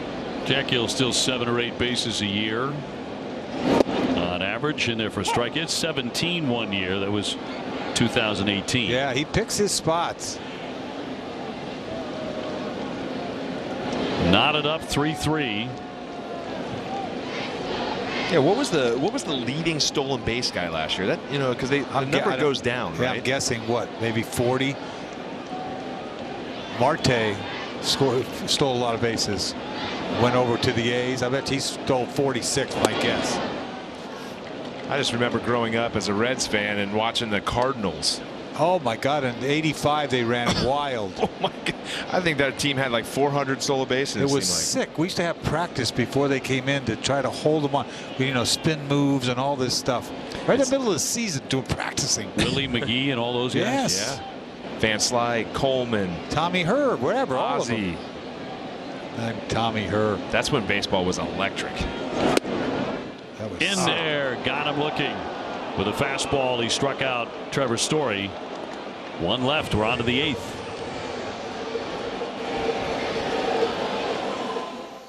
Should Viagra really cost $90? We don't think so. RexMD.com has FDA-approved generic Viagra starting at just $2 per tablet. Visit RexMD.com and fill out a brief survey, and if appropriate, you can try a sample pack of generic Viagra. Visit RexMD.com. Nice. What? With the Game Time app, I pay 60% less than this guy. 60%? Game Time finds you the best last-minute deals and guarantees the lowest price. Download Game Time now. Nice shirt.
Oakland Chevy dealers. Yeah, a little fastball there that just stayed up and out over the plate. Stassi does a great job of just staying through it. It ends a great night pitching with that swing. 3-3 to the 8th inning. And Strom out of the bullpen. And Strom got his first career save Friday at Baltimore. And a lefty to get the bottom third. Stassi, who homered with that 2-run shot last time, is going for another one here.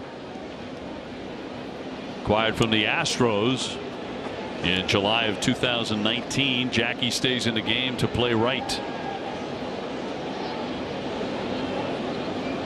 3 runs, 5 hits for Boston. 3 runs on 3 hits for the Angels. But they do have 2 home runs.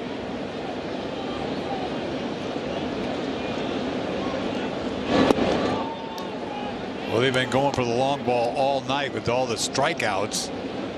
I mean, they have swung and missed galore. 13 Ks.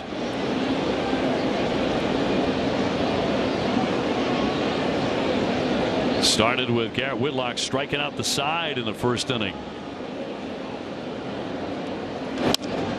Bounder up the middle. Story up and over. 1 gone.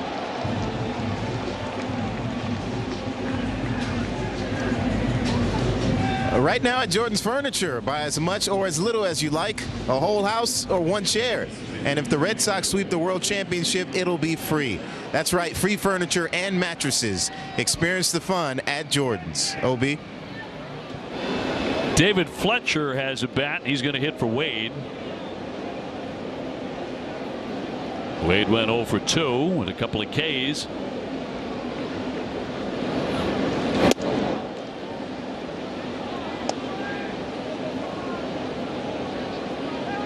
Toronto is still leading the Yankees 2-1 there in the 8th inning. Yankees have won 11 straight. Baltimore has a 9-4 lead on Minnesota. Mentioned that Tampa Bay blanked Oakland 3-0 today. And in there for a strike. Good fastball.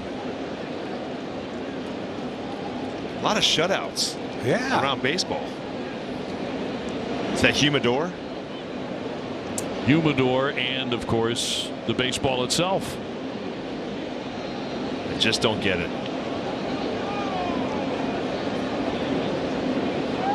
Strom's 1-1. We had one come into the booth when I was working with Tony Maz in Baltimore over the weekend.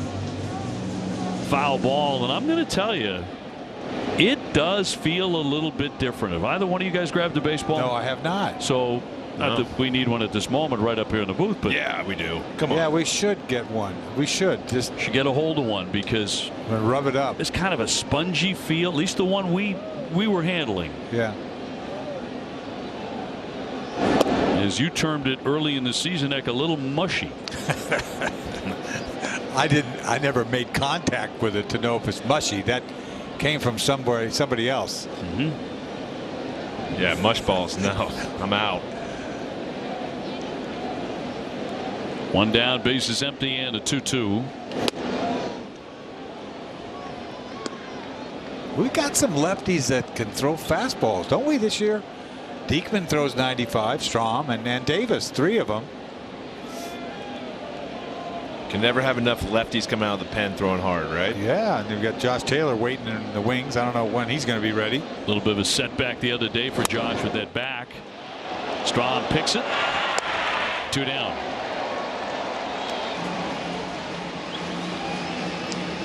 '22 Red Sox season tickets are available. Season tickets offer the best seat, locations, price, and benefits, including early entry on game days and more. To learn more, visit redsox.com/season tickets.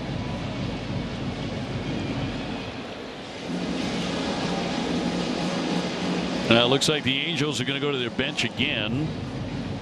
And another pinch hitter. It's going to be Mayfield. Jack Mayfield, who was just recalled on Sunday after being optioned on Friday. They sent down Adele on just 2 days ago. a left fielder that they've had up all season long. So they've made some moves. They had to do some roster changes a couple of days ago anyway, right? Because yeah, and that move was to get him more at bats. There just wasn't enough room. That's what Joe was saying. Young guy, just got to get more at bats. And you know that's the hard part of being a young player sometimes is you don't want to go to AAA, but you don't want to sit up in the major leagues and rot. Mayfield had a hot bat earlier in the season. Back in April, he had a 13-game hitting streak. Did you go up and down that much, Uke, at the beginning? 2005, I went up and down 5 times. Oh, so you know about that. Oh, yeah. That stinks. Yeah, it kept me out of 10 years of service, but no one's upset. Detmers will scoop, fire, and get him. Hit right at him. 1, 2, 3 to go here in the 8th inning.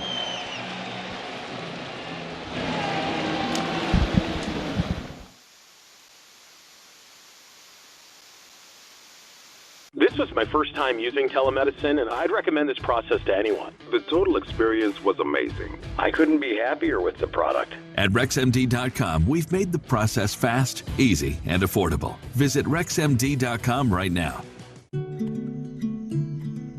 You spend 1/3 of your life in bed.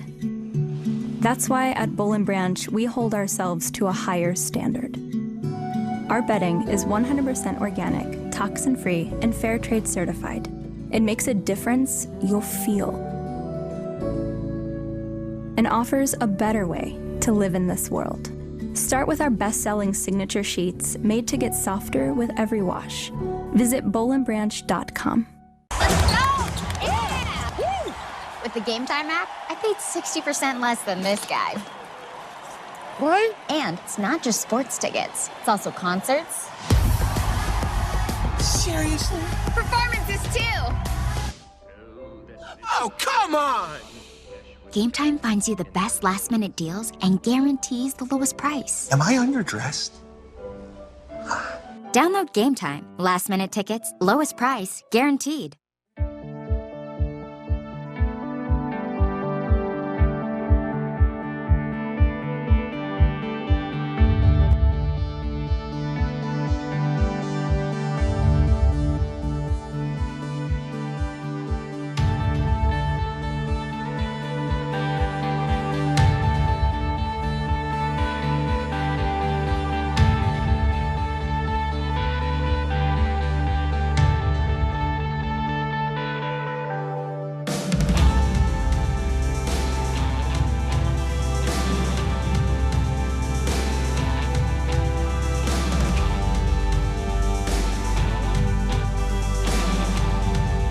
Devers has hit safely in 9 consecutive games, batting .351.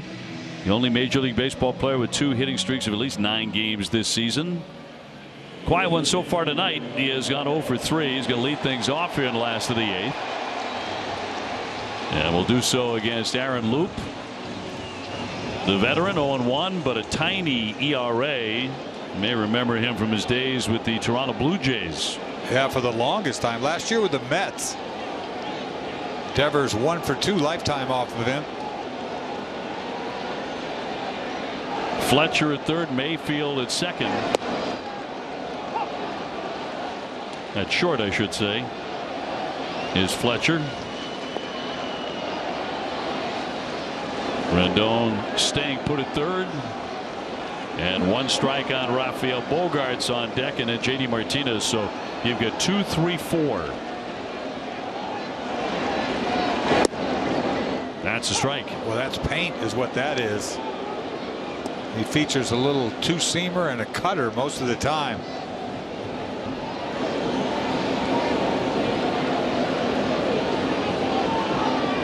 And the 0-2 to Raffy. See ya. Strike 3 takes that one. The sinking fastball. 1 man out. He's 0 for 4 tonight. Yeah, nothing but paint. This at bat, really.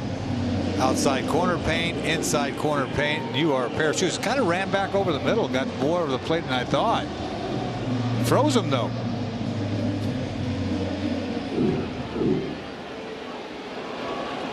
Bogarts tonight 0 for 3. He's grounded to the pitcher, lined to right, and chopped one to the shortstop. Number 2 in the American League with 31 hits coming into play tonight. Tied up 3-3.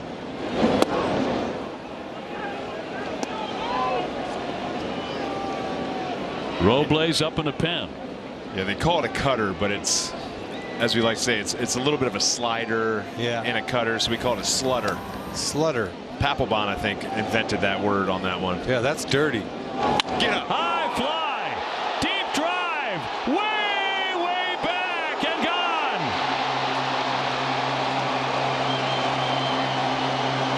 He got him. The X-Man strikes. Man. He got him. The long ball pays off. It's almost one-handed. This guy is absolutely incredible. He must have pulled his hands in to get to it. He does such a good job.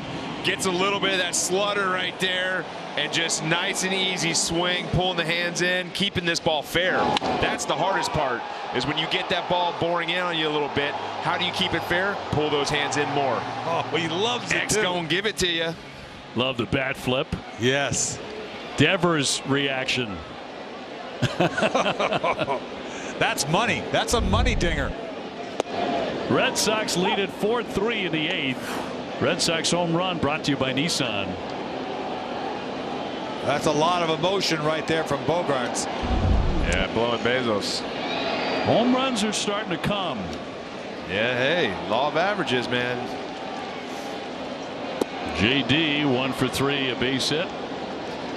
I think the best part was Detmers was like, man, I was waiting for that that cutter all. Wait, I didn't get one of them. Xander in the clutch, man. Have we seen that before? You don't see him do a bat flip like that very often. No, really, you don't. He just throws it aside. I mean, this one he flipped a little bit. Yeah, there's nothing better than that pure, like when you hit it pure like that, just on a slider or a breaking ball, it just you barely feel it. Yeah. I always said sliders or slutters, they go a long way. Slutters. Red Sox 4 and the Angels 3. The money man Bogey getting it done tonight.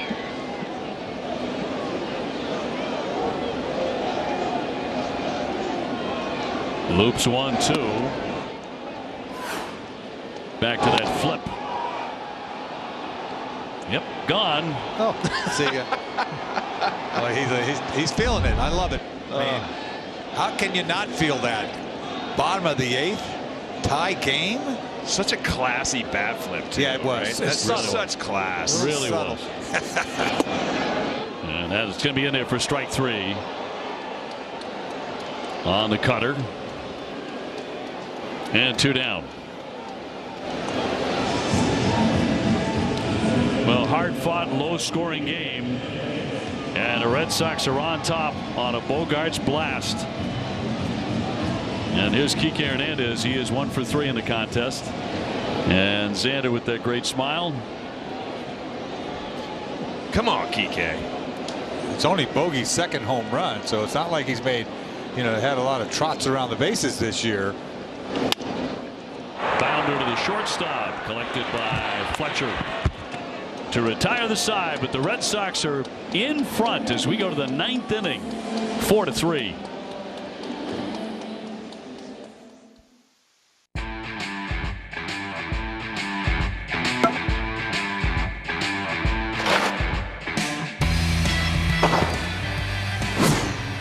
It's time for MLB Pitch Hit and Run, the official youth skills competition of Major League Baseball. Give the kids in your community a chance to compete in the 2022 Pitch Hit and Run Finals by hosting a local competition. Sign up for free at pitchhitrun.com.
Xfinity.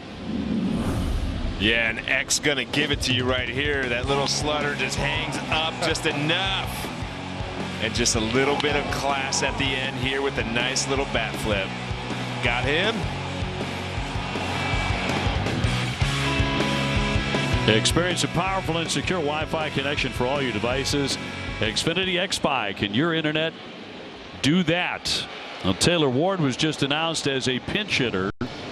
And that's when Alex Cora went out to get the lefty, Matt Strom, who had been all warmed up. And Robles will be called on to face him. Must not like his warm-up pitches, right? Take the break here as well as Robles makes his way to the bump. Red Sox in front 4-3 here in the 9th inning. We're back at Fenway in just a moment.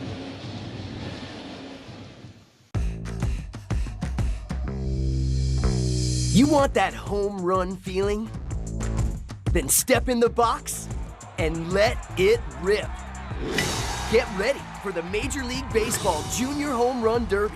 Compete in your communities and swing your way to the 2022 Junior Home Run Derby Final during MLB All-Star Week in Los Angeles. Get your community involved by hosting a local derby. Sign up for free at jrhrd.com. Hello, doctor. Good morning. Take a crack at the bottom line, please. Let's break down. And the next line. Come on, doc. It's MLB Tonight. MLB Tonight, bringing the new season into focus. Only on MLB Network.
Sweepstakes at NESN.com/BingeWatchBoston, and you could win a round of golf with NESN's Andy Brickley and Jim Rice.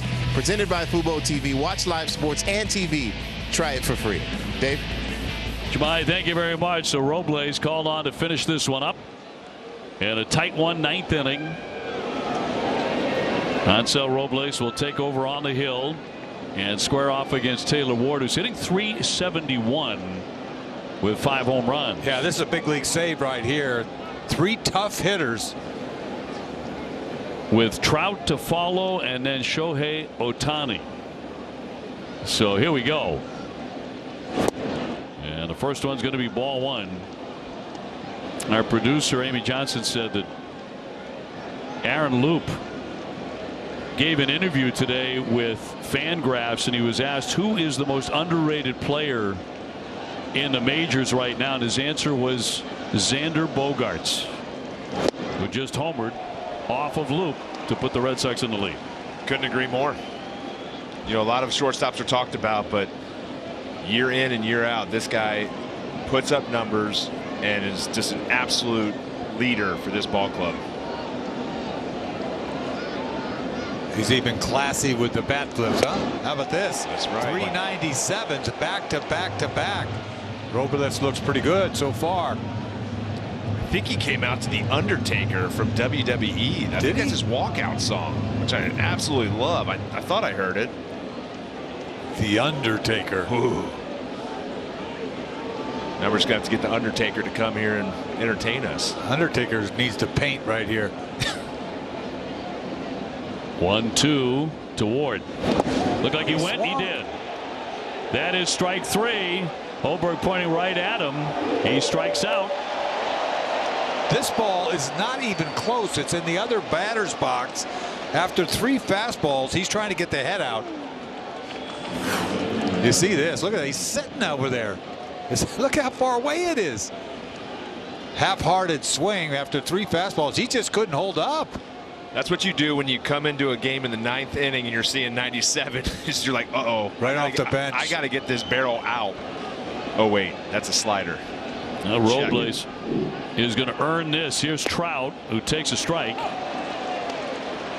Mike Trout tonight struck out 2 times and popped up to first. He's won 3 MVPs. The man on deck won it last year. 0-2.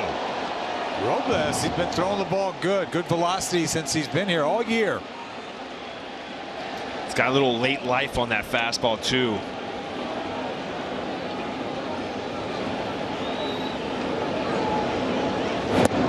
That little hurry-up delivery.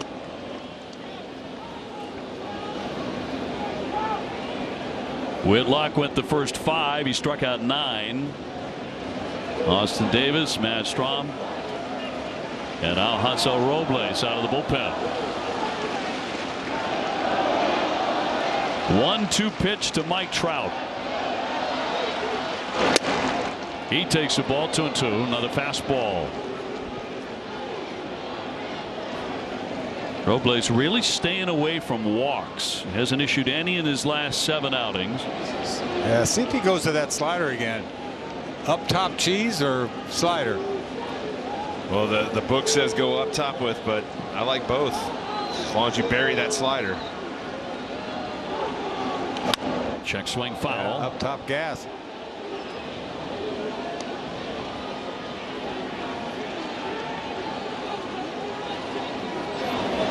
Baseball in the afternoon tomorrow. Rich Hill against Shohei Ohtani. First pitch at 1:35, the finale here. Do you repeat that, Eck, when a guy checks swings like that a little late, respecting the slider? Do you go back up again? I would go up again. 2-2 to Mike Trout. He did. 98 miles an hour. It's 3-2. If I threw 98, I'd be challenging a lot of guys. Now is it back to the heat or something with a wrinkle? Oof. I don't think he can catch up to that gas if he throws it in the right spot. But that's easier said than done. Yeah, this guy you don't want to miss. You don't want to miss down. You got to get up. Yep. Setting up for a slider, isn't he? No gas. He didn't give it to him. Ball 4. So he walks Mike Trout.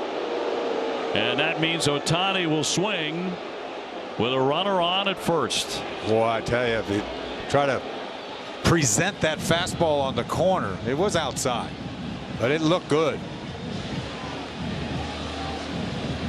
So the Angels have the tying run aboard. You don't want to make a mistake, so he tries to dot him. It's clearly outside. Shohei Ohtani has struck out, grounded out, flied out.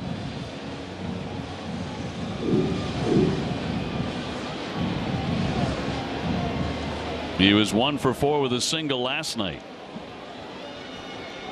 You know what we haven't seen a lot of from Robles is a changeup, because he does have a good changeup too. This year he's been throwing nothing but fastballs and sliders. I don't know. You want to mess around with a little changeup anyway. That might have been it right there. I think it was. Yeah. Yeah. Ball 1. Well, you also want to use it right for a hitter just to see, you know, just see not to sit back, you know, like respect an off-speed pitch, to have to stay back, or else you're jumping ship on, you know, fastballs early in counts. 1 out, Trout on. Oh, man, was he going for it. Back-to-back changeups. He broke it out. Just like that. He's hunting that heater. Yeah. Now he's got to respect that changeup too. Ball had a lot of the plate too, but he was ambushing and he didn't get the fastball.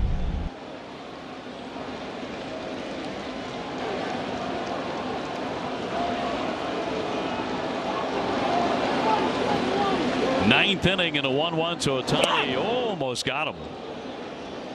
Ran him off the plate with a slider. And it's 2-1. A high drama here at Fenway. 4-3 Boston.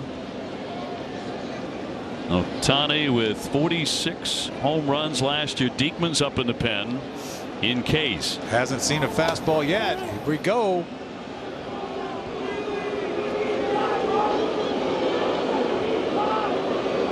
Robles with 14 pitches, 7 strikes. And a 2-1 coming.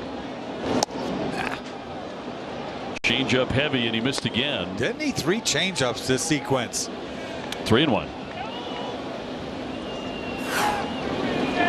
This never was a strike. Easy take. Outfield very deep. Verdugo out left is almost on the warning track. Throw over and a dive back by Trout. Yeah, it's a little no doubles here. You know, you don't want the winning run to get on to second base if you can stop it. But in this ballpark, it's tough. 200 stolen bases from Mike Trout. He's now 30 years old. Yeah, he could steal a bag, but not now. But he could score on a double easy. 3-1 pitch. And that's ball 4. So he's walked the superstars back to back, Trout and Ohtani. Making it interesting. Here comes Bush. I don't like interesting. I hate interesting in the 9th inning. It's just to make sure and check if you have a pulse. Fair to say we all do. I just keep thinking about Uehara in the 9th inning. Yeah, that was so much fun. Oh, I loved it. It's like 5 or 6 pitches. Let's get out of here. All the stress was gone. I'm telling you. Saves a lot of lives. Rendon will be next. He's already cracked a home run in the game. He tied it 3-3 in the 7th inning. Red Sox with a dramatic home run of their own on Xander Bogaerts' blast in the bottom of the 8th. But now the Red Sox hanging on here in the 9th. Rendon feeling good about himself last time up. Got that fastball. Crushed it.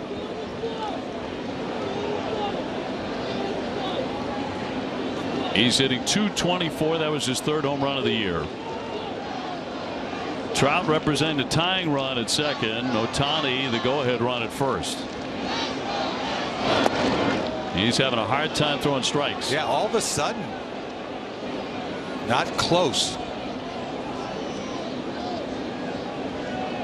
And the homer from Rendon came off a lefty, so you know, hopefully the difference maker here is the right on right little double play action. Oh, hello, double play.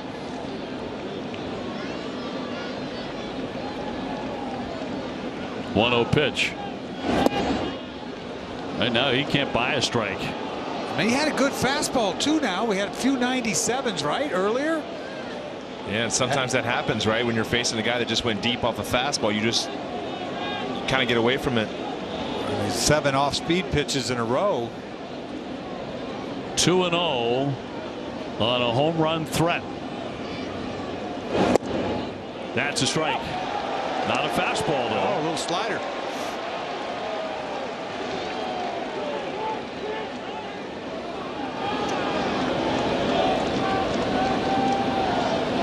Back-to-back walks of Trout and Ohtani. Going after Rendon with a 2-1. High fly ball into left center. Moving on over. It's Hernandez. He'll make the catch. Runners have to stay put. And now you can breathe. 2 down. Rendon missed one there. And here comes Cora. Ooh.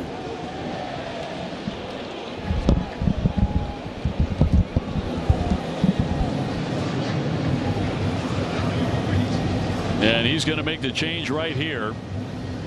Not done yet. As the manager goes back to the bullpen. And that is all for Robles. And it'll be Detmers trying to finish this one up with Walsh scheduled to bat. And we'll take the break and be back to Fenway in just a moment. Today, I consider myself the luckiest man on the face of the earth. Jackie Robinson searching home run into the left field stand. Here comes Roger Maris. There's a new home run champion of all time. I don't believe what I just saw. Cal Ripken Jr. has reached the unreachable star. This crowd on its feet and in unison. This one has a chance. Home run! Mike Piazza! The Boston Red Sox are world champions. Welcome to the first night of MLB Network. Number 600 for Jim Thome. That ball is gone. 106. That would be a new record. It is caught. Oh, what a catch by Mike Trout. The Cubs have finally won it all. The Atlanta Braves are world champions.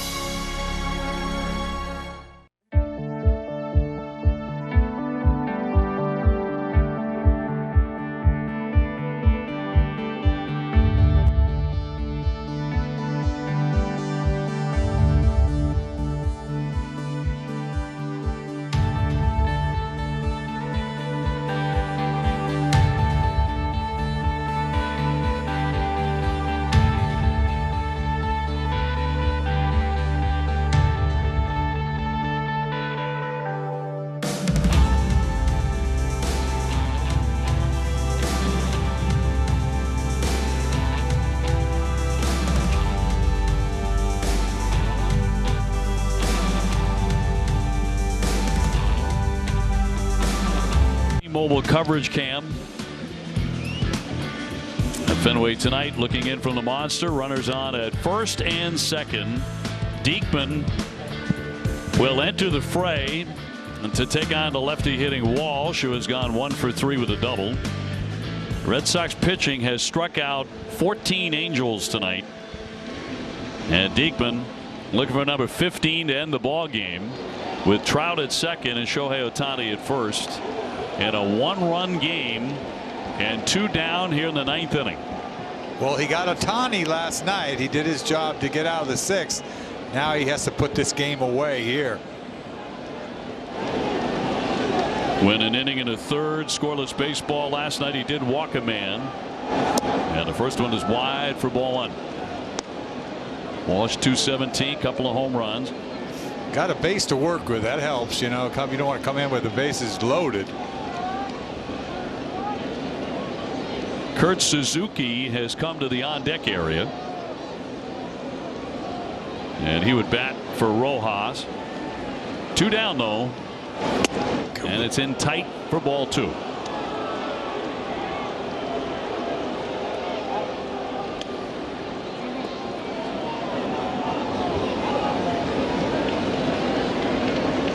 got to make him throw a strike here, Uke. What do you do here? Go to hacking 2-0, look at fastball, get it swinging, huh? Yeah, I mean, I think. Yeah, I mean, you got to hunt right here. I mean, you can't give up too many. I mean, in this situation, I mean, you also have a huge hole there at short. I mean, yeah, maybe look for something away, out over the plate, take in. Almost drilled him in the last pitch. 2-0 swinging at a bounding foul. He's hacking breaking ball. Sure was. Got a slider.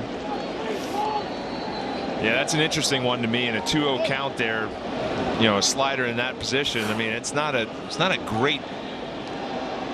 I mean, maybe because it was in and he was ready for it, but man, I mean, that's a rollover.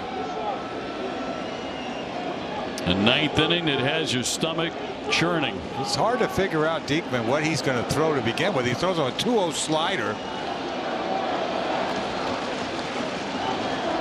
Angels with the tying run at second, go ahead man at first. And the 2-1 to Walsh. Lunging, and he fouled it back 2-2. I love that pitch after he threw the front door slider, got a rollover. He's cheating, right? Cheating, respect to the 95 in, gets a slider. Now he goes to the slider away more. Actually, that ball got more point than I thought. I know, but just enough that he's pulling off. You got to respect that gas now. What are you? He's going to throw him another breaking ball. I don't know. I can't think with this dude. I like the fastball away too, though. Pulling off the ball a little bit. Got a pitch to work with. Throw it off the plate. 2-2 and left it up. I mean, I bet he was trying to throw that ball down and away, and he missed that badly. 3-2 with 2 down, and the runners can get a head start.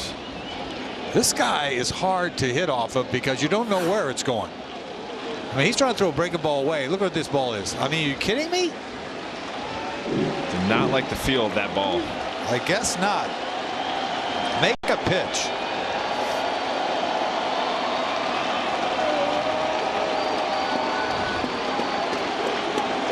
Detmers, the 3-2. Big swing and fouled away again. Yeah, 4 sliders this at bat. A lot of sliders. The only fastball he threw, he almost drilled him inside. Both Trout and Ohtani off to the races with the pitch. And he'll do it again. Ooh. That's why you hate to go 3-2. Everybody's running.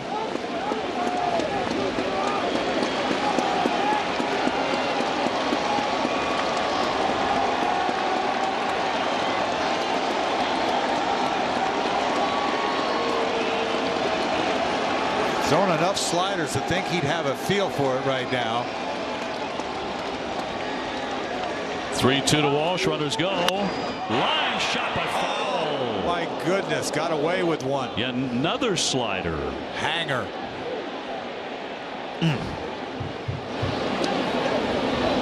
Boy, you got lucky there. That had double down the line written all over it. Left it right down Broadway. Little too quick. Yeah, and he's coming around the ball too, man. Yeah. A fastball in that outside corner would just totally freeze him, I think. Lock him up. Or he's just a slider away. But he's throwing a ton of sliders.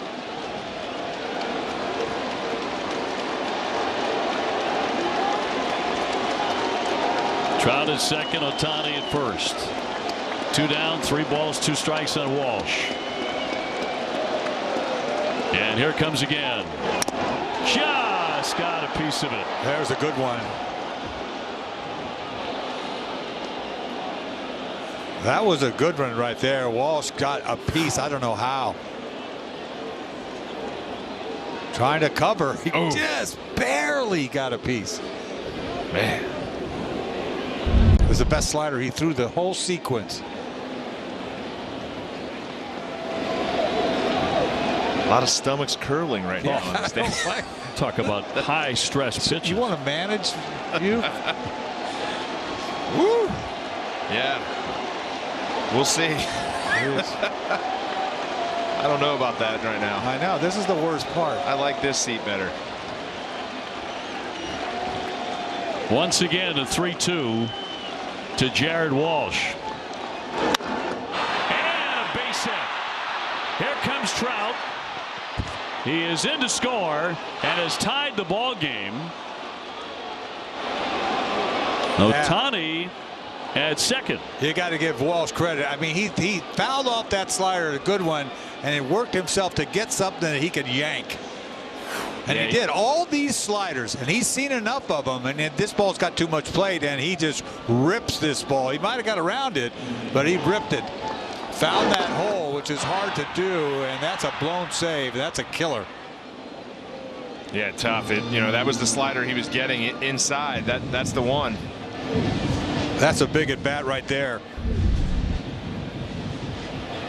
I think any slider that was going to start on the outer half and broke off the plate, I don't think he had a chance of getting to, because he was yanking. So first and second with 2 away. Ohtani didn't even attempt to go to third base on that line drive. That was a weird one. Even though Jackie's got a great arm, I still can't believe he didn't take that bag. I was surprised when he stopped. Well, here's the veteran catcher, Kurt Suzuki, to pinch hit. He's hitting 200 with a home run. Yeah, he's 1 for 1 off him lifetime with a home run, Suzuki. So it's Ohtani at second. Walsh with the RBI now on at first, a 4-4 game, and fouled off.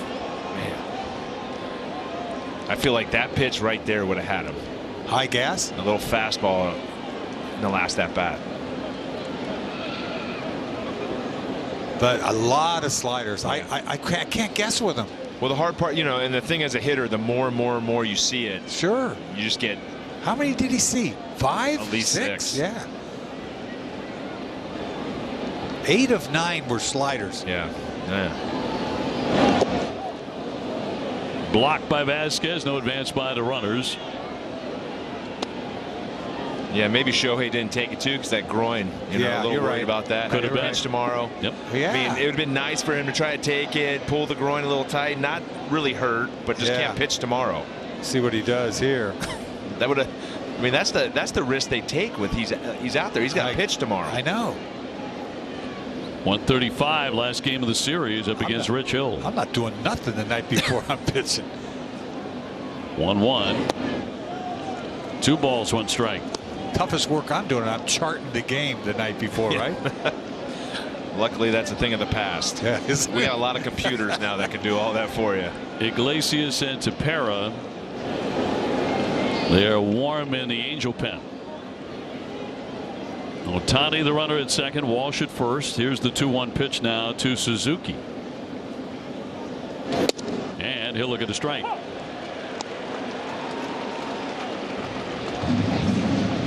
Toronto has ended the Yankee winning streak at 11. Toronto beats New York 2-1.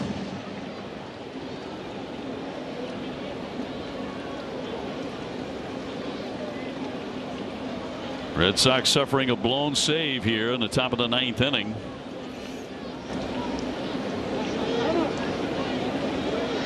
Robles started the inning with a strikeout, but then he walked 2 men. The 2 best players back to back, Trout and Ohtani. And Trout just came in to score.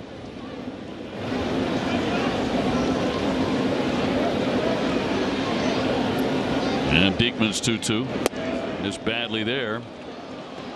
Real inconsistency. You just don't know what you're going to get from pitch to pitch.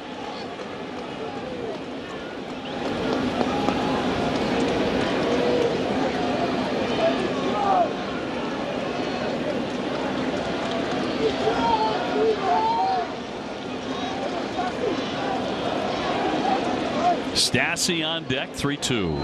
And he walked him.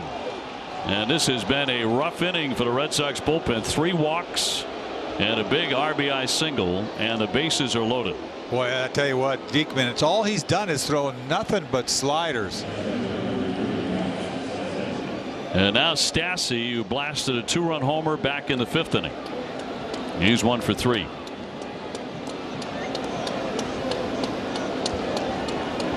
And there'll be no place to put him. They're all loaded up. I mean, you're watching him throw nothing but sliders on deck. Ohtani at third, Walsh at second, Suzuki on at first. Look at this. Another slider. No confidence on fastball. No, and it's 95. It's not like it's soft. Meanwhile, Sawamura loosening the Red Sox bullpen. 13 out of 16 pitches have been sliders.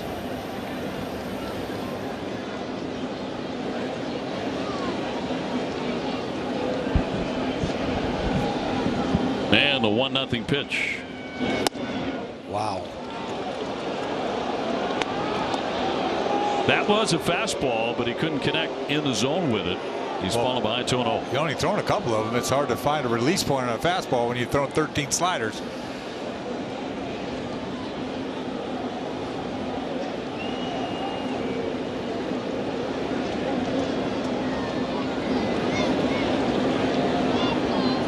Now Diekman's 2-0. High fly ball center field. Kike with room to make the play onto the track. He's got it. Side retired. This one is tied as we go to the bottom of the 9th, 4-4. MLB Network is back in action with a brand new show this season. Let me get a little more. Taking this thing to an entirely different level. Celebrate the game in a new way with lively debate every afternoon on Off Base on MLB Network. Here at MLB Network, we believe routine checkups are key to staying sharp. How you doing, Doc? Hi, Doc. Hi, Fran. Hey, how are you? Great. All right. Take a crack at the bottom line, please. Oh, got it. Highlights. And the next line. Oh, that's easy, Doc. Post-game interviews. Perfect. How about this one? Quit playing games, Doc. MLB Tonight. MLB Tonight, bringing the new season into focus. Only on MLB Network. You want that home run feeling? Then step in the box and let it rip. Get ready for the Major League Baseball Junior Home Run Derby.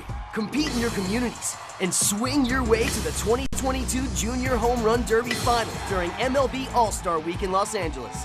Get your community involved by hosting a local derby. Sign up for free at jrhrd.com.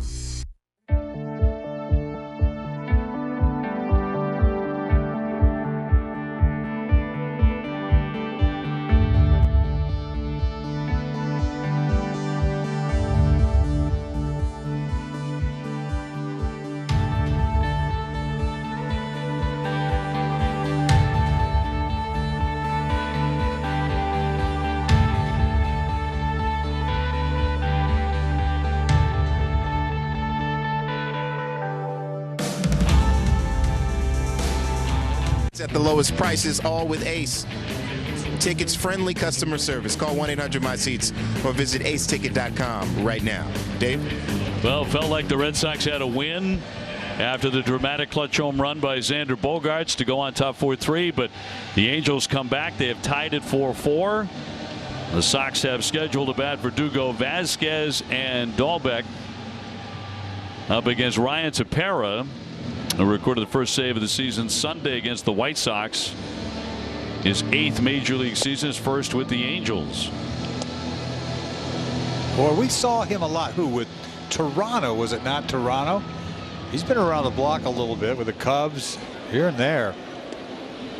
Walsh now in left, Ward in right, and Suzuki at first base for the Angels. And Alex Verdugo will be first man up here in the bottom of the 9th inning. It's a game that would be very painful for the Red Sox to let slip away, but they have a golden opportunity here in the bottom of the 9th inning to walk it off. And Verdugo will lead it off. He is hit into a double play, flied out to left, and grounded to the pitcher. The Angels don't have more bench players. They're all out. If I have that right.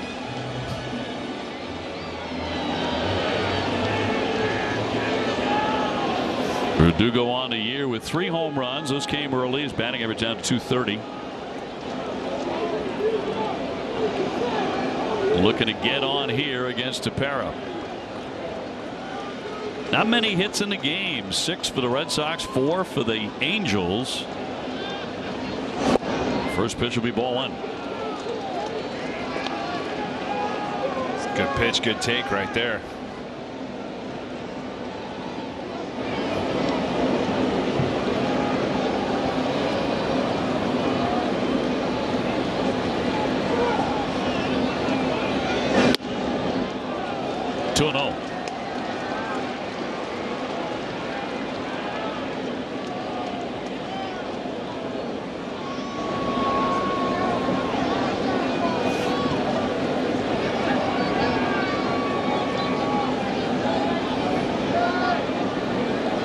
Throw a slider 2-0 here.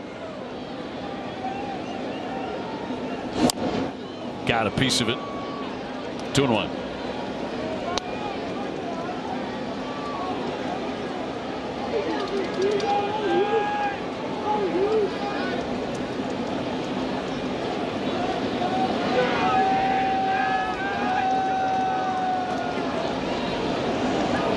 Now Tepera, their 3rd man out of the bullpen.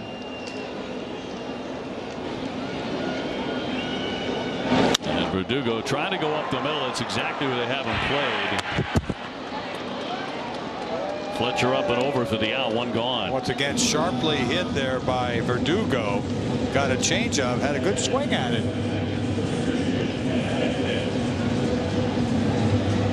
So a ground out gets the first man and brings up Vasquez, who has grounded to short 2 times and flying to right.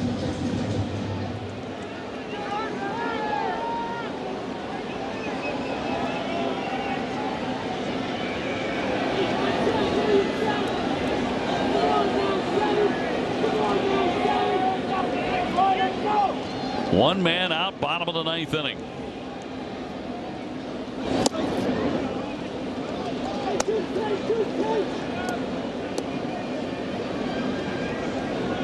Red Sox trying to win it here. Extra innings have not been kind to the Red Sox. They're 0-4. Yeah, we don't like that ghost runners act. Hasn't played well this year. Man. Gotta get those ghost runners. 2-0. Sinker missing.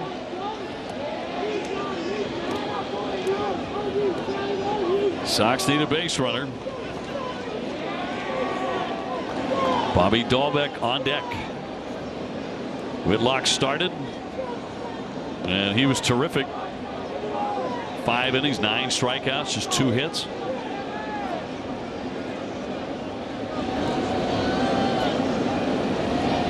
Tepera's 2-0. That's a strike. I thought Vasquez would just leave earth on a fastball right there, but he didn't like it. Yeah, it's a tough one with the sinker down, down at that level. It's not easy to get that ball up and out of here. A lot of times 5-3, 6-3 on those.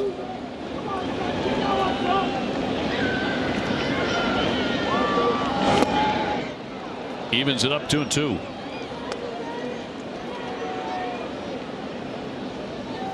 And he's got that little, he's got that tight slider that's hard to, if you're looking 2-1, you're trying to jump on that sinker again, the pitch he just threw to you, don't pick up that spin, you miss it by a good foot.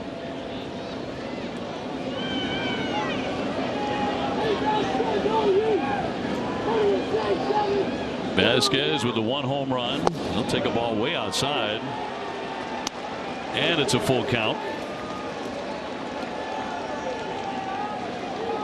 You will take that base runner any way you can get him.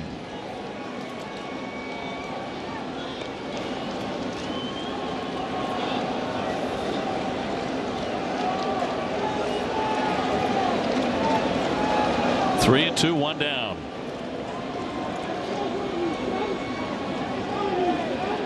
What's he want? He shook everything off. Not sure what he wants right now. I think you'd be locked in 3 and 2. You know exactly what you want to do. Is that more location or pitch? I know. I wonder. He shook off the slider many times, and that's a sinker. And he's going to sink. He wants to go in. Yeah. Payoff pitch. And he walked him. So the Sox have that man aboard. A little indecisive, cost him a walk right there.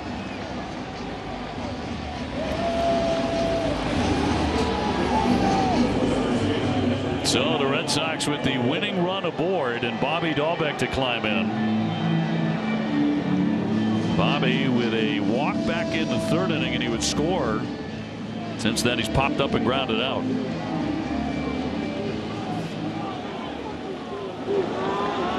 And he is due for a dramatic swing. Oh, yes. A little throw over we're going to see here. Got the speedy Vasquez on first base. He led the club last year in stolen bases.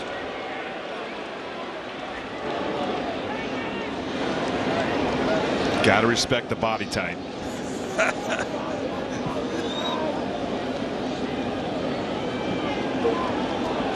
4-4 game here in the bottom of the 9th.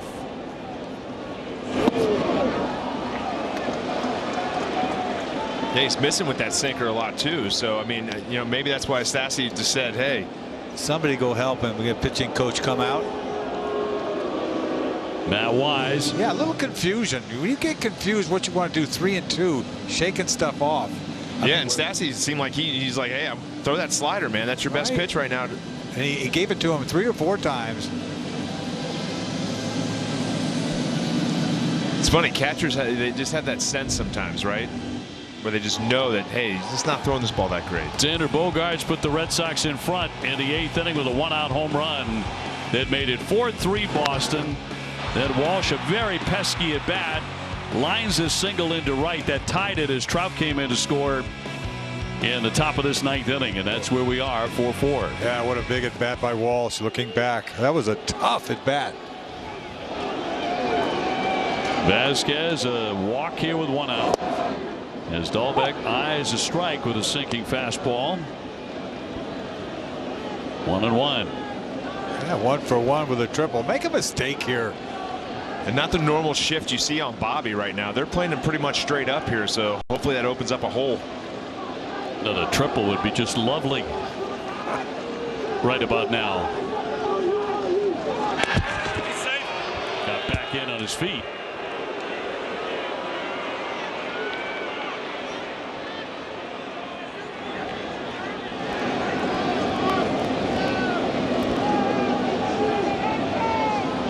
Four runs, 6 hits for the Sox, 4 runs on 4 hits for the Angels. Neither side has made an error.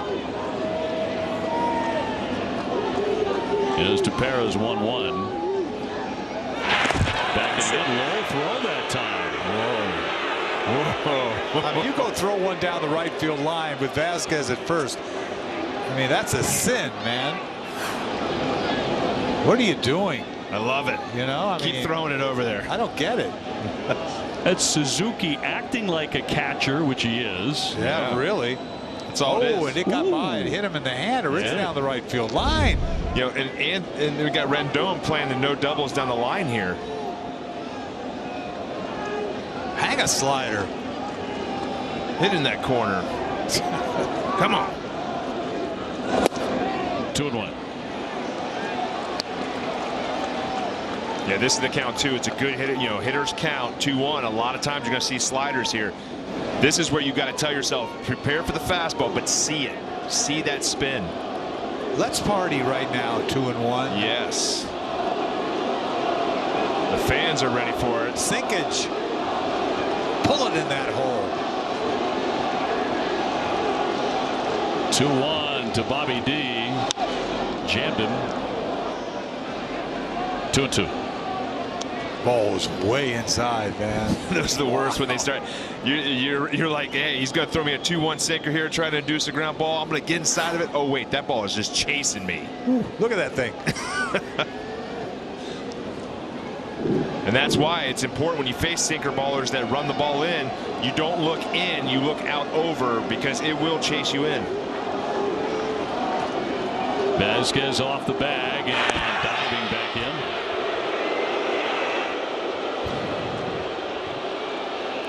And there are advanced scouting reports all over Vasquez, huh? Wow. I think he led the league. I'm telling you, you got to respect the body when you see a body like that. Great big hole on that right side. Not running. There's a liner down into the corner, and that's a foul ball. How could that be foul? I thought it was going to jump into stand. There's no room down there. It found it. Look at the little hanger. This is what we were looking for. And he hooked it a little too much. There's no room there. That's clearly foul. What am I thinking about? You can't see over the corner, can you? Yeah, it almost hit the pizza guy. It's not a good view for us. No. 2-2. It's glad I got a slider in that. I thought he was going to hook it right down the line. Yeah, this is another one where he might throw that sinker in here. Just don't chase it. Slider. Going slider. No, what was that? A changeup? 86, yeah, change. What is that? 3-2. You got to send him here, right? A little split finger change. Not even close. Not even tempting. Tepera, probably one of the slower workers you're going to encounter all year. Totally. Now, do you send him? I am. Why not? Okay, why not? Let's go.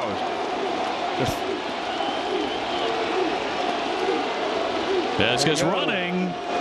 The pitch is in there for strike 3 to tag. Got him. Oh my God. That is a strike him out, throw him out, double play. Whew. On the peg by Stassi. And that retires the side. We're going to extra innings. Alex Cora coming out. The pitch. The pitch was paint, but the catcher stood up. Kind of took the pitch away. He called it a strike. Yep. I bet it was close. I bet it was a strike. Double play. And we're going to extra innings, tied 4-4.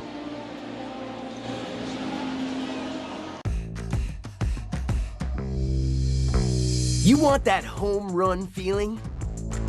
Then step in the box and let it rip. Get ready for the Major League Baseball Junior Home Run Derby. Compete in your communities and swing your way to the 2022 Junior Home Run Derby Final during MLB All-Star Week in Los Angeles. Get your community involved by hosting a local derby. Sign up for free at jrhrd.com. It is gone! Every time he steps up to the plate, goes into his windup, or runs one down. He caught it! Oh, you won't see a better one than that! He competes not only against the other team, but against the toughest adversary, himself. MLB Tonight, where the best outdo their best on MLB Network.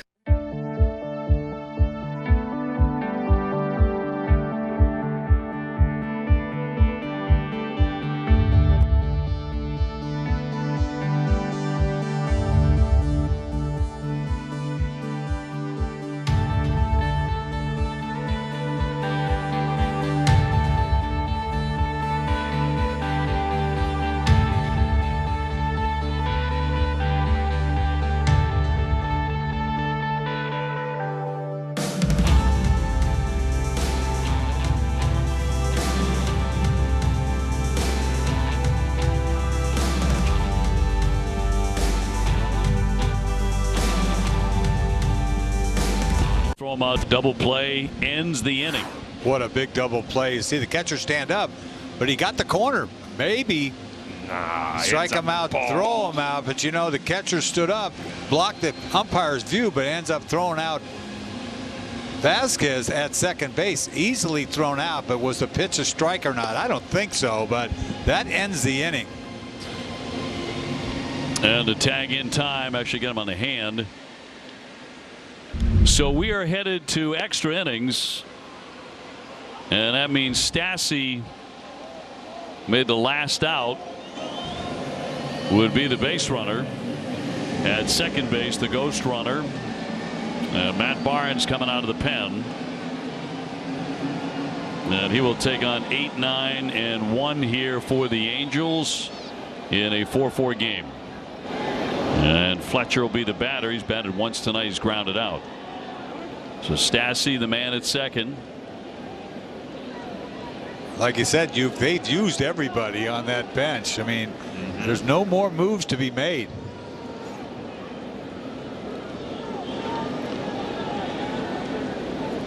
Fletcher, 154.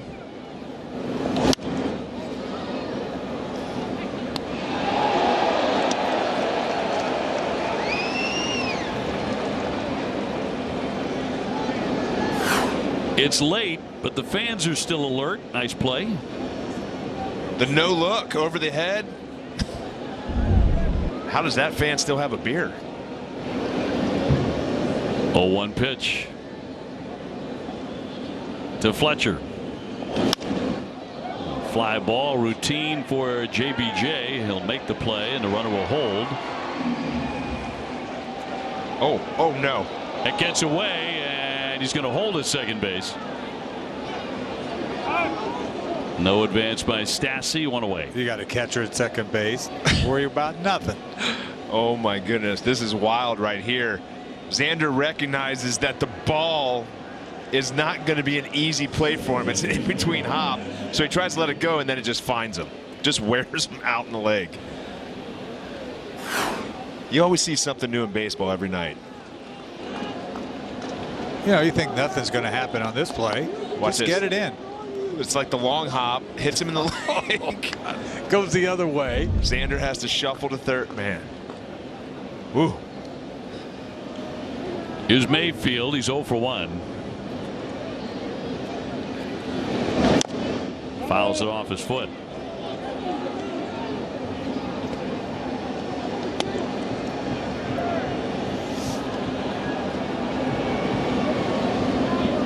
Barnes, the 5th man out of the bullpen for Alex Cora. 9th inning was one of the rougher bullpen efforts of the season for the Red Sox. Yeah, it was hard to watch. It was arduous, wasn't it? Sure was. 2 walks, then a hit, then another walk. The hit by Jared Walsh, heck of an at bat by him. You have to tip your cap. So he tied the ball game driving in Trout, but Trout got on a walk, and so did Ohtani right behind him. Mayfield got a hanging breaking ball, almost too bad of a hanger. He couldn't do anything with it. Thank goodness. Yeah, and it was interesting in that inning too. There's a lot of breaking balls. Yeah. Yeah, not a lot of fastball command, not getting it in there, and you got to have that good mix. Stassi at second, and 2 strikes on Mayfield. Got a piece of that. Last game of this series coming up tomorrow afternoon. We are told it'll be sunny and a beautiful day. Temperatures in the upper 60s. It'll be at 1:35. Rich Hill against Shohei Ohtani. Before the White Sox come in for the weekend. Well, the good thing is this game's taking long. Shohei's got to stay around. He doesn't get to go and get room service.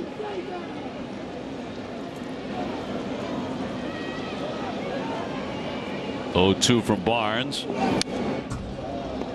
What was that, a high changeup? Yeah. We've seen some weird pitches, even from Tepera. Yeah, and that last pitch, the only reason I was upset about the call was more that he hasn't hit that spot. Right, true. That down and away. He was blocked. He didn't have a complete view of that.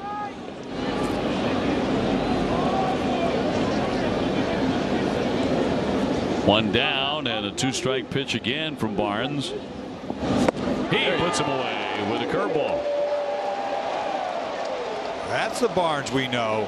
2 down. Gonna make a pitch here. 0-2. So used to him burying that curveball in the dirt. Didn't bury it, but out of the strike zone. Good pitch. Yeah, when he gets that good 12-6 going, that vertical break, man, it is a great pitch for him to use. That's 15 strikeouts now of the Angels by the Red Sox pitching staff. Here's Taylor Ward. He whiffed in the 9th. That's how that inning began. Looked very promising at that time. The Red Sox up by 1 run. But then a couple of walks. Later, a big base hit.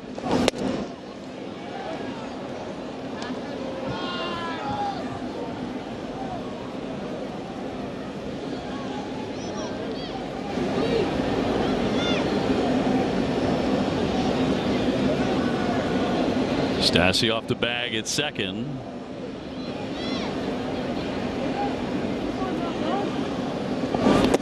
And a block there by Vasquez. Keep that runner at second base. Yeah, pretty good block there.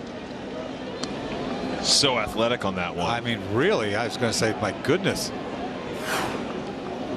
Watch him slide. Go get this thing. And that could have easily eaten him alive. And that was what Alex was talking about in his interview earlier, was how he went down to Puerto Rico and he was working on that one knee down and getting more athletic and loosening up the hips. 2-0. Boy, he was out in front on the curve. Taylor's had a good year, 365 with 5 home runs. He was named the American League Player of the Week with 11 RBIs last week, hit 4 home runs.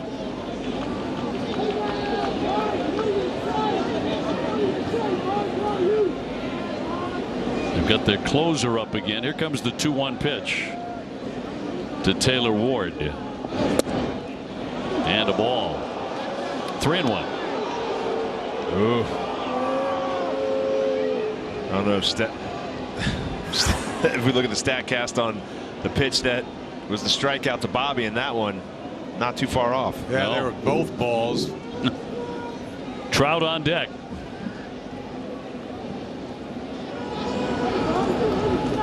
Can't give in to this guy. 3-1 dead fastball hitter.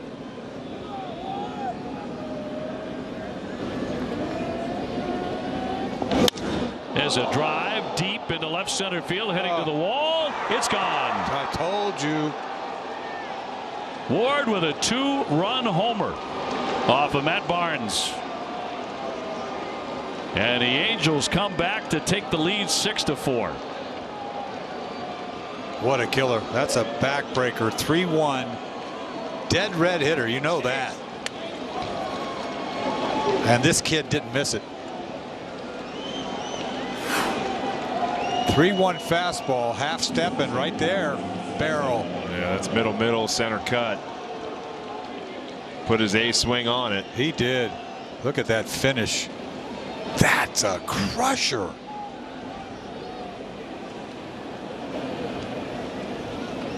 Here's Mike Trout.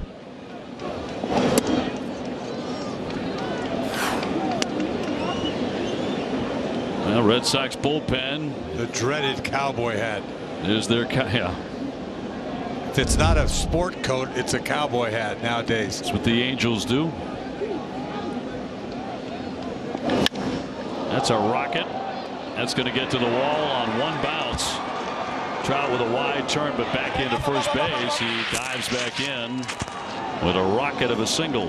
Oh, that is a bullet on a curveball. Yeah, off the bat, it looked like Doogie was going to make a diving play on it, but he hooked this thing so hard, just gets away from him about 6 feet. I'd like to see the temperature on that ball off the bat. Woo. That'll send up Ohtani, who is 0 for 3 with a walk. 6-4 Angels. Boy, it felt like 5 minutes ago the Red Sox were up 4-3 on the dramatic home run by Xander Bogaerts. And now that's gone. 2 away with Trout, the base runner. Well, the big killer was a strike him out, throw him out. Now you never know what happens there if he calls it ball 4, but that's hindsight. Yeah, that was 112 off the bat. Yeah, he crushed that ball. Well, the good thing with that ghost runner, you're one swing away. Get back in there. Get out of this thing with 2 runs. That ghost runner on, you're always one swing away. 2 runs in extra innings is not a given anymore. You almost have to get 2. I mean, you're playing for 3 in extra innings, right? Yeah. I mean, it's really important.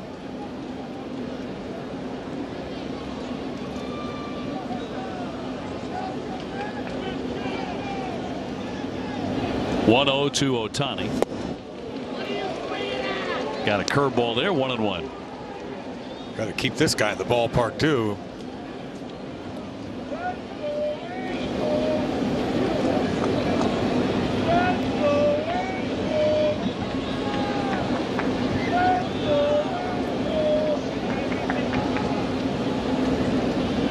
Not a big lead for Mike Trout.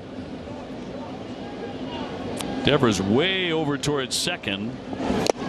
Another home run cut, foul tipped. Trying to lift that curveball. It's amazing, and when you look at his swing and where he ends up, his he swung and his chest is almost at the pitcher, with his feet parallel looking at the pitcher on that swing. And I swear, Matsui used to do that stuff too. Like, take these crazy wild swings, then all of a sudden they're on it. It's the worst. I always hated that. I was like, do not throw the next pitch anywhere in the strike zone. They somehow make these great adjustments. Well, he wasn't going to leave that over the plate. Red Sox have played the most extra inning games in the major leagues this season, but they are 0-4. The only other teams who played more than 2 are Kansas City and Tampa Bay. I'm telling you, that ghost runner is killing us.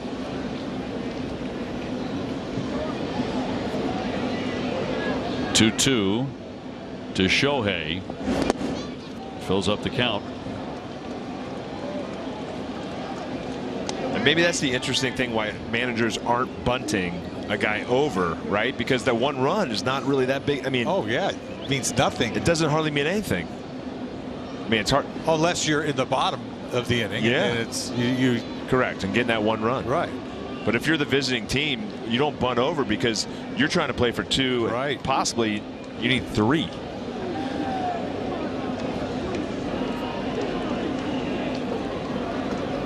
Trout will get a jump here with 2 down and 3-2 pitch.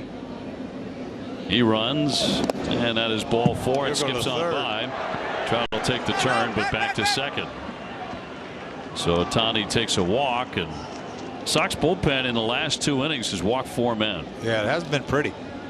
Also allowed a home run and a big hit, a single by Walsh. And here comes Cora again. He has Sawamura in the bullpen.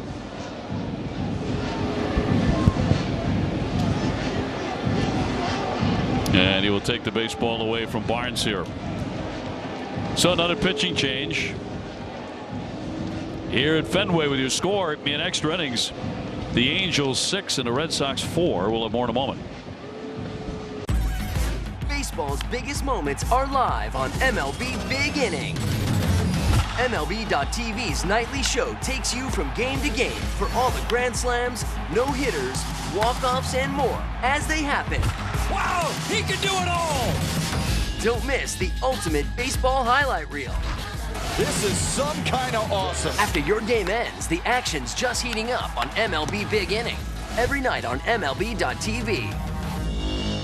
Hi, Carlos. Let's do this. Take a crack at the bottom line there. Live lookings. What about the third line? PL Placata. MLB Tonight, bringing the new season into focus. Only on MLB Network. Nice throw. Major League Baseball and the Boys and Girls Clubs of America That's beautiful. are dedicated to guiding kids through the first tries, It's all good, Aaron. the curveballs, There you go. and the big dreams, setting them up to make great plays. On and off the field. Building brighter futures together.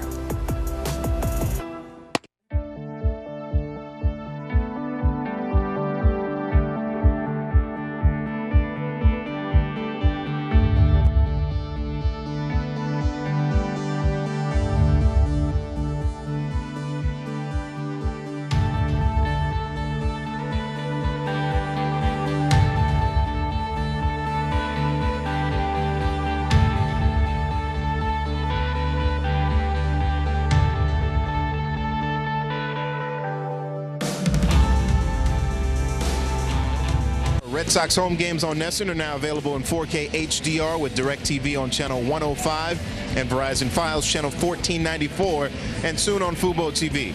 Experience the stunning clarity and vivid color of 4K HDR that gets you even closer to the action. For more about how you can watch NESN Red Sox games in 4K, visit NESN.com/4K. Well, the Angels will have a couple of base runners here with Rendon the batter. He has a home run, 1 for 4 tonight. Sawamura to take over. He is the 6th relief pitcher to be used by Cora. They got to stop this right here. They think they have a chance, no more. Trout and Ohtani leading away, just as they were in the 9th inning.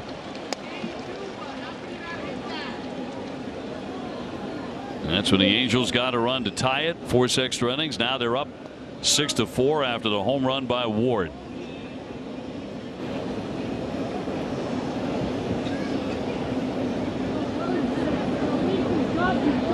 Rendon with good power. Here comes the 0-1.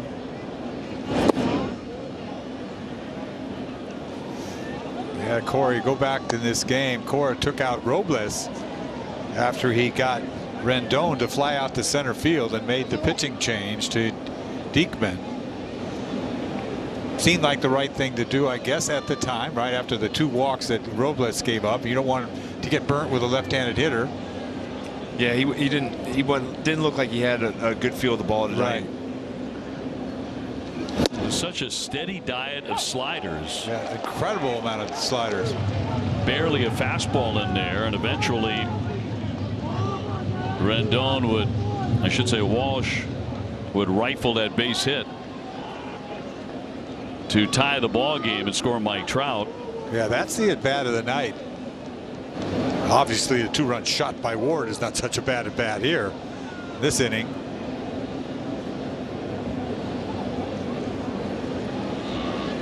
One-two pitch. That one cracked to the wall. Off the monster. Another run is in. Trout will score again. Ohtani down to third on a long Fenway single by Rendon, who does some more damage. Hanging splitter there by Saramora. And Rendon rifles it off the left field wall. Boy, these guys don't miss mistakes. How about this? Split didn't do anything. He crushes this ball. Hits it so hard. Base hit, but that third run scores in this inning. That's a killer. And makes it 7-4. Rendon with his second RBI of the contest. And now Walsh coming up to hit again. He has gone 2 for 4 with that huge hit in the 9th inning.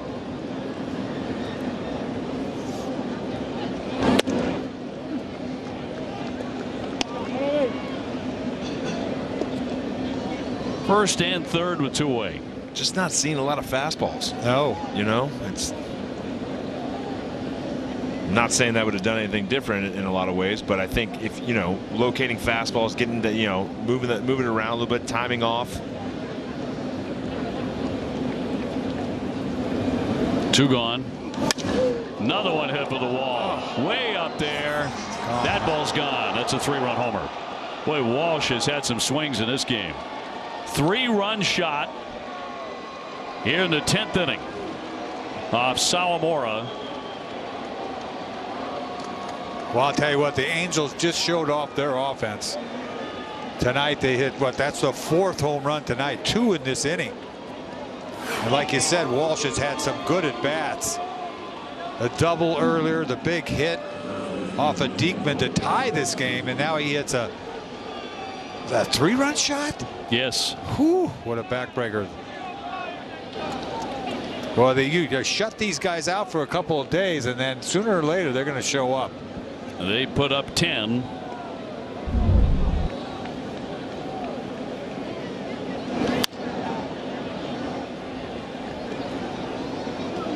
Yeah, it's velo too. That was like 93 on the homer. A 6-run 10th inning. These guys got tired of not doing anything. They struck out, what, 14 times. First 9 innings at 15 on the night. Suzuki walked in the 9th inning.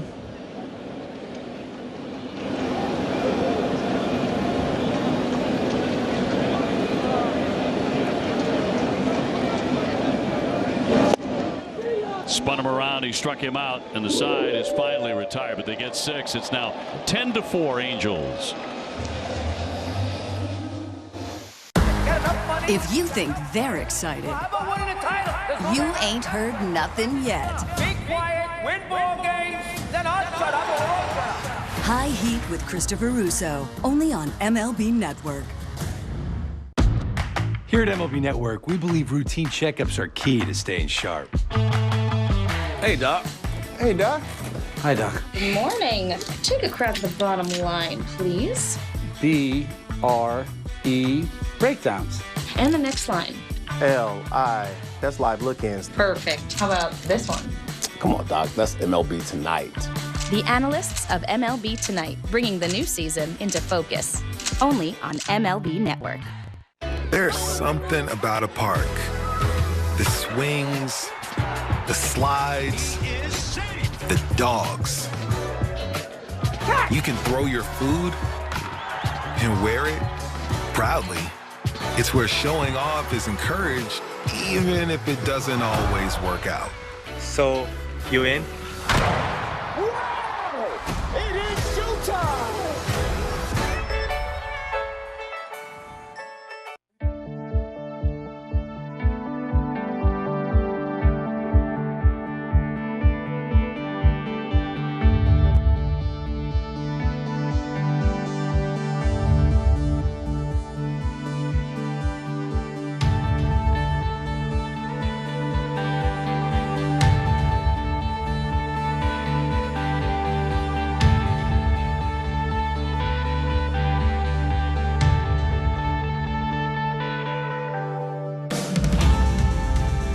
highlights, live pitch by pitch, breaking news, and more for your Boston Red Sox. 10 runs, only 8 hits for the Angels, but 4 of those have gone over the fence. And for the Red Sox, 4 runs, 6 hits, and no errors. Boy, they hit the ball hard that inning, didn't they? They made up for the whole game in that one inning. Yeah, they definitely they got to the pitches they wanted, and a lot of them were just middle. You can see why Walsh was an all-star last year tonight. And Taylor Ward with a home run in the inning, a 2-run shot, and then Walsh a 3-run homer to make it a runaway.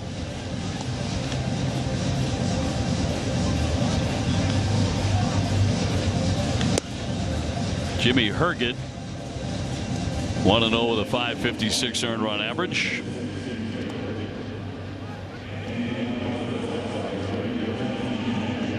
And it'll be Jackie Bradley lead things off.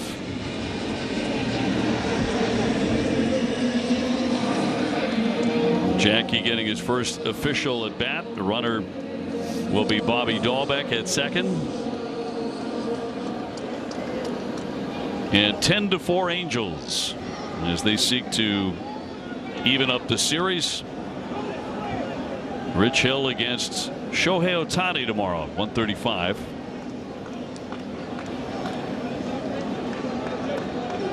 This turned into a long one. Red Sox had a 4-3 lead going to the 9th inning. Bullpen could not hold it.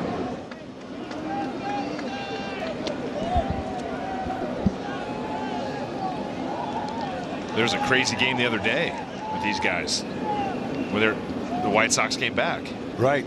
Real close. 6-5. Yeah, that's 6 runs right in the 9th. Iglesias couldn't close them out. They finally got him, right? In there for a strike with a curveball. Weird angle here by Herget with that curveball.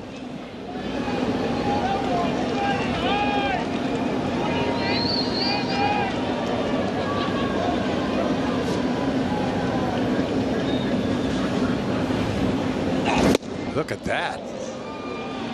You don't see that every day. Kind of a funky delivery when he lets it go. Ball looked harder than 90. It just did.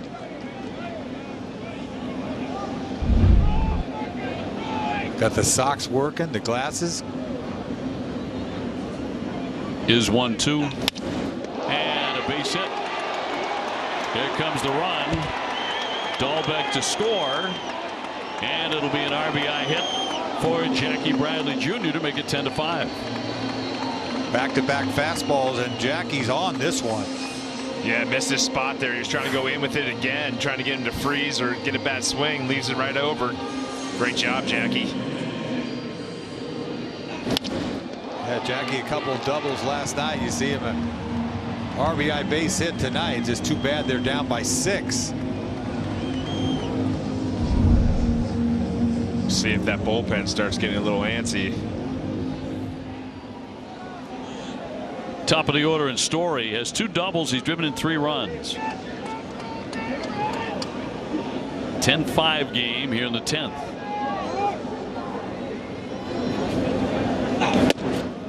And a strike on Trevor.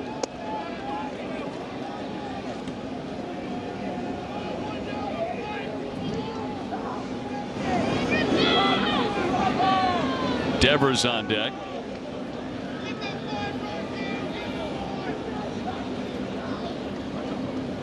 Nobody out, and the 0-1.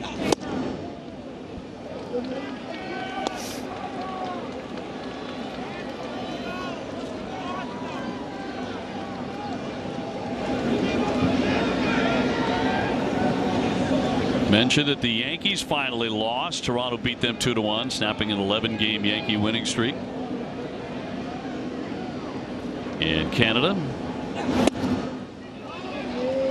Tampa Bay blanking Oakland 3-0.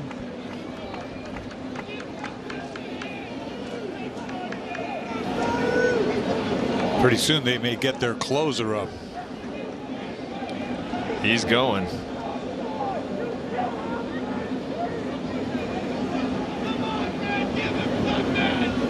Jackie Bradley at first. And 2-2 on Story. Iglesias back up in their bullpen. You aren't kidding. You can't let this game get away from you when you got a guy like that out there. You can't mess around. Yeah, how tough is that too? Like where you get up one time, put that coat back on, get back up again. Doesn't take as long, that's all. But you're smelling this game right now because you know they don't want to blow this. Yeah, they're getting a little deja vu from the other day.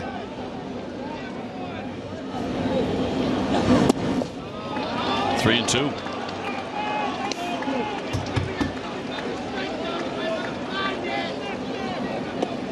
And you don't wait until there's a save. You got to go get him before it makes it any hairier.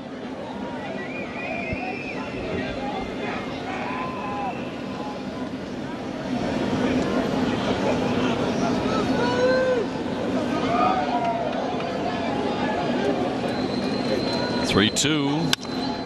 Ground ball right to the second baseman. That'll go 4, 6, close, and 3. And a double play. 2 down in the 10th.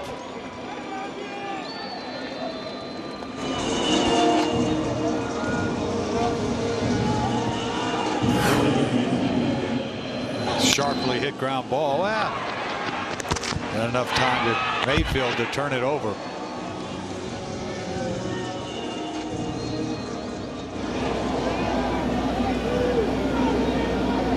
Still the base is empty with 2 down. 10th inning brings up Rafael Devers, who's gone hitless tonight. He's 0 for 4.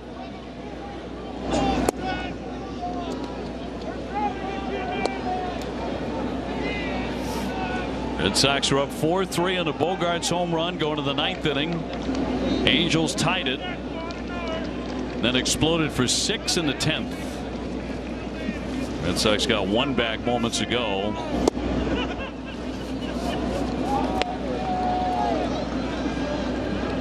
But the Angels 1 out away from splitting the first 2, and the decider tomorrow afternoon.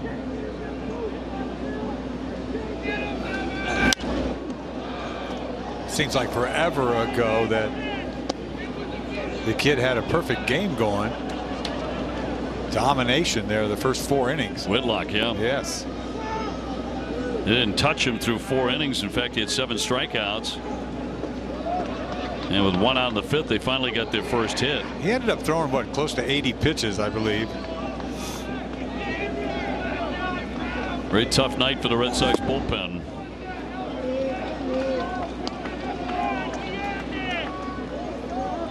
Yeah, it hasn't been easy for this bullpen. They haven't really found their way with the closing situation.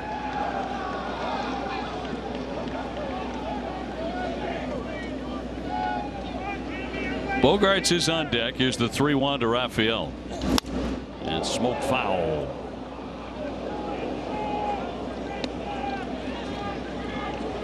Three and 2.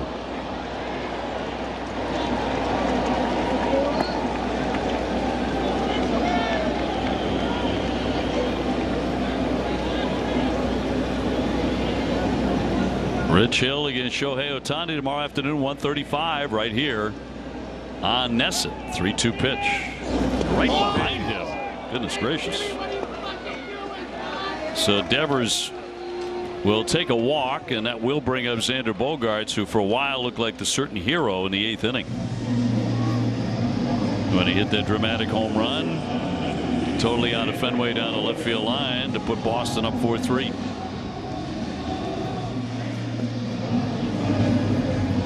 Man, did that ball just get away? It had to have slipped. But his delivery is so funky that it's not really all that consistent. Every once in a while you get that as a hitter and you're just like, what? You just like give it a quick look and then you're like, wow, that's not even close. Xander with a base hit ripped into right center. Rafael will pull up at second. Another multi-hit game for Xander Bogaerts. Hits his last 2 trips. He is 2 for 5. I mean, Joe doesn't really want to go get him, but he only got one more hitter to play with. And once again, Bogey goes bridge last time out, but this time slashing it the other way. Using the whole field.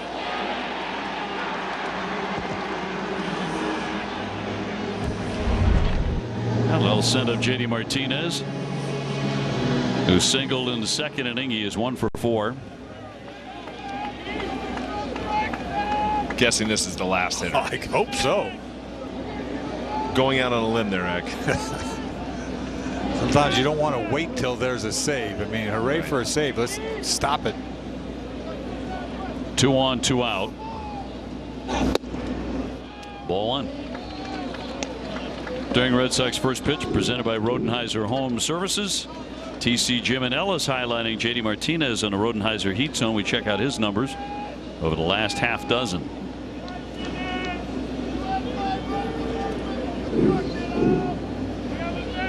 Devers at second, Bogarts at first. JD takes a ball, 2-0. This guy, you don't know where it's going. Every delivery. And stirrups. Old school.